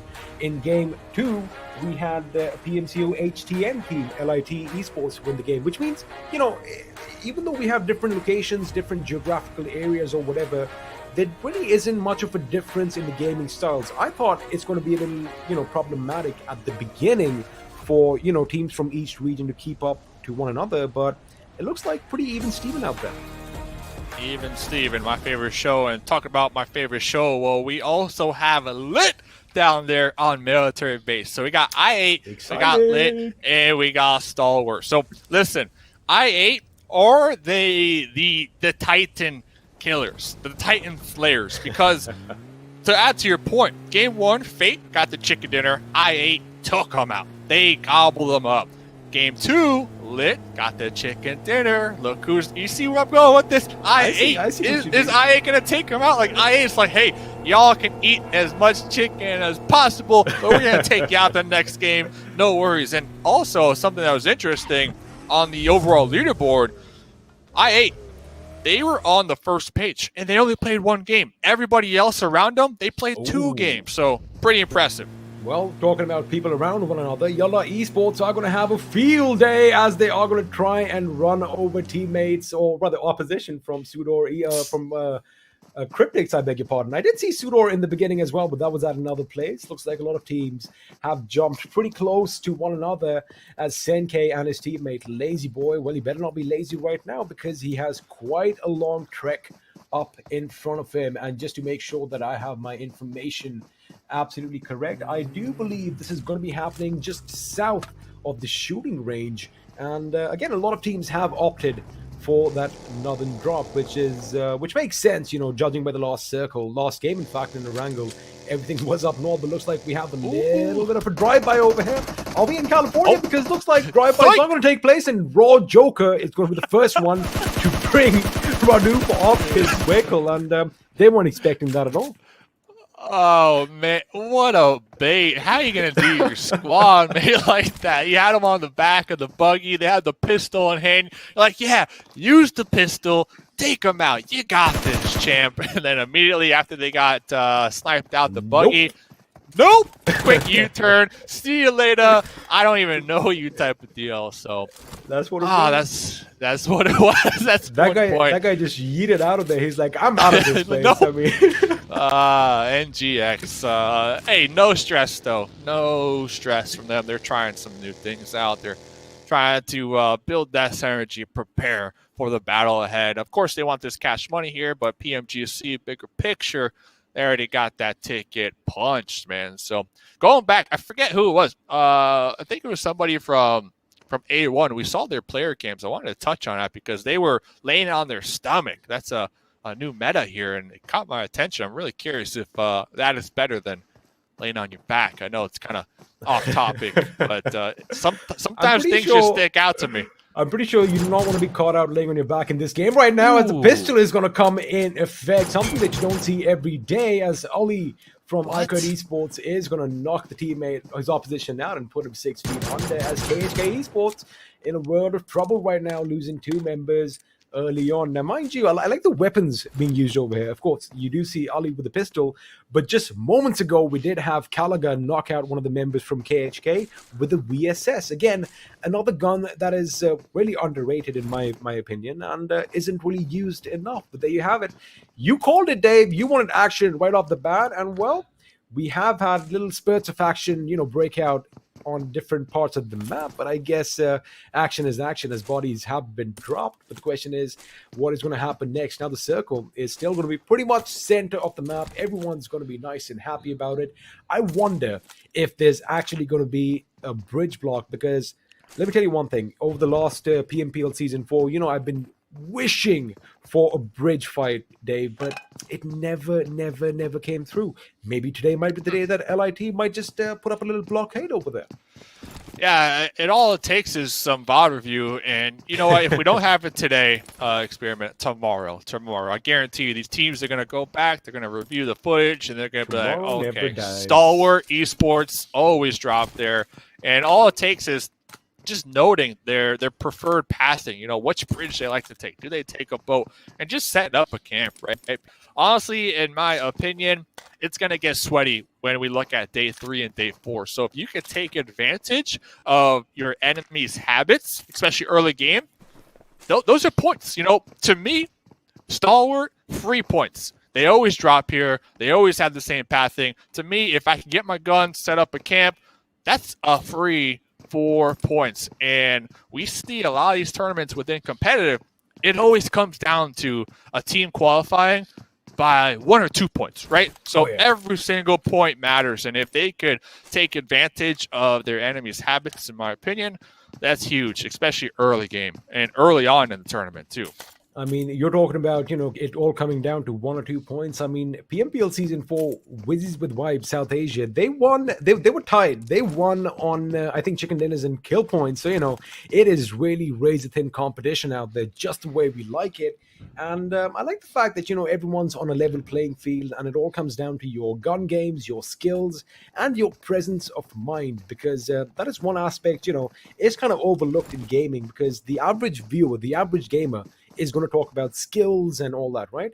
But your nerves, Dave, the mindset, you got to be calm and composed under pressure. That is one of those key factors which I believe, kind of differentiate the winners from the rest of the gang. And right now, it does look like Luis is just on a little bit of a trek. Nice sunny day for a little walkabout on the mountain. But the only problem is you don't have to be worried about predators as far as animals are concerned. It's the humans you got to be looking out for with their big bad guns. Now, as the circle is going to be imploding in sooner or later, a couple of these teams are going to have to make some drastic decisions. Now, quickly, just to brush up on the Stalwart Esports point that we made early on. Yes, if teams do their homework, if they actually go and have a look at the WODs, you can, us humans, Dave, we're creatures of habit, right? We're going to do the same thing again and again till someone says no. So, they could do that. But again, in Stalwart's defense, I'm pretty sure they've, run some scenarios where they've actually anticipated that, and they might have a little work around it as well. Hey, speak for yourself, us humans, all right? I don't know. I'm not a human, all right? So I agree, though. I mean, I'm just joking. I agree, though. Like, they probably ran different scrims, different lobbies in here. And, of course, you have to assume with their drop spot down there how it is so concrete that if you're going to play like that, you need to be aware of the teams that will drop near you and their play styles early game because, they know their drop spot. Everybody knows about it. And they know the teams that drop near them. So they're going to be prepared for that too. So it's a two-way sword for sure. And so far they've been doing pretty solid. I know it's real early on. This is only game number 3. But all things considered, Stalwart Esports, I'm pretty confident that they'll at least make it to the finals here, which they'll have 10 games to play and compete for those top 4 spots. And getting a nice bigger picture, if you don't mind, kind of popping out here. I'm looking at Cryptics. I came into game 1 real confident about the squad, really feeling it. And in their first 2 maps, they just haven't really been picking up the ball here. Kind of Any fizzled opinion? out. Yeah, but so the thing is, you did kind of mention, you had a talk with El Chapo. You said that, they want to play it slow. They're going to play from the edge, and they're going to try and slowly build that momentum up. It is a good, this could be a bit tricky, as it does look like K7 did realize the enemy is nearby, but they're going to be getting out of harm's way. Coming back to the point real quick. So that does make sense, but again, all these teams, especially if I talk about the South Asian circuit, right? Maybe a couple of tournaments before, that would have worked out wonderful for them, right? Because back in the day, we take it a bit slower. You want to play from the edge. You want to make your way in slow and steady. Things have changed now, Dave. Everyone is going to go for the center. They're picking fights because, they know that kill points are going to be essential. And, gone are the days when we're waiting for someone to walk in a line of fire. Now we're actually going out getting those kills. So that is something Cryptics need to be ready for. They need to just go back to their old way of playing games, all out aggression, all out assault, driving around looking for the enemies as they've done in the past. So, I guess a couple of games more, they'll finally get the ins and out of, how teams work. And like you mentioned, every team, if they go and review their WODs from today, they're going to definitely do something different tomorrow. Yeah, and I think what it is for Cryptics, and this is probably the same story for a lot of these teams, is when I was kind of diving in, looking at Cryptics as a team, they played in PUBG Mobile World League West, right? Mm-hmm. And then they got demoted, sent back to PMCO, qualified through PMCO to PMPL. So it's like that redemption, right? They're trying to earn their spot back in the lobby at the top with those well-known names in the lobby. So I feel like that added pressure might be why they are so passive, playing so slow, playing so, I don't want to say scared, but just methodical in a sense of trying to avoid fights early game. To tack onto your point, you're talking about the old days, they were really aggressive. So it's really curious, these different mind games that come into play with teams and their pressure from the outside forces. And again, it does, like you mentioned, the mental aspect of the game does kind of come in as well. Because, if they do, say, get a kill, to get a squad wipe, that momentum's going to come in, the confidence is going to be rolling on, and, they might just do something spectacular later on. But right now, El Chapo and the boys are going to be content in holding a compound by the water overhead, just trying to make sure, just trying to ascertain, rather, the positions of all the teams nearby. As an MG3 is going to drop down, a lazy boy finally spots some movement in the distance, and with that Scar L, he is going to let loose a few bullets. However, the members from KHK Esports from Iraq are going to be driving past without any bother because, well, I think those bullets just kind of tickled the car there. Yeah, and this is kind of exactly what we're kind of building up to, chatting about, right? Cryptics, they like to play slow. They like to avoid fights. We saw El Chapo recognizing a push across the way into vehicles. To me, another squad would have sprayed that down. Would have tried to pop some tires. Would have tried to get a head bop out the car, right? But instead, they waited until the squad was in a good position, in my opinion, behind cover to take those shots. So that slight 2 seconds of hesitation, I hope that isn't playing a factor here today on their performance on the overall leaderboard. Well, now they are going to have the work cut out because they've got a decision to make. Now, the circle has kind of shifted in. If you have a look at Cryptics, Senke is going to be all by his lonesome on the other side of the ICURD players, while his teammates are going to make sure that they have the edge of the circle to their own. Now, they know that there's a team on that hill above them, so they either need to, deal with them right now or try and position themselves in such a way that it doesn't come to bite them in the backsides later on, as it looks like Crypto is going to be opening up on A1 Esports elsewhere on the map, as Sinister has gone down, while Wipes, they're just going to make sure that Rico are in check and the position is well known. To tack on to your point, it's kind of the same story here, what we see with Vibes. There's a lot of teams already set up within the zone trying to do their best to, I don't want to call it gatekeep, but definitely poke the bear, right? If they see an enemy running out in the open between buildings, trying to group up with their squad mates, try to get that knock, try to get that shot, try to get that thirst, get these early kill points if possible, because as we progress with these zones, nothing is guaranteed. Next zone, Rozhawk is in play. That water still up there to the north here. I just hope for the players' sake that the next circle will shift down there to the south, because if it goes to the north, there's a lot of water. Like, for a viewer, that's what I want. Mustache Dave wants that. Ocean Shawarma, let me see that crystal crate. I want it to go up to the north. Don't get me wrong. But the players in the game, oh no, that would be like the worst case scenario. Oh, if it does head up north, pretty much 90% of the players are going to be displaced, and there's going to be a mad migration due north, and that is where you basically are going to be shooting fish in a barrel. You can pick off your opponents as they drive by, and well, that is again speculation on our ends right now, because if you have a look, everyone is going to be comfortable, as Stalwart Esports are going to be one of the final teams, Dave, coming in from the south, just to the north of Pachinki, but they do have their work cut out, because it does look like NGX, the boys from Enigma Galaxy, are going to be lying in wait. Now, we already know that they've qualified for the Global Championship, but again, a lot of moolah is going to be on the line, and I don't think 40,000 is something to scoff at. So, they might just want to try their best. As Powerful from YALLA Esports is going to come under heavy fire from ICURD. I think that's your day rate, right? 40,000. That's what I heard. Ooh, look at that replay snipe, though. You're talking. I wish. Yeah. Hey. Sorry, leaks. My bad. But popping on over here, you got YALLA Powerful. Somehow was able to evacuate into the U.S. right here. Okay, so if they would have crested that hill, I think they would have been taken out. So that pressure from YALLA to be able to have Powerful retreat in that situation, that's pretty clean. Especially since LIT is coming in the fray as well. That was in fact really clean, but now Kalaga is going to be in a little bit of trouble. As you can see, Bonder over there with some shots on that vehicle, but little does he know that, he is out of harm's way. I like the fact they're still going to be lobbing in grenades, anticipating that the people are going to be moving left, and Kalaga is going to be hoping, counting his lucky stars right now, as grenades are going to be exploding left, right, and center. All that shrapnel just barely missing him, and one almost blowing up in his face. But it does look like that revive is going to be coming through, and YALLA Esports are still going to be applying the pressure. They haven't really moved in. They did have that option to kind of move in from the right flank where Banda is right now. However, like I mentioned, LIT coming in kind of screwed the pooch for them over there, as right now, K7 up against Wizzes with Wipes. Yeah, what is happening here? They got a sneaky snake just crawling up this hill, and K7, the other three squad mates are in school. I'm really not sure what the play is right there, in my opinion, because school is pretty strong here in this zone, and I would hate for them to lose a squad mate. Looking to get, one kill point out of here? So, we'll see. Well, rules real interesting fight.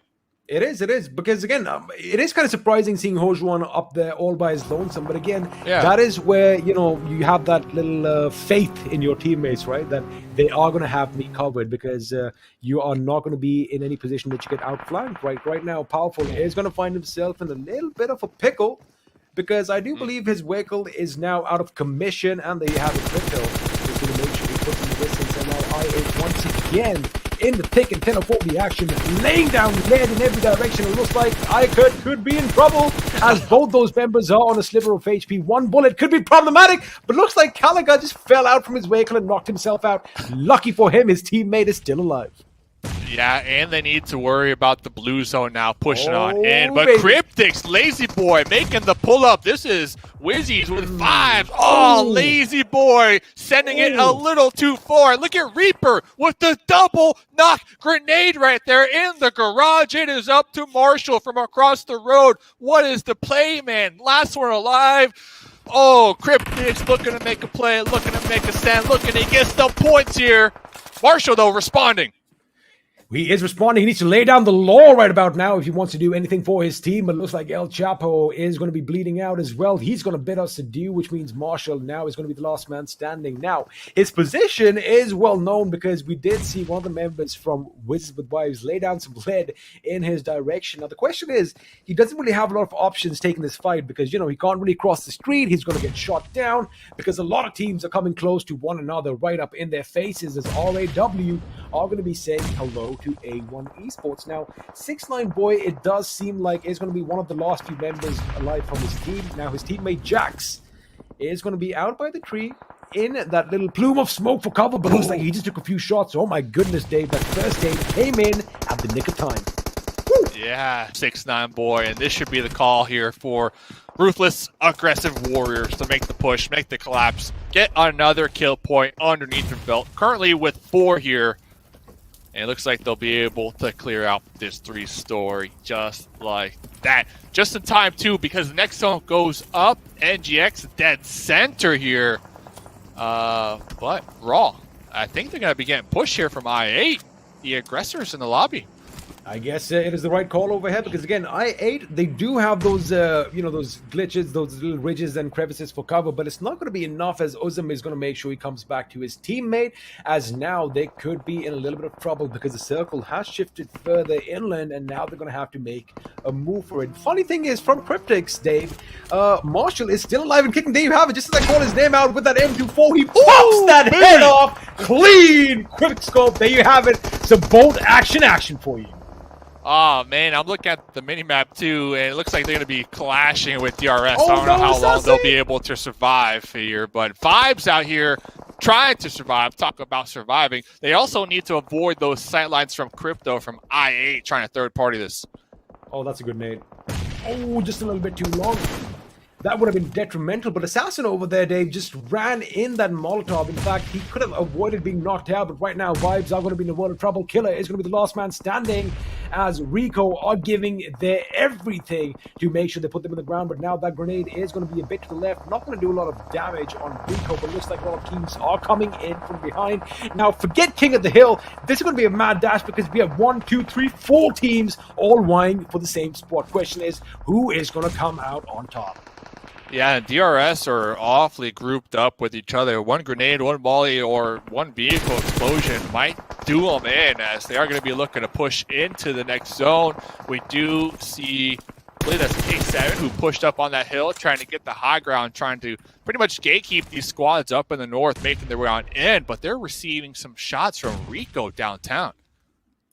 Rico trying to lay down the lead, trying to make sure that they actually, you know, just submit the enemy and suppress them, not really going in for the kills, because they're going to have to work out a little situation with DRS right now, because Nima is going to be throwing grenades. It's not at them. In fact, it's at Vibes, as one of the members is going to be brought down, which means Killer is going to be the last man standing for his team. Elsewhere, Reaper X is, again, a last man standing for his team, but that is not going to stop him from looting those delicious airdrops, making sure he has level 3 armor, and of course, the goodies that come along with it. Now, it kind of seems like somebody called in for an artillery strike, because grenades are going to be going left, right, and center. However, none of them find their mark there. Yeah, in DRS, we can see how they're kind of cresting over that hill, being really cautious, trying to be aware, because once when they push over too far, they're immediately met with some shots, with some bullets from across the way from downtown. And they felt that firsthand as 2 of their squad mates were taken out. But they were able to pull back behind that ridge, get the reset, hopefully come out on top. Next zone does not favor any of the teams up there to the north, so good luck to whoever comes on top surviving with this new circle shift. Well, it looks like NASR, they've wiped out the winners from the last game. Lit Esports are out of this game in the 11th position. Final tell teams as now Stalwart are going to make sure that they have no moment to recuperate, because Top is going to make sure he has the aggression right on top of them as action. Again, a man of action goes in, but Miracle was in a wonderful, miraculous position. His position was so wonderful that the flag was unnoticed, and there you go, he did get the knock. However, is going to be taken down by Pika instead. Now, they are going to be one man down each from either side. I do believe Batika is going to get that revive coming in, as Top is going to go on Stalwart, but now looks like Wives is going to be coming in as well. It's going to be pandemonium. It's going to be chaotic, Dave, as people are going to be toppling over like dominoes now. I think Top trying to prioritize getting the pickup on Pika, who is behind these boulders, should be safe. They also have this broken wall to work with, and both these squads can kind of play nice neighbor for the time being, because if I'm not mistaken, this is right there on the edge, so there is going to be hard cover. But Raw, K7, 2 different teams on the opposite end of the hill. They're going to be applying pressure. They are going to be applying pressure. However, I do believe that the teams behind them could be devastating, as they are going to be moving in the circle. Now, they are in a good position, but they can't really do anything from over there, because the moment they get up, they are going to be shot at. So Stalwart Esports right now in a good position. NASR in a good position as well, but from elsewhere, it looks like I8 could be coming in. That grenade was beautiful, as action is going to take Batika off his feet. The follow-up grenades are coming in as well, and there you have it. They're not going to wait for the smoke to dissipate. They're going in for the kill. A full set MVP look right there with the UMP caught off guard, but just in time to be able to secure this warehouse. And that warehouse, strong zone, strong position right here, as I8 looking to make the pull up onto NGX, who have been blessed in these zones for some time now. I8 with 8 kills already, again making sure they use those bridges to perfection, as NGX are going to be coming under heavy fire with Freak, and looks like Hixie is going to be the last man standing. Now Lord is going to get the revive. Smokes are going to be deployed, but again grenades are going to be relentlessly thrown in every which direction, so you got to be careful. You got to look at the skies above, because that is where death is raining down from, as Top does spot RAW. They're going to be out as K7 now, the last man standing. Chaksheen, not the last man in fact, Hujuan is by him as well. They are going to be pretty much in no man's land directly in the center, as Lord does throw a grenade. That could be good. Crypto could be off his feet. How is he still up? Ooh, that grenade doing a lot of damage, but you need to keep your eye on the kill feed, because in the warehouse down to the south, STE, great position to third party. That's why both these teams, NGX and I8, they need to be cautious about not cresting over that ledge, as Blade looking to secure some additional kill points up here. 10 kills so far. Oh, and taking out, spotting out Lord at the end. Wow, I8, they are just putting in the work here this game. They are putting in the work, but right now Stalwart Esports are facing all that brunt, as they are going to be pretty much hit from every which direction, and the revives are coming in. This is going to be a little bit drastic, a little ballsy move, if I may say so, but looks like it is going to be working out in their favor for now. Have a look at Scry's position. He's making sure that, you know, nobody comes in from the side. Chaksheen, again, a snake in the grass over there, with his position pretty much oblivious to anyone else, as Uzum is going to spot the enemy and is going to take him down. Now, this is where Chaksheen can shine. He needs to let the teammates go past him before he lets loose, because again his position hasn't been given away yet. But this one grenade could be devastating. Uzum does give his position away. Chaksheen goes in for the kill. He does have that Uzi, however he misses his shots. That is going to be devastating, and now his cover has been given away. Wow, trying to play spoiler right there. Now it looks like we're down to just 2 teams. I8 with 13 kills. They got this nice little trench, this open terrain right in the middle. Both teams, south and north, have a nice little dip, a nice little hill to work with for cover, so that they can come up with a strategy on how they want to play this next one out. But honestly, I8, they are looking like a wrecking ball here, a force of nature this game.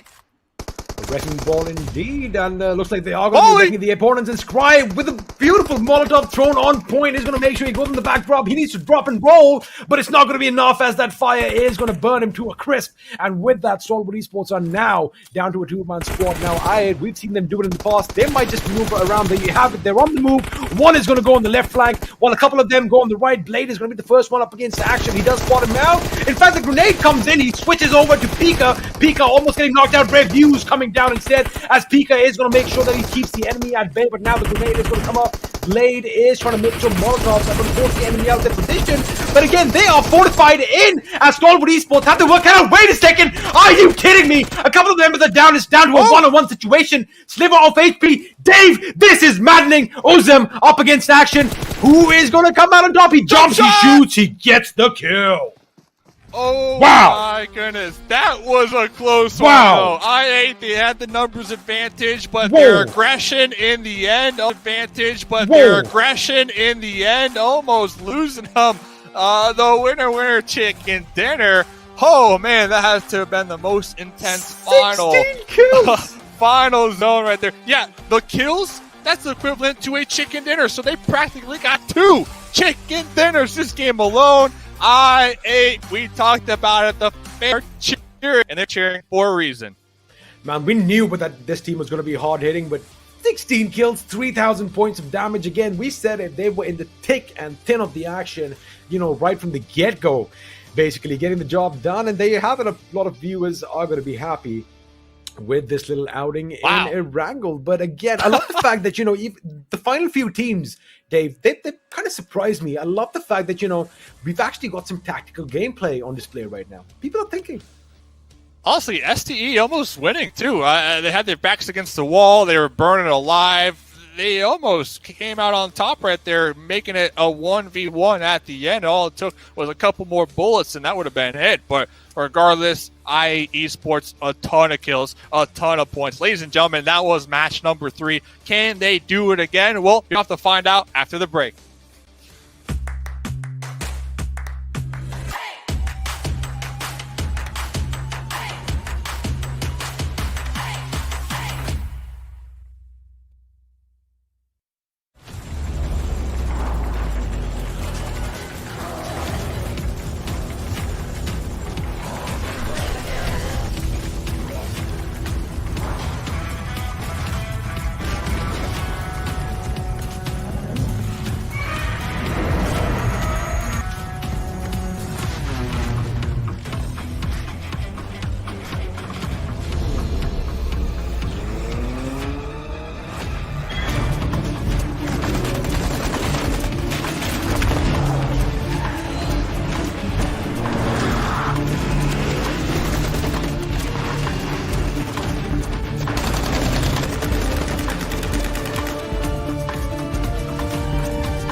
Welcome to PUBG Mobile Pro League MENA and SA Championship. 3 games are done for the day, but what a smacker of a game this was, the final one. Nobody could have predicted that result, but boy oh boy, that certainly does bring up i8's name to another glorious level. Yeah, I mean, right now I feel like I should have joined the big boys on the other side on the caster's desk when they were chanting as the day started, I8, I8, I8. The team is doing phenomenal right now. I mean, the final moments of the games, they were just, nothing else was coming down. It's so true. That is so true. But with that, let's move on along and have a look at the most valuable player coming in from this game, the 3rd game of the day on Erangel, and it is going to be Blade. I mean, it gets here, right? i8 is doing really good. Blade coming up 6 kills, 950 damage. 444 healing done. This shows that, well, this win, it wasn't easy, to be honest. 4 assists as well. And with this team, ladies and gentlemen, boys and girls, starts their journey from military base. Yep, and the team that they faced off against as well, on the same island usually. But it was, I mean, we wanted that fight, right? We wanted that fight, but we wanted it in the early game. They fought in the late game, still worth it. The wait that was there to see these two giants face off against each other. But I have to say, I mean, it was quite interesting the way it all happened. Because, first of all, I mean, the way the circle was moving and the challenges that were faced off by i8 as well, as we do always talk about their rotation pathway through the military bridge, you will always have to be extra cautious when you're almost at the main island. And this team, they know how to do it perfectly every single time. They always get to the other side. Absolutely. I mean, it's clearly evident with that first 3 players in the top players list being the players from i8 itself. On the other front, as we move on to the 4th and 5th, we were, of course, looking at Hassan as well as Wizzes with Vibes player. But moving on to this final fight, what a dominating play this was, even from Stalwart's side as well. I mean, it was pretty close. Yeah. It definitely was. Just think about it, right? Both teams are average survival. In fact, Stalwart, in the final moments, I tell you one thing, Stalwart had only 3 players. Still, their average survival is more than i8 somehow. As if it's just, look at this one.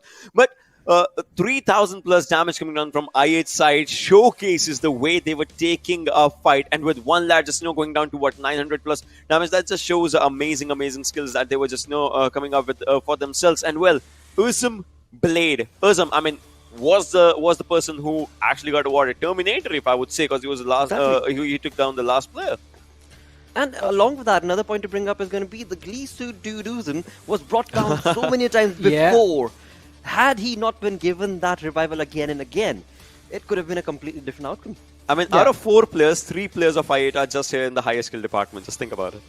Yep. And the damage as well. I mean, we do see Blade, who's in Crypto being there. So definitely a wonderful performance from this team. Think about it. Performance to the lobby. Uzum is there. On the side of i8.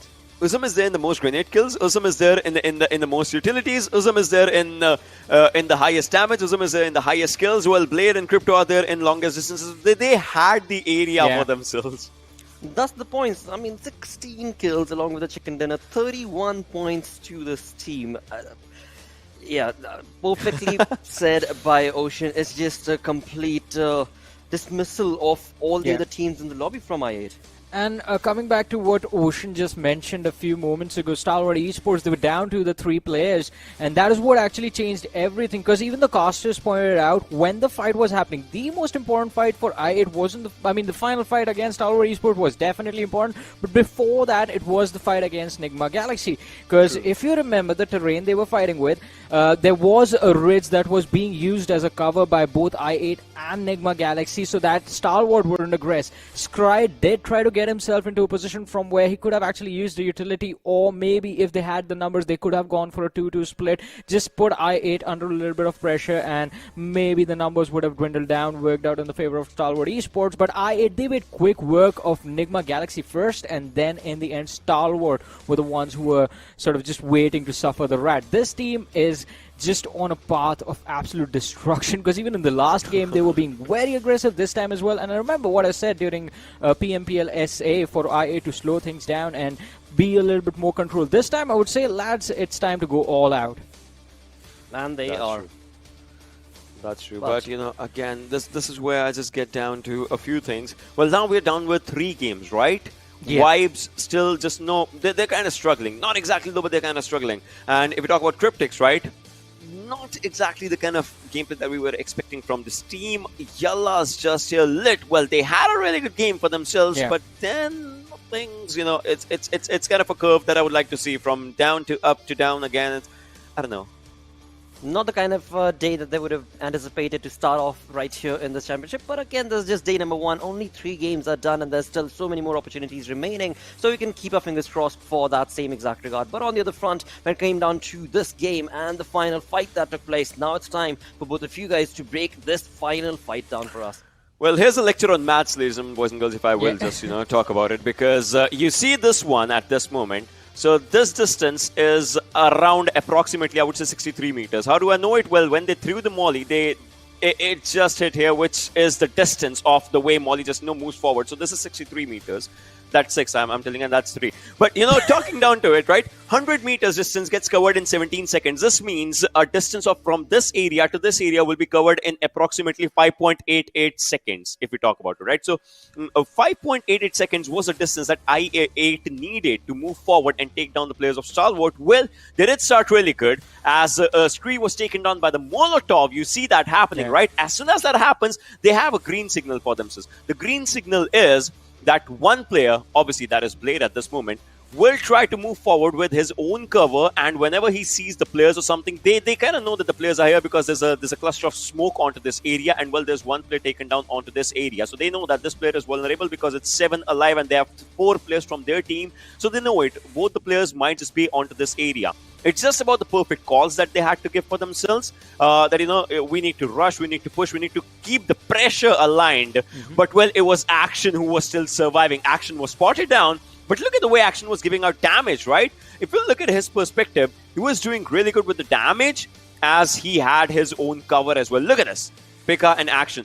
They had covers for themselves, and the damage that they were giving was just quite impressive, even though the circle was ready to punish them in next 30 seconds. But still, I mean, this is where I loved it the most. Look at him. Action. Just switches down his area, takes down one more player. As soon as he does this, look at Ism. On a sliver of HP, look at Action. On the same sliver of HP, almost, if we just talk about it, right? Crypto's down, Pika's down, everyone, like every other player's down.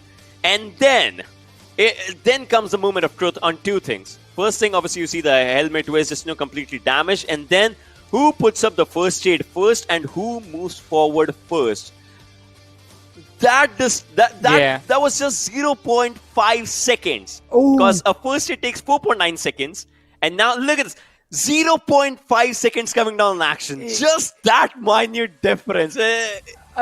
I did not realize this. It was literally a few extra steps that he took before he actually started on the first aid. Had he literally, the last man went down, started off the first aid, maybe things would have been, well, the fight would have carried on between the final 1v1. But as Ocean mentioned, Uzum was actually already putting on his first aid, and it could have actually gone either way. But Action, I have to say, the man has ice running in his veins, nerves of steel, because that was a lot of pressure to deal with in that final fight. But hey, I mean, we're talking about Stalwart Esports. This team, again and again, so many times, has done exactly that. Just beaten the odds so many times. So nothing separated from them and their gameplay. With that, let's move on through to the other team's gameplay that was showcased through the Oppo F19 performance. I mean, again, we see those run-ins just happening. It's kind of a norm nowadays, Johnny, when we talk about the run-ons happening overall. But, well, this game was kind of different from the other Erangels that we have seen that, obviously, Fixes was talking about this as well. Some different kind of vibe with the circle just coming up overall, which I would say was good because it was needed. These circles was kind of, these circles were kind of open, but not exactly open. I remember, Dave talking about that the circle shift should happen north, but, well, that did not happen. And this moment here, you remember how alongside the areas of Rozhok, Cryptics was kind of they were struggling with their own decisions. Yeah, not just Cryptics though. YALLA Esports have been in a world of trouble as well as far as their previous matches today have gone, and it is going to be really interesting to see how the teams actually do plan on bouncing back and bring themselves back into the tournament, because again, some of the best teams from the MENA region, and we did not expect them to have these sort of performances. But again, this was the fight that I was talking about. I8, that was the opportunity for Stalwart Esports to actually capitalize and push towards I8, because they were distracted by Enigma Galaxy for so long. But again, the numbers disadvantage holding them back till the final moment, and then just a few extra steps. Now the few extra steps to get behind cover and then put on the first aid, costing the chicken dinner in this match. But still, kudos to I8 Esports. Incredible run so far, and I want this to go on for the next matches as well. It probably will. It definitely will, in fact, because of the gameplay that they've showcased already till now. With that, let's have a look at the damage histograph coming in from this game, and an interesting play being showcased as we start the conversation on from the right-hand side of the teams. Not looking too good. Yeah, definitely. It's not looking too good, but again, another game, another team in top 5 with 1 kill and a lot of damage is coming out. This is another pattern that's been going on today. Starting out with 820, then it was 927, and now it's almost 1200 with 1196 coming down from the side of KSM. So it's really good. But talk about the teams, right? A1 Esports, Cryptics, YALLA, Lit. They did deliver. They used to deliver. They have delivered in their in their own matches here and there in the previous season, in this season. But now, I don't know. I mean, we know what's at stake after this one, right? Oh yes, and the stakes couldn't be getting any higher, because every single match that is done, we're basically lowering down the number of opportunities that these teams have. And again, through the league plays, only 16 teams going to be participating into the finals. That's the crucial thing. With that, let's move on to the storyboard. That's going to be showcasing the overall ranking. And indeed, in doing so, well, I8 have made a mark. Is that mark good enough to give a very capitalizing lead for themselves? And it is. Wow. 6 points, 8 positions jump for this side. Also, classic I8, 25 kills, just 21 placement points. They have their own style of doing things, and it is working out quite nicely for these lads. There was one more time, if you remember, right? I8 had the first position in this season only, if you remember, in PMPL, right? They had the first position and they never let it go. I remember that was the league days only.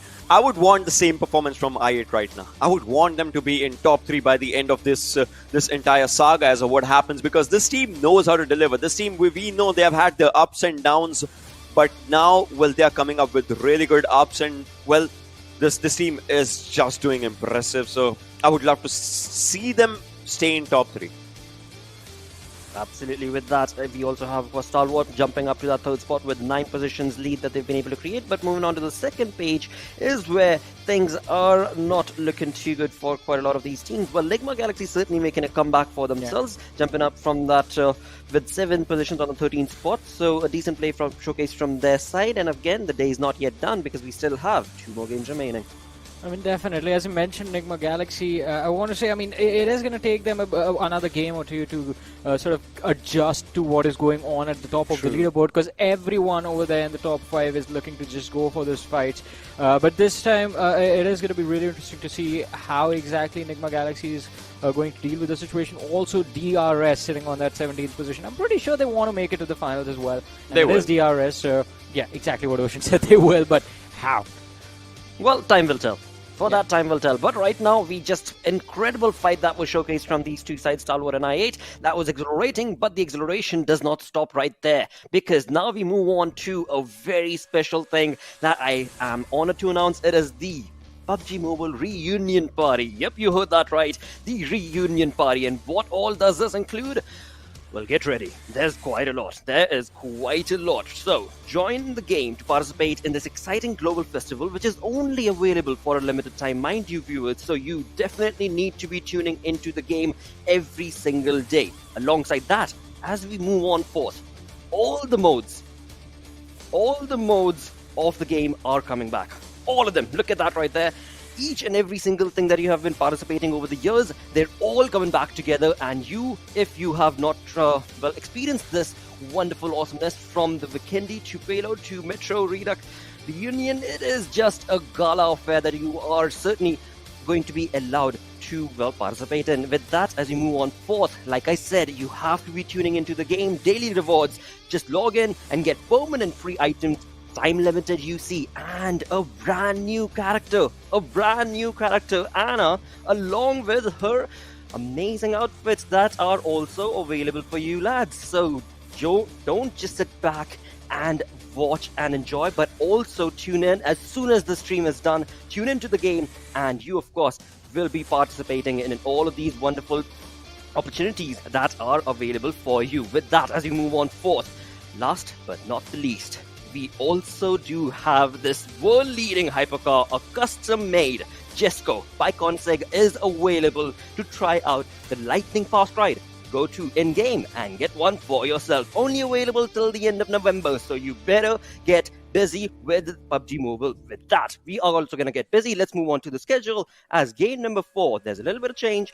Ruby's not playing, and the map is going to be Sanhok. So it is going to be a fast-paced affair, just like Conseg's Jesco, I think. What do you guys think? I mean, it is fast-paced affair, but, you know, in my mind, there's just one thing. Well, we've seen our teams just coming down. If we talk about South Asia, right? When they used to play Sanhok, we've seen a lot of heals happening outside the circle. Yes. But if we talk about MENA region, that region kind of likes to play at the edge of the circle, but not outside the circle in the final zones. So I would love to see what that region specifically does when it comes down to the map of Sanhok. I would love to see if they gatekeep the players that are healing or something, like what they will exactly do. Indeed, Evan. Varun, what are your anticipations? I mean, quite a lot of questions, but I want to see, I just want to see IA do the same thing they've been doing so far and see if Stalwart Esports can stop it. Well, let's keep our fingers crossed. With that, it is time to move on into the game. Thus, it is time to introduce the Panda Bros. Yes, they're back again. It's going to be none other than Necro and Pain Fixes. Well, what an evening has it been so far with the way teams have been starting off, and R8 completely looking pristine as ever. Now Necro heading into Sanhok. I never imagined, I'm going to be witnessing Wizzes with Vibes not playing this one, because you do know how impactful they are, right? Exactly. Wizzes Vibes not really playing this one out because the Group B is sitting this one out. So that means I also was kind of anticipating, if Wizzes Vibes was playing this one, there could have been a lot of drop clashes, especially near Sami. That's where they really like to go. But unfortunately, they're not really playing over here. That means the team that is going to be taking Sami is going to be GXR probably, because that's what they have been going in the PMPL Arabia finals. But this is the happy faces of the players. They're ready to go, man. I mean, 100%, right? Because the way things are, going off, we're witnessing different versions of gameplay over here. On one side, we've got teams like IH, you've got teams like Wizzes with Vibes that just need to get done with all the required points, just to qualify for the finals, because that is what matters. But, we're going to carry on with this conversation as we do have the big bird in the sky, and we've got an Enigma Galaxy just dropping off wide off the bat, and I want to see some skirmishes, right? I want to see some clashes wide off the bat, because this is something that hasn't been happening so far, because the way things started off early on, teams started to play pretty slow, but Sanhok is where, you're going to change the pace out. Exactly. Sanhok is where you get the breath of fresh air, and teams as well, they will have to adapt to how teams are going to be playing, how teams are going to be thinking, especially the IGLs, how they're going to be processing the map in future lines. But right now we also do hear a few players kind of looting up, but hold on. The circle, another circle, it's not something new, Fixes. We have seen this in the past as well, but what really comes down to is that final zone, where it goes. I mean, it's starting to look interesting already, because we've got some action maybe just brewing up for us around the Painan area, because we've got Lit and Ekarth, right? And the way these two teams have been playing, especially Lit, I've really been liking them, because you've got Wee Hong. He's got that experience, right? He's played a few couple of tournaments, and he's won in his region. He's placed second. He's a veteran player, so he does add that extra punch that they do need. But right now, taking a look at how the circle has really panned out. I mean, A1 Esports, they've already, they're sitting out of this one. So it's kind of a sigh of relief for Rico Infinity, because they get to do what they want, and they've got the blessings of the circle. Now, in Sanhok, if you're having a center and you're having a compound like Paradise, and that's you are having a good time. Yeah, you definitely will be having a good time. Just like in the past game, NGX had the center of the circle, but again, the problem was they were kind of exposed, man. The backs were exposed. You always got to watch your backs, and that's where things might go south for you. And this is the same thing in Sanhok as well. It's known for those third parties. It's known for snakes lying in the grass, and you never know where you might just face an enemy. But over here, I mean, take a look at how KHK are playing. Kind of a split. This reminds me of the previous game as well. Now, KHK were supposed to drop in Rozhawk, but instead, they split out way too much in the start, and that's where the early bodies started hitting the deck as well. Yeah, 100%. You know, KHK, one of those, teams hailing from Africa. You sort of tend to expect, that this team might underperform. And, well, they have been not really getting up on the pedal right now, but I'm pretty sure they're just tasting the waters, right? As those days goes on. I think tomorrow or maybe day after, they're definitely gonna 100% bag of chicken for us, and we're all gonna be happy about that. But more than that, I really want to touch upon DRS, the way they've been playing. Now we did talk about having two different versions of gameplay for us today, right? One of those teams, we've got teams like R8 that are right off the bat explosive, and then we've got DRS. They're taking things slow. They know they've got to get into the top 16. They're confident about that, and sometimes they've been cocky about that, and well, they've been punished, right? But this time, their primary objective would of course be just being there in the top 16, and once you head off into the finals, that is where they're gonna explode. That's where they definitely will explode. Yeah, I like how you pointed that out. DRS this time are playing really slow and safe. I mean, my personal perspective over here, how DRS is playing, I just feel like they're just kind of like shy in taking fights. What do you think so, though?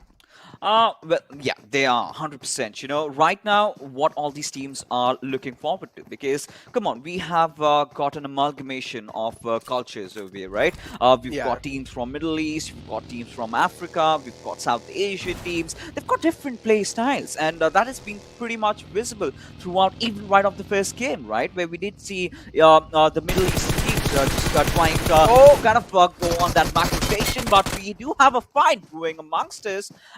Jiggle, who was just hiding behind a rock, does find out Miracle from NASA, and not a really good start for them, and Team Vibes. They're going to be cheeky, right? They're going to be happy about that. But, again, coming back to what we were really talking about is Middle Eastern teams being really very cautious on their rotation. They love playing the edges, where we do witness the South Asian teams, let's say like Dead Eyes, they love the center. And then we did see in the second game of Erangel things changing up a little bit. We did see Nigma Galaxy holding the center, where we did have the South Asian teams trying to play around the edges, the peripheries. So, these changes that are being made, this adaptiveness by all these teams, I'm really excited as to where it all ends down to. Exactly. I'm pretty sure each and every single viewer as well is really excited for this game. Probably they have been waiting for ages now at this point, and finally we are seeing these competitions in front of our eyes. But hold on. Seems like SUDOR, they have spotted Lit out. Lit, they're looking pretty good inside this game, but hold on. Not anymore, as Mercy, right? Yeah, actually Mercy has found himself being taken down. That's quite an unfortunate way to go down over here. And Lit, again, they're quite separated out, so that's not really good. It's a 2-2 split, and this is where SUDOR capitalizes onto it. They realize Mercy is knocked out. There's only one more lad in the compound. Emperor is trying his best to hold the fort down, but is he going to be able to do so? We'll find out in a few seconds.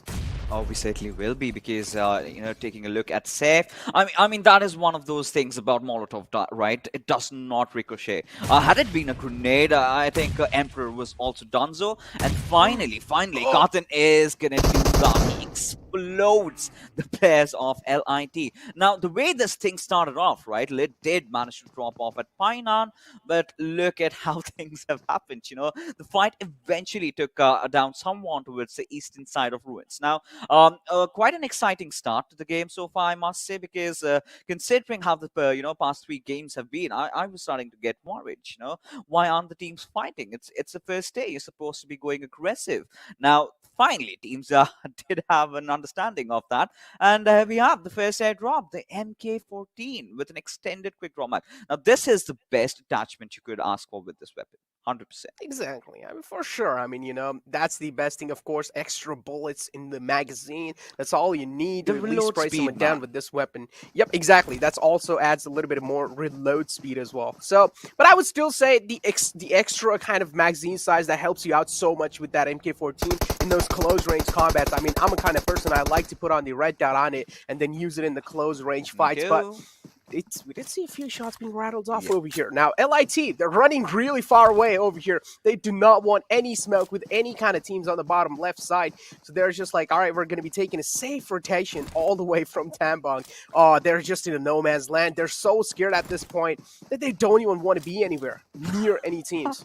I mean, someone had to pull off that Wizzes with vibes, right? Someone had to wait outside. I mean, come on, it's Sanhok, right? Now, what I would really suggest the players of Tambang, if they could hear me, you know, through the voices in their head, I would really say, you know, just pack up with any amount of first aids you can. You know, just go. It is the meta, right? In Sanhok, well, a lot of teams have abused it, and as long as it's legal, you might want to do that as well. I mean, you do not have the numbers, but what you can do is go and opt for the healing battle, get those important, crucial position points, get 40-50 first aids for yourself, keep an entire stack right in front of you as to when you're going to need that. But, you know, taking a look at things, we do have DRS also rotating to the first rotation. Then we do have I8 making the move, and Team Fate from the backlines. Now, this is one of those teams that always, you know, tends to surprise me, because I really do not know what I'm expecting from them. They come in, they suddenly get a chicken dinner, then the next game they go out in the 16th position.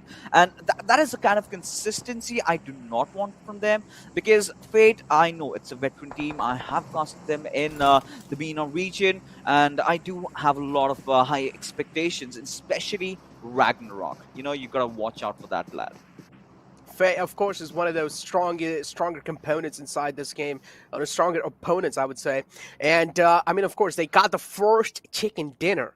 Yeah, that's what really matters. I mean, that's going to be setting the mood up and forward. But then later on in the second game, instantly fell down in those early stages of the game. That's not what you really want. Getting from all the way top up and then falling all the way down bad. That's where you got to question their consistency. But hold on, we also are going to be talking about that, because it's just the first day, right? I mean, we can't really judge a lot of things about it. But again, you don't really have a lot of days fixes, and you gotta capitalize on each and every single match. 100% agree with you on that, because you know, you just have 4 days right now. The task is rather simpler, because all you have to do out of 20 teams, be in the top 16. At least carry yourselves to chicken dinner, and remainder of the matches have a decent 3 or 4 points, and you're looking at qualification 100%. So the experience bunch, they figured that one out, right? You know, the desk was getting really concerned about DRS, Enigma Galaxy, but I do know at the bottom of my heart, it's not going to be a big concern, at least as of now. You know, that's for the 4th day, that's for the last day. That's where we start worrying, because right now, I'm here to see some fights. I am here to see some really different approaches to the game, because the circle so far in the past 3 games have been so refreshing, right? Every single circle being something new, and these teams are having such tough time figuring that out. But considering what we do have in front of us right now, this current circle, I mean, Paradise Resort is where it should be heading out, but we know it never does. Yeah, something like that you can say. Rico Infinity is the one who has the entire side of Paradise Resort in their hands. Take a look at that vibes. They all almost silenced the rookie over there, but Assassin took a few shots, instantly backed off in cover, did realize he doesn't want to overcommit over here. If he goes down, it's going to be putting his team in a little bit of more panic mode.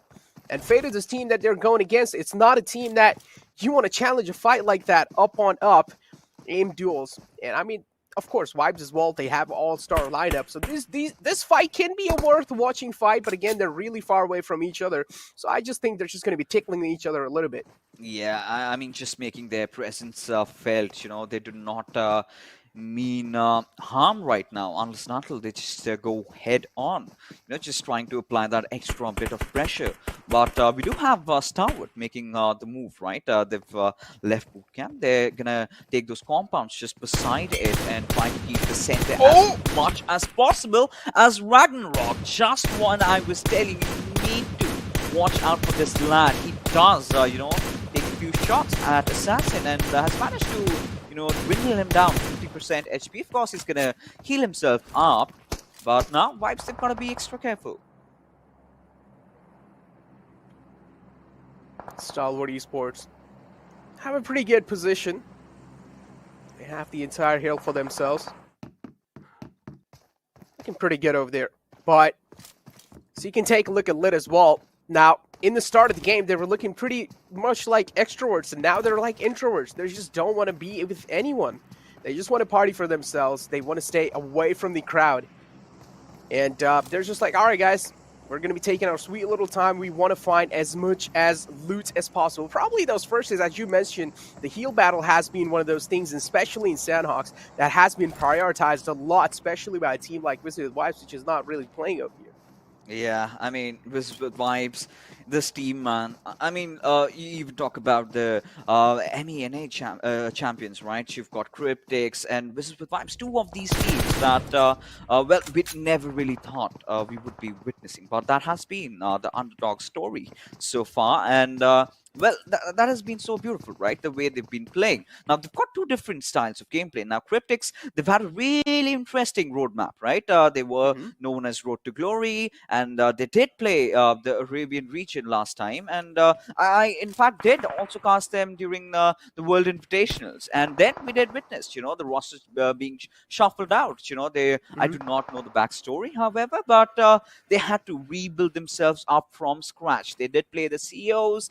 They played really well over there, heading into the Arabian PMPL. We did have them rather having a slower start, but in the finals, when it all mattered, Wizzes with Vibes and Cryptics both stepped out. And for Wizzes with Vibes, that was more of a Cinderella story, because no one ever anticipated that in those last two final games, they're going to be taking the final laugh. Exactly. For Wizzes Wives, they're more kind of like a thing where it's a dream come true, right? I mean, they didn't really think that they might just be the one, because none of us thought that. Let's be honest, none of us were counting them in. We all thought that, okay, maybe it's going to be the DRS, who probably comes out all the way on top in Season 4. But then it was just Wizzes Vibes, and we all were just completely shocked. We all were surprised, and I mean, they deserve each and every single inch of that victory. But for now, we got to get our heads back in the game over here. I8, I mean, after that banger of a win in the past game, their morals are going to be boosted up. Their adrenaline might be high as well. All-time high over here. And they're also on a high ground a little bit. They do have a decent amount of info with this one. They can see all around them. And that's what you really need, especially if you're I8s, because we know they do want a little bit of blood on their hand. They certainly, I mean, considering the fact they're playing right now, and yeah, Crypto, he's looking so sublime. And not just Crypto, right? You've got Blade, you've got Refuse, you've even got Uzim stepping up, you know, clutching it out. Now they're in hot form, right? They're not scared of anything at all. But, you know, that is where it does not have to end, right? They've got to keep this sort of a gameplay going on, right? They've got to do the same thing in the finals, because, well, they're the best from the Pakistan region. We 100% know that. But they've got to be the best, not just in the South Asian anymore. They've got to be the best in the Middle East and the NA region as well. You know, these conglomerations happening, so many teams playing with each other, different, you know, play styles. This is what we love, right? You know, everyone being united by the game. And, well, if anybody could, you know, represent Pakistan on the global stage, has to be these four lads. At least now, right now. That's for sure. I mean, I8, especially inside such a huge competition, getting those big numbers in their backs already in the first day, that just shows how confident they are inside this lobby. And this also means that the research behind the entire day is proven true. But we talk about trying to kill, taking a little bit of dig onto DRS. The down man needs a hand, but that's not really going to be possible, at least for now. And this is how the one man is scored. Actually did go down. The entire squad was almost about to fall down. And, well, this is the prime example of map like Sanhok. You can never know where people are hiding, because Sanhok is just a map that is so close, that's so small and composed, especially in the late games. each and every single compound, you will have to know that it's probably taken. Oh, the down man is finally back up on his feet, so DRS are going to be having a little bit of smiles on their faces, maybe. Maybe not for long, because I do see Team Vibes, just closing in from the back lines. Now they are just going to get sandwiched so badly because, well, Nima's gone down before he even gets the res. The push is going to come in from T2K as Gyaltsen falls down as well as the stage does get rid off, but Martin Ninja is trying his best over here to keep things alive, and there he falls. And DRS, I mean, they're having a really bad day. That's even got worse. What's going on? DRS are falling down like rookies over here. No one's scared of DRS at this point. DRS is one of those teams that Season 4 everyone used to fear to at least fight against, and now in MENA Championship, it's like teams are just easily challenging fight against them. They're actually able to come out on top. And I feel like that's one of the main reasons why DRS as well are quite scared to challenge a few fights over here. But now you also do see TDK having quite a lot of view. That means a lot of information around them, especially in these late game circles. That's what you really need. Enigma Galaxy, take a look at this. Caught out in the open outside the zone. Lit have all the advantage in this entire world. They're looking to silence the rookies out of here, but Enigma Galaxy, they're not one of those teams that's going to be falling out. Lord, exposing yourself, throwing that nade, silences the rookie right there. Lit doing a good job making sure Lord is being counted out this game. Yeah, this is certainly making it so exciting, right? I mean, Enigma Galaxy and LIT, both these teams, they try to have a different approach. They rather took that western route, going from the western island, and now trying to enter in. And, well, how the mighty have fallen, Enigma Galaxy being one of the favorites from the MENA region, of course. Now, Ralph, he's definitely got to get that rest back on towards his teammate. But considering fourth circle and the distance that they have got to get inside the circle, that's gonna be a little bit bleak for me. But KHK, they won with the nature. They're sort of trying to approach Team Raw. Now, Raw looks completely fresh because they've had that roster shuffle. Now, B-Shaw getting knocked out as, well, Pennywise is going to take one more player down as another Assault. It's going to be Assault as Joker just spawned out another player over there. Does manage to get the knock, but Pennywise still just thrown in and gets spotted as well. Joker doing all the heavy lifting, but for how long? Joker being the hitman inside this fight. KHK falling down like dominoes. What's going on, KHK? You need to get yourself together. You got to hold the nerves and show your gun skills on the enemy team, but that's not what you need right now. KHK doing a good job with their utility usage. It's going to be Lewis who finds a confirmation for himself and also takes down Chari. Now Joker is the man under pressure. He needs to do something. He needs to pull off this clutch. If he's not really able to do so, Lewis is just going to rub the salt on their wounds. Yeah, they certainly are. And this is the moment where I really want Lewis, just to get past over his fears and maybe try to lob a grenade at Joker's direction. He's definitely going to get that, but no. Before that, wanted to heal himself up, and Joker, being the smart one over there, being the brave one over there, does get the final kill. And that being said, I8 look to be in a little bit of trouble as they go up against Ickard, as S1 does manage to take one more, and is just right out thrown in the open, gets punished from the backlines by Skeeton. Now this is where hell breaks loose. This is where hell breaks loose, and while this is the stereotypical Sanhok over here, ladies and gentlemen, third parties coming from each and every single side of the map. Rico Infinity, you know this team, they do like to play on the edges, but I also don't like the separation coming in from the side of Rico Infinity, but it's fine. That also means that one lad, Anus, is kind of holding that compound over there right on the edge lines. Take a look at Legend, though. Oh, so low on his HP, barely managed to get back in the cover. Cryptics have their eyes locked on to Fragboy from Deadeye Skies. Fragboy needs to make sure he's playing this one out as safe as possible. This had to happen, right? So many teams on that eastern peripheries, they had to lock horns, and that's why they witnessed the bloodbath. But Marsha, the spawner out Fragboy, will make no mistake in taking him down as Cryptics. Now they're getting serious, right?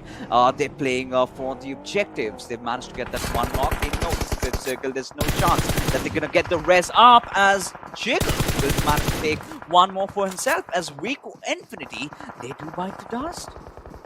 They do bite the dust, and well, that's not really a good thing. Rico Infinity, they still do have one more lad up on his feet, but there's still a down man, and take a look at this. Cryptics now, they need to make it inside the zone, but they're also taking a lot of zone damage. As one falls down, Marshall as well goes down, the IGL's down, he needs some help. Vibes as well taking a lot of shots on themselves. So much blood being drawn over here in these final zones, and this is what it's known for. Assassin now looking to get his man up on the feet, but is that going to be possible? That's a question what we're wondering. Stalwart Esports spotting a few teams out in the front lines. The circle shifts all the way out in the open in no man's land, and these teams looking to make it inside. But the main problem is there's no cover available in the late zone.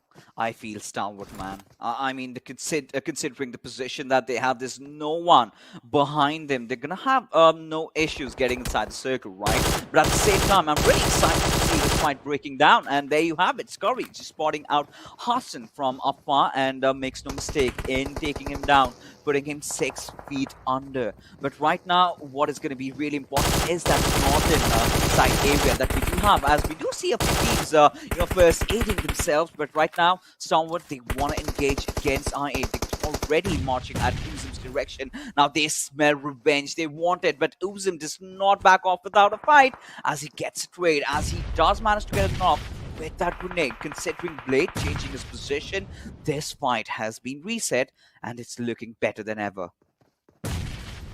One man being knocked out from the side of Stalwart Esports, but it shouldn't really be a sign of worry for them. Easily able to get that man up, back on their feet. Easy there, soldiers. Oh, Stalwart Esports, you got to play this one out a little safe because the wall of death is coming right behind you. Make sure each and every single step you take should be for success. Take a look at that NASR. So lucky that one man is down so low, but finally he has been shut down, and it's all down to I8 Vibes and Stalwart Esports. As you mentioned, this is what you were really opting out for. Stalwart Esports, they have the man advantage inside this entire final zone. Oh, they certainly have. Now, Uzum, all by his lonesome, he's just trying to, get the second position at the very least. Now I8 has already qualified, but for Stalwart, it's not just about getting the first spot. It's just not about having the highest skills. It's about sending a message, right? They are, of course, repping the Mongolian region, which we know is so aggressive, but we did not see a lot out of them in the finals, right, of the South Asian region. So this is where they need to redeem themselves, and what a good start has it been so far. But Assassin, you know how good this lad is, as Action just jiggling around and will get the final kill and his revenge as well, there you have it. Stalwart finally getting the chicken dinner, of course, after a very good effort in the Erangel game. Now the boys do seem happy. They definitely should be happy. That's a huge chicken dinner as well. And we were talking about how Sanhok can be one of those games that can be, circle favor as well. If a team is being favored by the zone, the chances are pretty much high of them actually winning this. But Stalwart Esports, they were always on the edge of the zone. They were also struggling trying to make it inside, but in the end, they just had the man advantage. They did a good job making sure they stayed as a unit, they stayed together, and that's what got them this victory. Yeah, 100%. When a lot of teams were just rotating around, this is where we've got to give props to teams like Vibes and I8, considering how far they were from the zone. This did still put up a really good fight. But Stalwart being really lucky from the very start. They had the center for themselves. They just had to move one compound and they realized the zone is forming next to them. But that is the beauty of Sanhok, right? And we love all these fights. But that was still the fourth game of the evening. Right now, ladies and gentlemen, we're still not done yet. We still have one more game to go. But what we're going to do right now is push for a short little break, because right after is the desk coming to break the fights down.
Welcome to PUBG Mobile Pro League MENA and SA Championship. All thanks to Oppo F19 Pro for making it all happen. Hashtag Wook Up Your Fun. This was the 4th game of the day, day number 1 right here.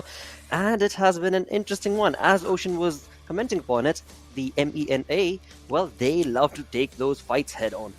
Yeah, they love to take those fights, even if it's a map of Sanhok, and they do take those fights for themselves. And that's the reason that, you know, the lobby itself had its impact over there was no silence overall. I would say today, in the entirety of the day, there was not a lot of silence though. So that's all thanks to MENA region somehow. Indeed.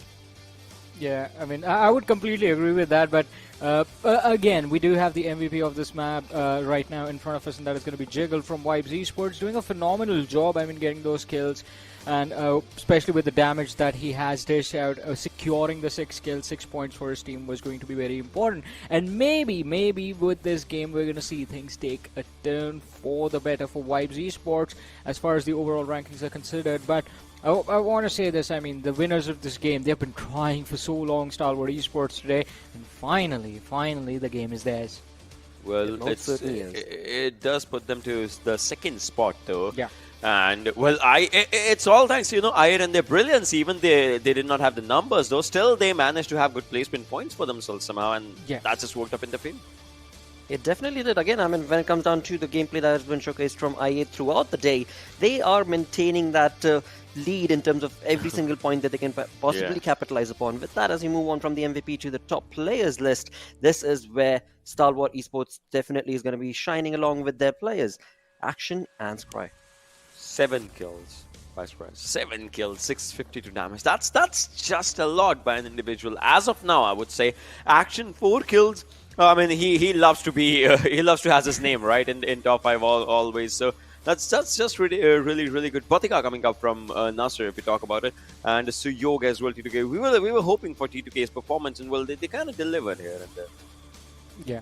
I mean, I completely agree with what Ocean said, but I have to say, from Nasser Esports, Batika, it was just a matter of time before this team starts to pop off. I mean, we know the caliber of players they have, and slowly and steadily, as they do get used to the sort of play style and the pace at which teams like Stalwart Esports, teams like i8 actually do like to play, I think they're going to feel a little bit more comfortable, and that is when we're going to see them get into their own zone. But looking at this head-to-head, I mean, Stalwart Esports, they were playing at a whole different level throughout this game. Throughout the day, they have been doing their own thing, and it has been working out quite nicely. But Wizzes with Vibes, again, sort of uphill battle in this matchup, and that has been the story for them throughout the day. So maybe tomorrow we're going to see a good recovery from Vibes Esports, and I want to see them make it into the top 5 somehow.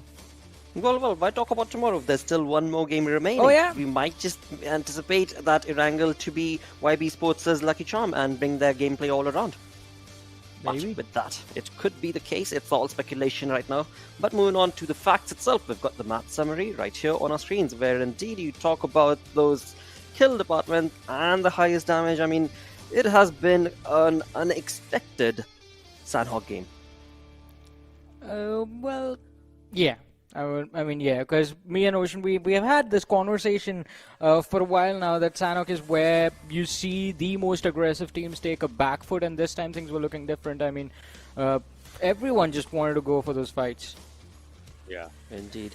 With that, let's have a look at the match ranking coming in from this game. We do know who got that chicken dinner. 26 points, Stalwart Esports with 11 kills to the team. And YB Sports, as you guys were just talking about it, so slowly but surely are moving up in terms of the overall standing itself when it comes to that. But in all of this, Train to Kill still maintaining the decent performance for their side with 6 to 7 points pretty much every single game. I mean, DE as well. If you look at this, right, DE and Fate, these two teams had really good first game for themselves. Right. And now, well, they had decent second last game for themselves. I don't know what's going to happen tomorrow and all those things that as we'll be moving forward. But Stalwart just coming up with good numbers for themselves. That's really good. I8. Well, no doubt they still have, like, you know, another game for them to play.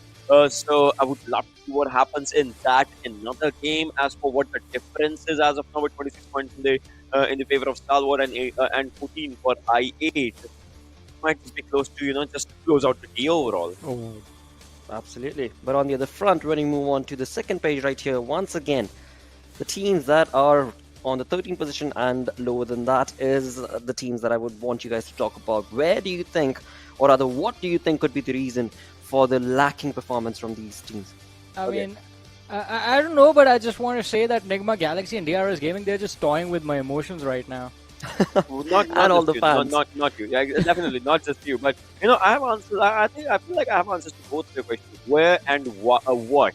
Right. So where is always about the early game movements, and they are not engaging in fights. If you look at this, they are being taken down in the fights. That means that they don't want to process the fights for themselves in the early sides. That's one thing that is happening. And why? Well, they just want to feel the lobby for the first day. That might just be the reason. First day, just understand testing the waters and all. But Exactly. they should test the waters. That's what I want to say is at least test the waters. Don't. Well, right now they're just trying. They're just trying to get the, as you so perfectly mentioned, test the waters or simply understand the lobby. But in all of that, they're just not wanting to touch it, right? They're not wanting to get their feet wet and dirty as of now. But day 2 could be a different saga. But before we move on to all those speculative questions, let's have a look at the zone analysis. Yeah, and in this one, just as we are just looking forward, we'll look at where Stalwart. I'm just, this team's here, and well, as we were just moving for this, had to move just one. That was just the only distance that they moved in the entirety of the game for themselves. So let's just not focus on them. I mean, you can focus on them because they got the chicken there, but let's just focus on the other teams that was just moving around the entirety. Look at this. As the circle's moving forward right now, Lit is one of the teams that just has to get inside the circle. Nasser is one of the teams that have to get inside the circle. Now look at Nasser, right? You saw them staying just around here. And well, look at the rotation. This, for me, I would say personally, well, they might have thought something that we would just go from the back line. For them, the thought would have been the circle might just end up here. We'll just enter in or something like that. But well, this was kind of not expected, right, by the lads. Yeah. And that was the reason that just went against them. Yeah, I agree with you. I mean, but this play, I would say that it has an insurance policy as well, because it is the early game situation in which they decide to rotate wide, and that sort of allows you the opportunity, because even if you miss the circle, even if it shifts to where you were not predicting, you will have the opportunity to sort of sneak in and find a safe haven, and that is exactly what they were aiming for. And then there's this team, just as we were talking about, right? they were just here from the boot camp side. They just moved in here, and well, the next circle they just move in here and they just get a good game for themselves. I8, no doubt they were taking really good fights for themselves, but their players were being taken down. And as soon as they reached the zone or something, they just had 2 lads surviving for themselves, and then at the end, obviously, was just 1 lad surviving, on which there was just a run over being done by the lads. So yeah, those things did happen. But look at this. Such a comfortable spot. I believe, like, I was just talking to Fix at this point. I was like, look at the positioning. It's beautiful from Stalwart side. It's really beautiful. And this is not the first time we've seen them pull off these moves in this map. They have been incredible in the past as well, and it's good to see that Stalwart Esports and I8, both these teams are just like they are playing their own game. Yeah, sure. They have done 1v4s in this map at the same place, if you just remember, right? Although I have a question for you, Ocean. You've been saying a lot about teams testing the waters, and water is right there. But where was the water on Miramar, my man? What was that? Well, let's move. We'll talk about that. Come back to that, exactly. And before we do have to go through the Oppo F19 Pro moments, because again, I mean, these teams in the lobby, they were just so very destructive in the map. Sanhok. This was a sneaky play, by the way. Yeah, this was actually destructive. It was like silent destruction. That just happened, right? And then it's like, hey, I need that vehicle. Thank you very much. Take care. Bye bye. And then they move. Gotta save the buggy. Make sure that you don't, by mistake, blow up one of the tires while you're taking down your opponent. And that was quite nice to see. But I mean, from this point onwards, we saw I8 sort of get into a little bit of trouble, and we've always talked about this. When you take a fight on Sanhok, you make a lot of noise, and that just means that if you are forced to move out of your cover, if you are forced to rotate, a little bit of a distance, you have to be careful that you make sure your front lines are going to be cleared up. Yeah, that's definitely right. And we just look forward to it as of the fights that were happening. But right now, after this one, I get it. We are seeing these movements, right? These were brilliant movements. But after this one, I'm still waiting for just that thing, the overall standings. Where does it put both the teams in the top 2? Because that's going to be really close. I just believe it's going to be close. And that is something that would keep the competition alive in the next game. And again, moving forward tomorrow overall. I mean, it is going to be fun. Tomorrow is definitely going to be quite this fun. jiggle was really good, I mean, Action at this point is just showing off. They knew it was just one He lad can, behind I mean, that. you know it, right? He loves to. He loves to. Always. All right, no team. Damn it, no team in with 1 kill and just a lot of damage. This time, no team with that thing. But again, if we talk about it, right? T2K has been doing decent once again for themselves, but onto the central lines. I love the way Raw played their first game, but after that, I'm getting the glimpses of the previous Raw. Remember when they used to be in 11 to 15 most of the times in PMPL previous. So I want to see more. Again, I don't want to, have that same vibe overall, to be honest. Well, we'll see again, because again, this is just day number 1, and all the teams are trying to just understand the competition, the lobby that they're playing against on the other front. As we were talking about that storyboard, as Ocean did mention what sort of a point difference is that going to be. I8 is still up on top, but only 5 points shy is going to be Star Wars Esports. You know what the difference is? It's 1 chicken dinner. Yep, it is. And I believe there will be 1 team that would have their 2nd chicken dinner in the last game. Well. That is a very interesting crystal ball speculation coming in from the side of Ocean. Not these two. There are other teams as well. There are other teams as well. So, well, that just leaves the 3 options, right? Yeah, 3 options. Star Wars and Fate. So he said not these 2. That means Fate Esports. No, not just these 2. That's what I'm saying. Not again. Hey, stop manipulating. I'm going to twist his words the whole time now. But Vibes Esports, a good performance from them, jumping up to that 7th position, looking pretty neat right now. And again, the game and the day is still not done. Oh, well, I mean, second half of the standings. Now, things are still pretty close. We're just getting started, but it is, again, going to be really interesting to see how these teams actually do finish off their day, because 4 matches a day, you just have 16 matches in total before you head to the finals. Yeah, exactly. I changed my mind. It might be DRS as well. Might be. So you now want me to pass out, basically? Because imagine if they get in top 12 by this one, or maybe top 10. It's close. It's really close. Yeah. Well, to get that perfect speculation brought onto the result, we do need to move on to the schedule, where Group A is not going to be participating this time around, and it is going to be Erangel. So let's see if DRS will be able to bring that sort of a dominating play. Because again, I mean, we've seen them time and time again on Erangel dominate so many times in the past, but today's day is looking a little dicey for their gameplay, but we shall see if it'll be theirs for the taken. What do you think, Johnny? I mean, I was just going to ask you a question since you're the man running the show. Do we take Fate Esports as Ocean's prediction? Because that is what I took from it. I want to ask you, what did you take from his prediction as he said, there's going to be 2nd chicken dinner, it's not going to be one of these 2. What do you think, Blotter?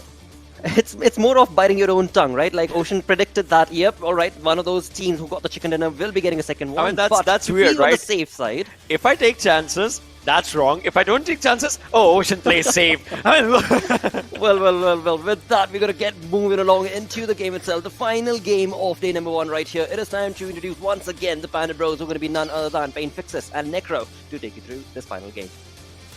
Oh, well, I'm so happy. I mean, finally someone has managed to shut down Ocean, not just once, but twice. So, huge props to my man Johnny for doing that. But right now, I mean, Necro, we've got to talk about this, right? The crystal ball, they say. I mean, I've got to question the geometry on that one, for sure. But what I believe, it's a facade, right? Because, you come in, you're just predicting the 2nd chicken dinner for a team, and then you go DRS. What do you think, though?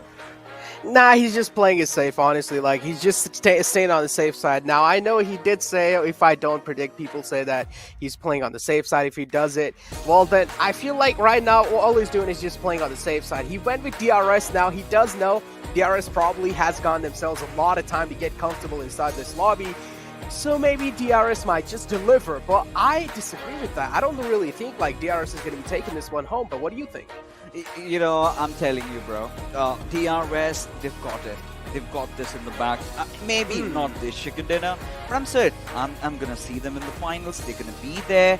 They're gonna come. They're gonna dominate. And well, I mean, I'm predicting a top 2 performance. But either ways, this is a conversation that we've already had prior. Before this tournament even started. They've already qualified for the GC. They are playing for the Moolah. And now taking a look at this particular flight path trajectory, we do have it to be a kind of a default flight path, right? But what has been really interesting so far have definitely been the Erangel circles. So refreshing as lime. And but I know you want military base, but where do you predict the circle this time? I'm saying top right near Yasnaya. Kind of like the Stalberg kind of circle. That's what I'm predicting. I want to see a little bit of uniqueness in the game. Yeah, even though we have seen those kind of circles in the past, but I still want to see one of those. And I want to see a curveball being thrown on these teams. But one thing I've been noticing over here, Fixer, is that K7. Now, of course, being one of those teams that is from the HTM region, they used to like to drop towards Yasnaya Pol 9. Now, in the previous map of Erangel, they dropped near Shelter. Now, I do want to say over here that DRS is they'd like to go towards Yasnaya since a long time. I mean, that's their OG spot. I feel like, is that the reason? Like, what do you think? Like, they're trying to improvise? Yeah, 100%. That is what exactly we were talking about. They wanted to test the waters, and they did. They felt what was better for them, and they opted for that. And there you have it. Well, your wishes are definitely granted because, what is a first step without a military circle, right? Yeah. And there you have it. But what I'm really interested in is the fight right in front of us. Two really good teams going up against each other. It's Rico Infinity up against T2K. Now, I really like Rico Infinity's positioning because they've got the better of the compounds, especially if you take a look at the mini map that we've got one of those players having a different angle, right? He's got that entire compound to himself. And Charshain, well, he's already drawing out the first blood, going up against Wizzes with Vibes, who apparently have dropped in an area that we've never seen them in the past do so. Seems like a lot of improvisation, especially that planned fly path fixes. We got to talk about that. That was one of the unique planned fly paths, and that's why I visited Vibes. I feel like they were kind of caught off guard over there. And, well, the bodies are hitting the deck pretty early. Oh, he just swallows that nade. Rico Infinity, one man goes down. Suyoga as well is down low on the side of TDK, but they don't need to worry about it. He's probably going to be patching himself back up onto full HP. Rico Infinity getting pushed. He's just that one man alive in that initial compound. He's trying his best to fight back. Backup is there. There is one more man in those compounds, playing out those walls, playing out those edges of the compound, trying his best to play this one as safe as possible. Also, trying to provide that cover fire.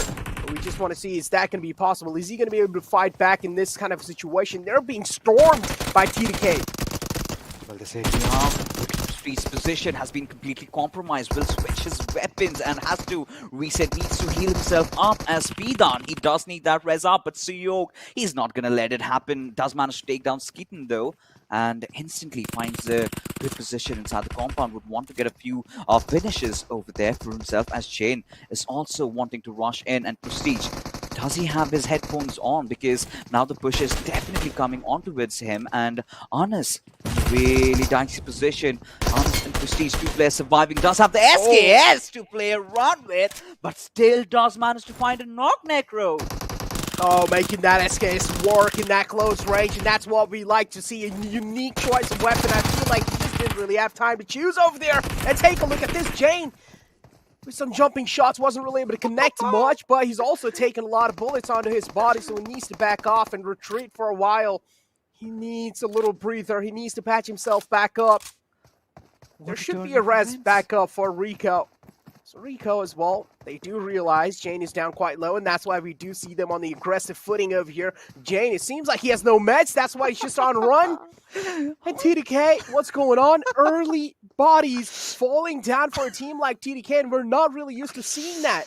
Oh my goodness. I mean, the way it started off and the transition where we saw, right? You're not supposed to get cocky, right? T2K did exactly the same. And SKS, desperate measures, man. But we do have a replay again coming from us. We do have I8 going up against A1 Esports. You know, my man UC is really putting up a fight, but he is definitely outnumbered. And well, did get taken off over there, but you know, still Blade doing the job. And I8, they've been looking really promising.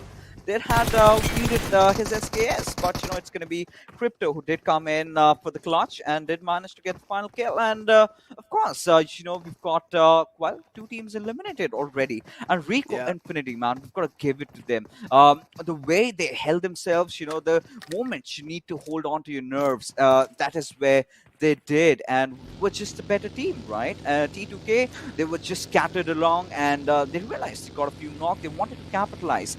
They pushed in one by one. They did not push in tandem, and they were punished for that. And well, they deserve it.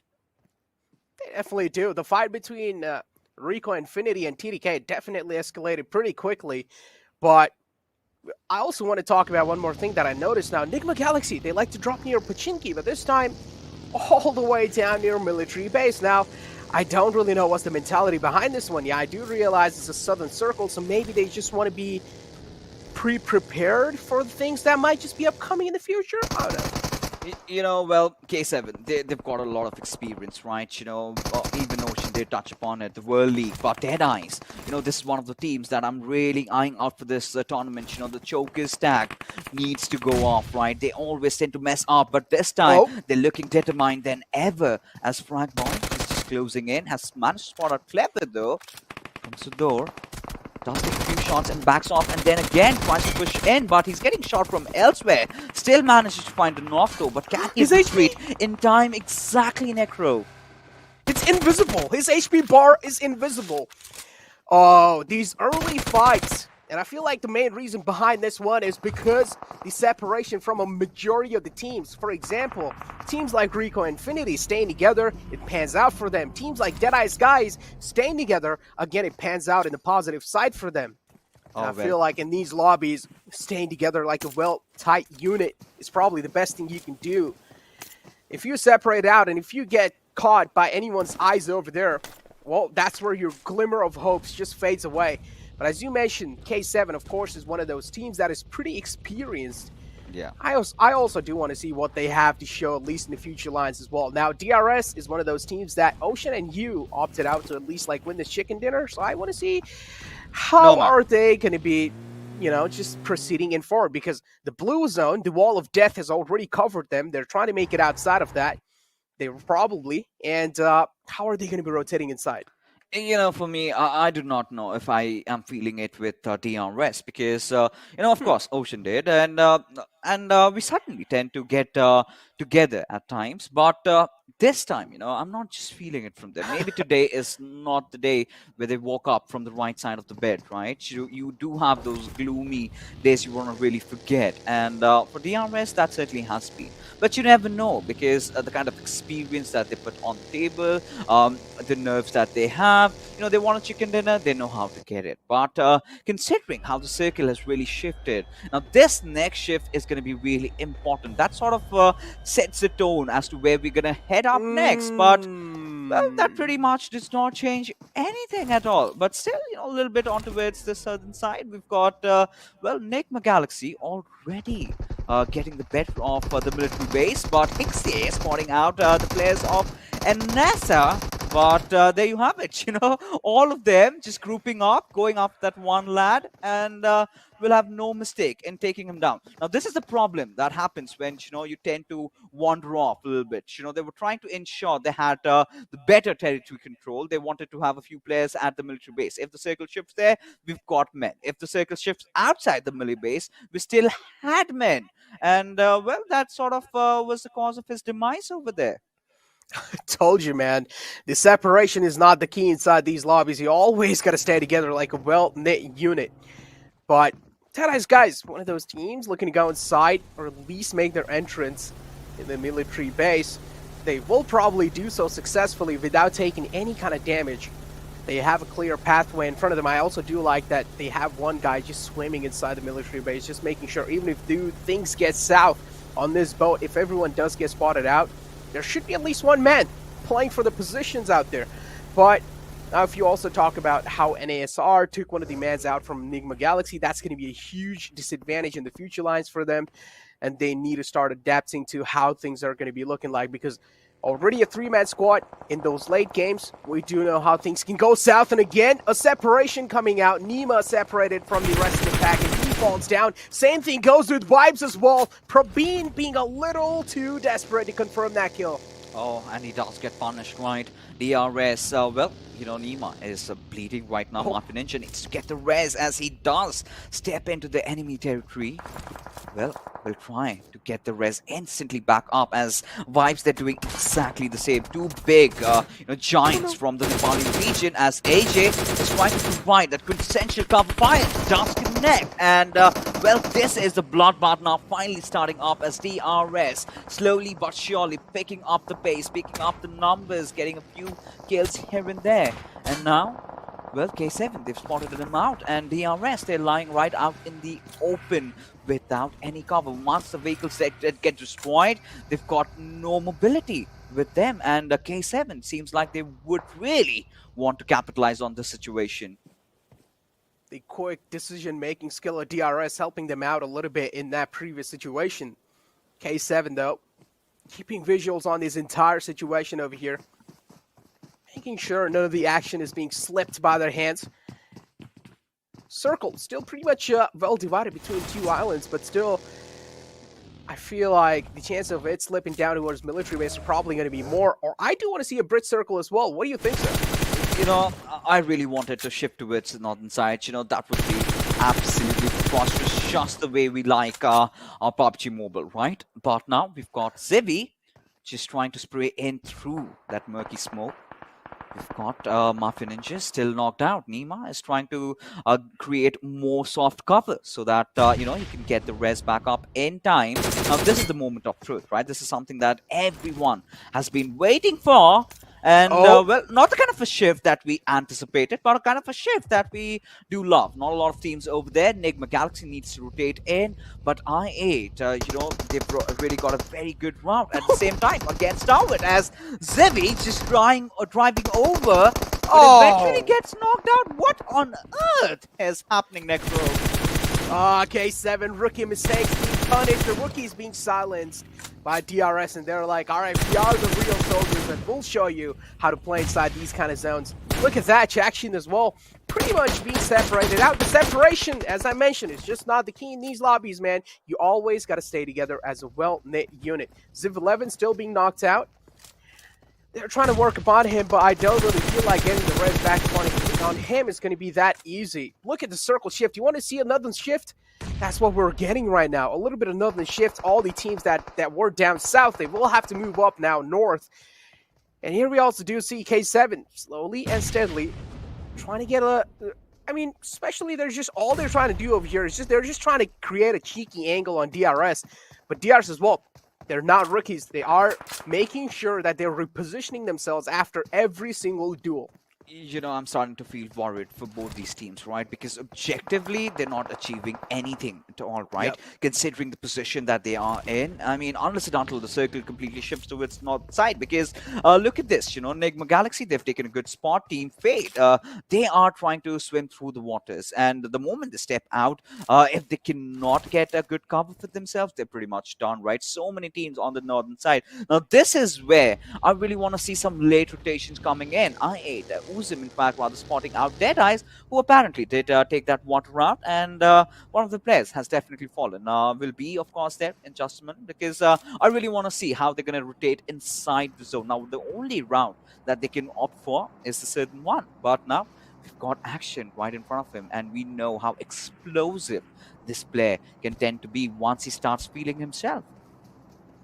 Definitely.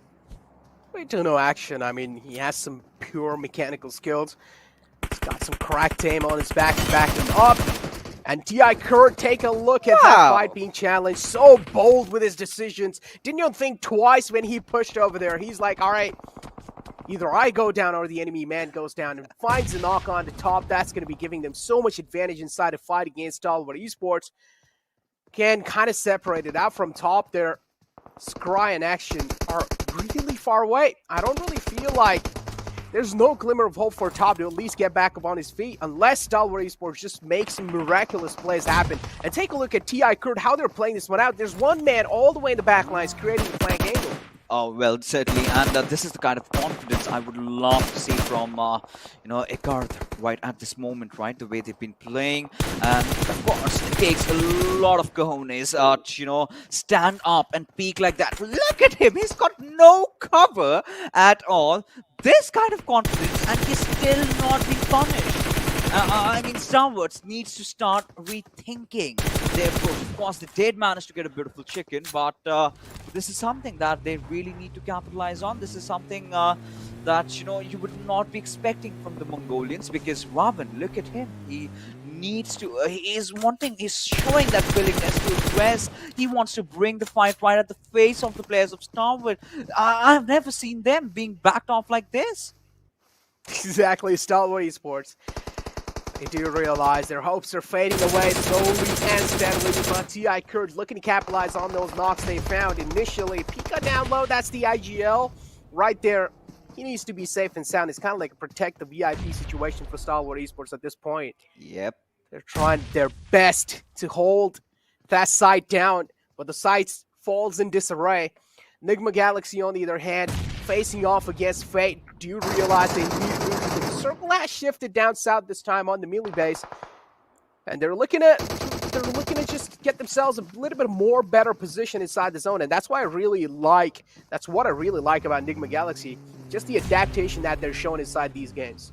I mean, the adjustments, yes, but they sort of look a little bit clumsy right now, considering how they made that move, right? Because it's going to be so risky. And now, if they sort of tend to pull this one off, then that's going to be huge. But, well, one thing for sure, we do have a confirmation. It's going to be a certain zone. And, Neko is going to be happier than ever. He can munch on his chicken sandwich and have a good hearty meal. But from what we can see right now, Nasir, I really like the place that they're holding on. They've got a little bit of a high ground advantage to have a good aerial view.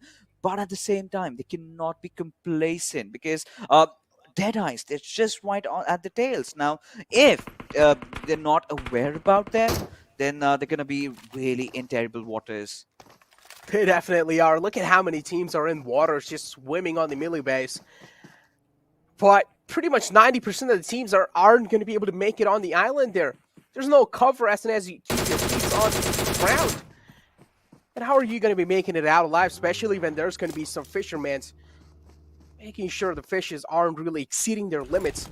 But now, until now, it's pretty much things just teams kind of trying to find themselves comfortable positioning inside these late games.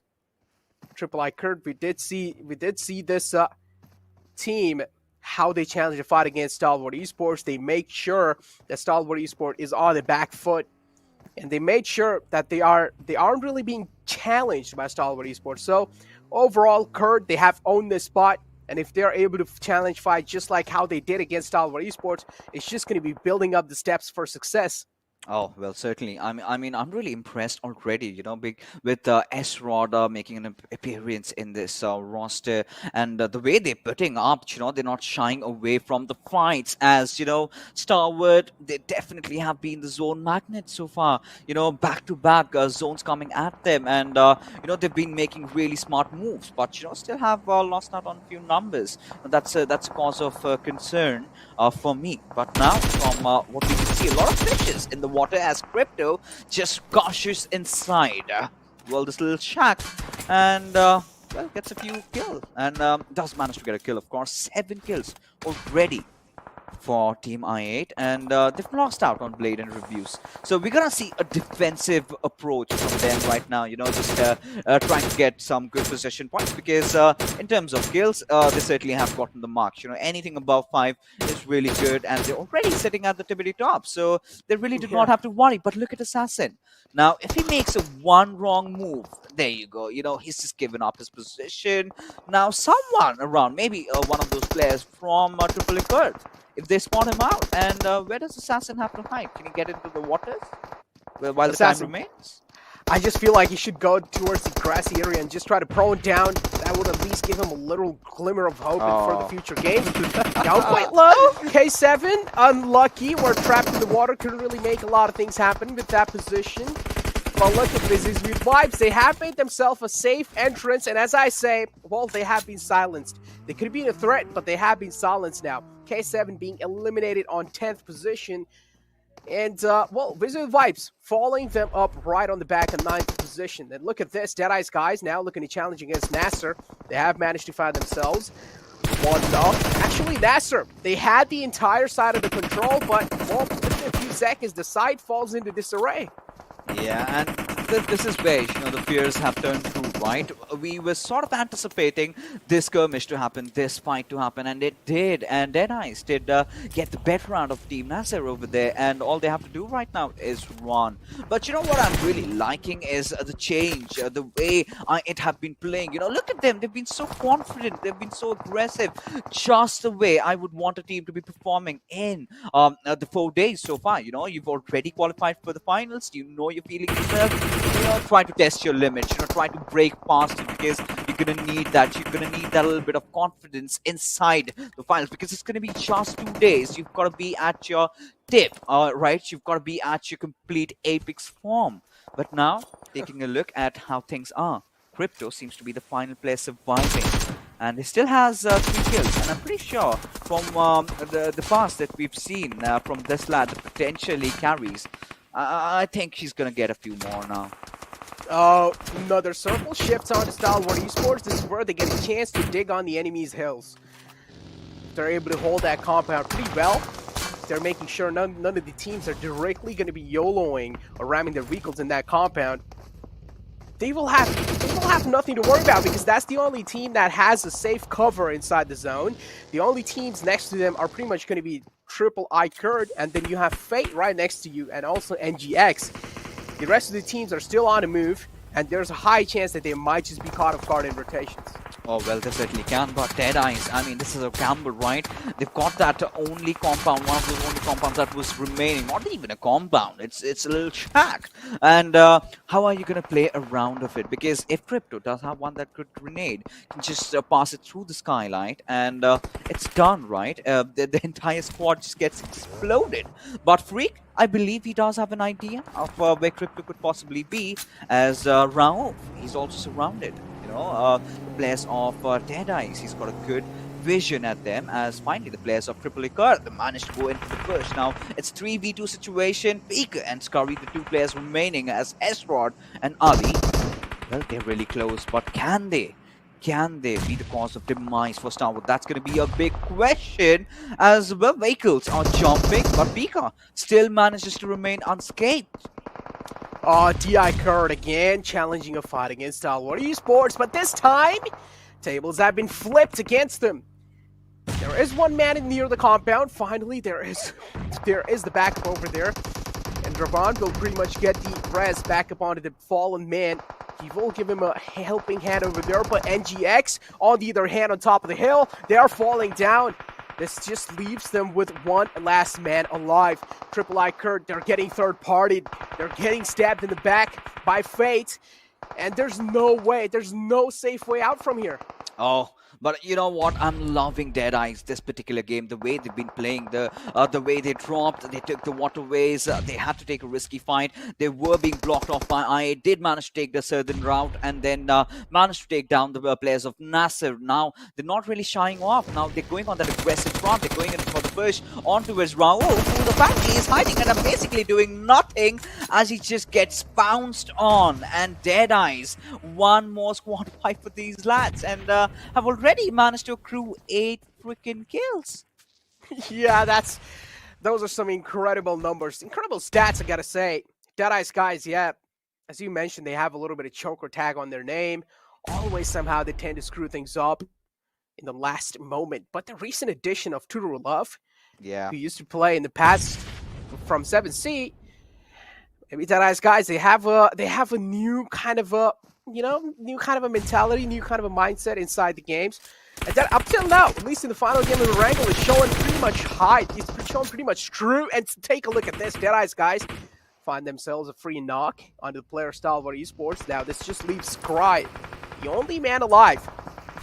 And I wonder, we're not really seeing Apex playing over here, but hold on, Scry though, he's also putting in a lot of work against XXI Curse. One man being taken down, the Reds should be back up, but Scry still making sure that that shouldn't really be the case over here. 30 bullets of pain, this signature M416 is coming into work over here. Scry single-handedly making sure Kern is feeling each and every single bullet. They're feeling the pain that he's feeling right now because Scry was left the only man from the squad, and he wants to make sure it's the same thing for them as well. And that nade to close off that fight, wow, a great way to close that one. Scurry, he's gonna be so happy. But you know, that was Kobe, right? I mean, the grenade just coming out of nowhere. And exactly, that was true love. Now Scurry, he's gonna be happy about that. But Deadeyes, they seem determined as ever as they go in for the push. They know he's just that one man struggling to survive. He's been doing it for quite some time over there. Stormy is just trying to jiggle and jaggle around, but he's not gonna stay alive anymore. As Deadeyes, they've already smelled the chicken dinner and finally just grab it for themselves, and now the happiness just oozing out, you know, on top with those moves. He's gonna feel himself because Deadeyes, they've got a lot of proof, they've got a curse that they need to get rid of, and wow, what a start, directly propelling themselves to the 3rd spot. And well, what an end to the evening. Well, I gotta say, the South Asian teams, man, they're definitely feeling themselves. They are high on morals. They're boosted up. And well, the other teams as well, they need to step themselves up slowly and steadily. I mean, I'm pretty sure they do have it. As we mentioned, it was just the first day, but you don't really have a lot of matches left in your hands. And well, Deadeyes, guys, with that incredible chicken dinners. But still, you gotta give props to Scry, man. The fight that he was putting up against his enemy team, that was XXI Curd, he single-handedly almost eliminated them, but in the end, True Love was like, all right, man, this is a little bit of helping hand from my side. Yeah, just a gift before we take you down. And, well, yeah, of course, prompt to Scurry, he's been phenomenal. But, you know, Deadeyes, of course, with that beautiful chicken and with a different style of play, right? Of course, the desk will be talking about this, but after this little break.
Welcome to the virtual awesomeness right here at PMPL MENA and SA Championship. Day number 1 coming to an end with that 5th and final game taken care of. All thanks to Oppo F19 Pro. Dudes, what do you think is the day? Has the day been as you anticipated? Better. I would still want to see the overall standings. I'm just there only. I want to see the overall standings because SUDOR was in top 3. I8, well, they had an early elimination. Not exactly early, though, but they still got eliminated. So that there was a few speculations. So, yeah, and the zone. So, as soon as the zone started shifting to the military base area, it kind of gave me the final game vibes of PMPL finals. Like, you know, remember that happening? So, I was like, what is happening? But then, we got on top. And well, the lad dance is good. He does.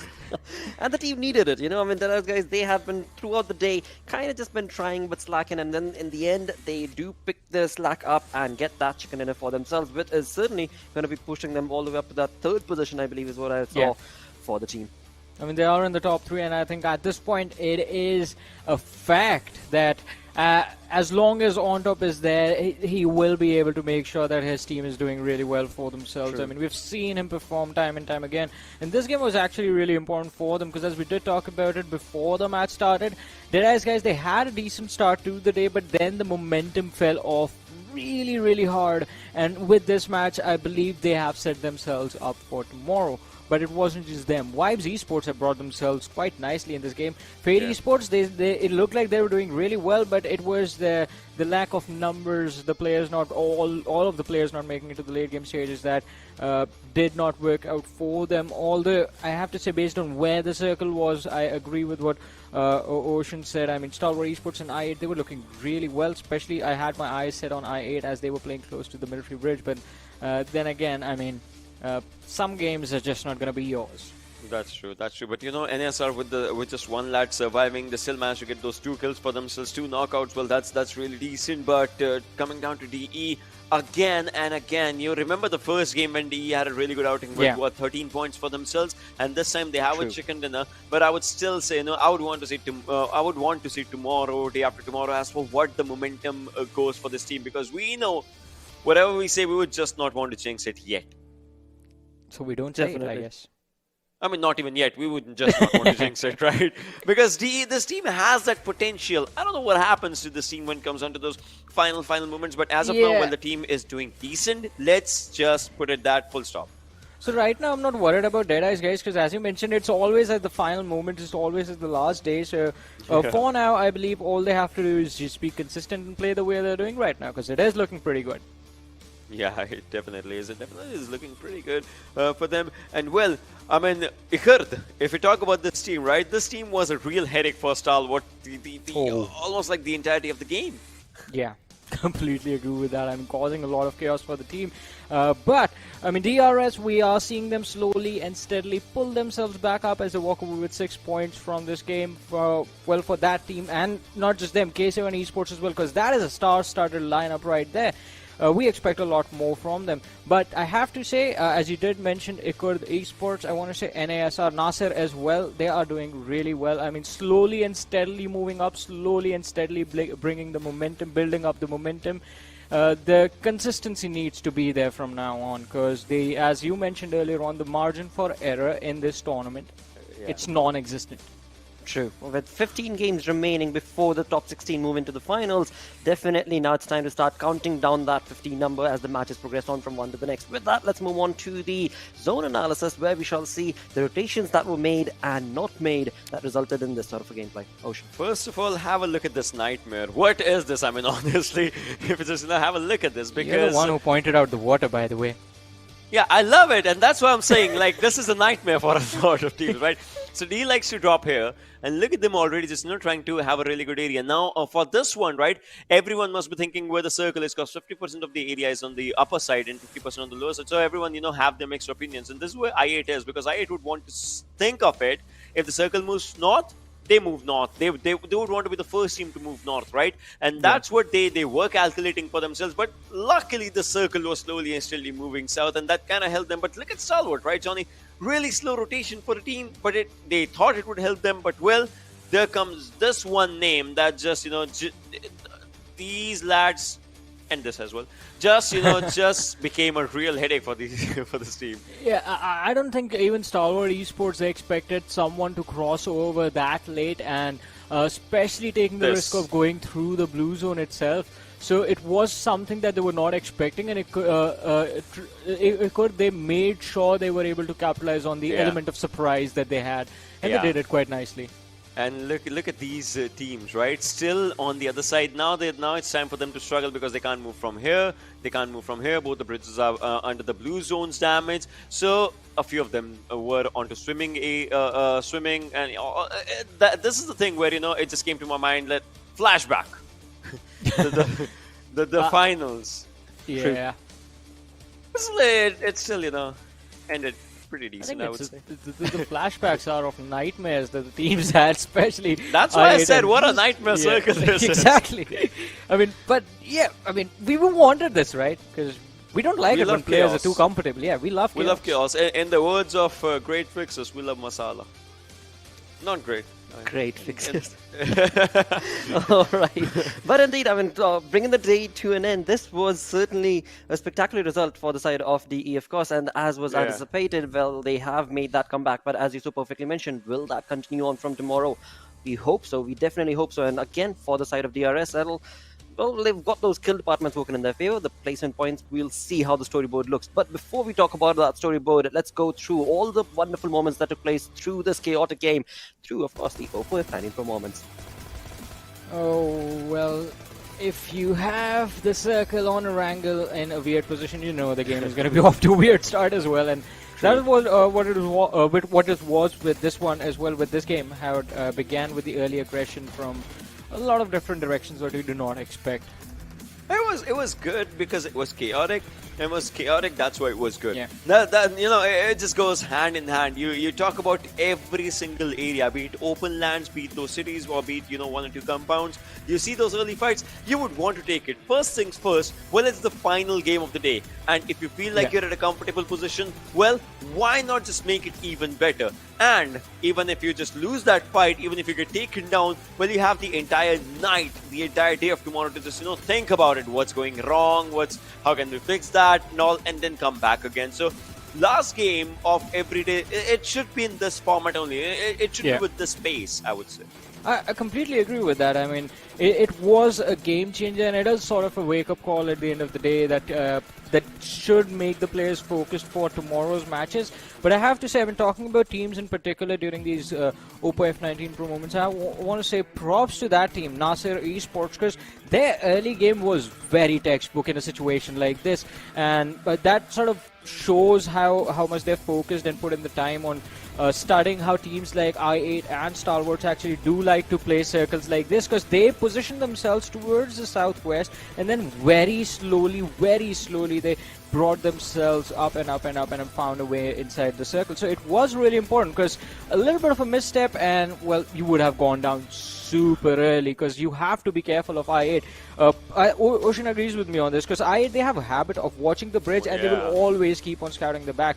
And if they see someone crossing towards those hills that are, just on the shorelines, they will destroy the entire team. Well, there's nothing stopping them from the side of I8, right? But again, right here we can clearly see almost 1500 damage, and every single game that I has been part of today, right? Yeah. They have had upwards of 5 kills easy. That is what this team does, and that is how they bring their gameplay level up compared to the entirety of the lobby. We're in this time around. I mean, so many teams, we're looking at just that one kill. I mean, that's what Johnny says, classic I8. And well, they were classic again, because they're coming up with good kill numbers for themselves. A check mark. Coming up with a decent placement point, check mark. Having that consistency, check mark. I just want to see the first and second position where it is, because Stalwart... I think the order Ocean said those things is in fact correct, because kills always comes first for them. Yeah, that's it happens for them. That definitely does. With that, it's time to move on to the storyboard, which of course Ocean has been talking about quite a lot. The overall rankings is going to be dictated by what team is going to be on top and by how many points. Well, I8. 2 points. 2 points. Just 2 points. 2 points. Well, I8, they're definitely going to be happy, but Stalwart, tomorrow, they would want to change it. And look at the gap after that. It's 69 points, 67 points, and then 51 points. These two teams are doing really good for themselves, and that's nice. Yeah. Oh, yes. It is quite phenomenal, but Nasir Esports bring themselves inside the top 6, and with just a 1 point difference between them and Wizzes with Vibes, it's going to be really interesting to see tomorrow how they start off their day and how they sort of try and build up the pressure and bring themselves up inside the top 5. And again, these are just the standings for now. That is the league stages before we head on to the final. So all teams want to do right now at this point is stay in the top 16, because those are the teams that will be moving forward and well on the 16th position for now. After this game, after a good performance, we have Equurth Triple Esports. Absolutely, but this still is a preliminary report, basically, right? Because Yes. there are still 15 games remaining, and in the next 3 days, today was the day where teams try and figure out the strategies of their opponents, but tomorrow onwards, the actual battle will begin. Oh, in that battle, I would say it's okay. I mean, DRS, well, they would, again, want to be in top 16 all day. They will get there. A1 Esports, I want to know what's going, because we did not talk about this team overall right now, right? At all. A1 Esports, I don't know what's going wrong with this team, because this team loves to be in top 8 or something on the first days mostly. We've seen that happen. Yeah. I mean, so here's the thing, right? Throughout the entire day, we've hardly seen the teams at the bottom 4 in action. I mean, Cryptics, they've been taken out early so many times. KHK, A1 Esports, and DRS in a similar situation. Tomorrow is going to be really important for them, because as Blotter said, I mean, the number of matches are slowly and steadily running out, and you have to make sure that in this is a sprint right now. It's not a marathon. It's a sprint, and you have to make sure you are really quick to bring yourself inside the top 16. And I mean, they can make it, as Ocean said, but with teams like these, with teams like DRS, A1 Esports, Cryptics, KHK Esports, especially at this level, it is about proving that you will be a threat once you make it to the finals and not just make it. And you do that every single game now on fourth, right? And that is something where we have to bring up the name I8. That team has been delivering that throughout day number 1. So let's bring up the team card for the side of I8 and see what sort of a stat have they built up just on the place day number 1. Pretty good stat for themselves. Oh, yes. Again, the lad just, I mean, he is by far the most brilliant support player that I've ever seen. Brutal. Yeah. Brutal, brilliant. He just gets those skill points for him. 3.25 Exactly, KPM. Ocean. I'll just say it. 2 minutes plus survival time. Yeah. I'll just say it, Ocean. I'll just say it. I'll just come right ahead and say it. He's the best in South Asia. He definitely is. He definitely is the best that there is in South Asia when it comes down to the support format, and well, he gets those skills as well. I don't know what sort of support player he is. I mean, he's the best player all over. I mean, because as you said, I mean, his role inside of the team is usually to provide the support fire, but we have seen him not be afraid at all to be the first man charging in. We have seen him be really versatile with his playstyle, and kudos to his teammates as well, Reviews, Blade, and Uzum, who do a wonderful job of making sure that their playstyle is as versatile as Crypto, because you see a few matches in which they do like to, in certain situations, play around him and his firepower, but they are not afraid to step up their game when it's definitely required of them, as we did see earlier on in today, where Blade and in fact Uzum was able to finish off the match against our Esports, who are just proving to be their rivals at this point. But still, this team is incredible, and Crypto, again, best South Asia has to offer.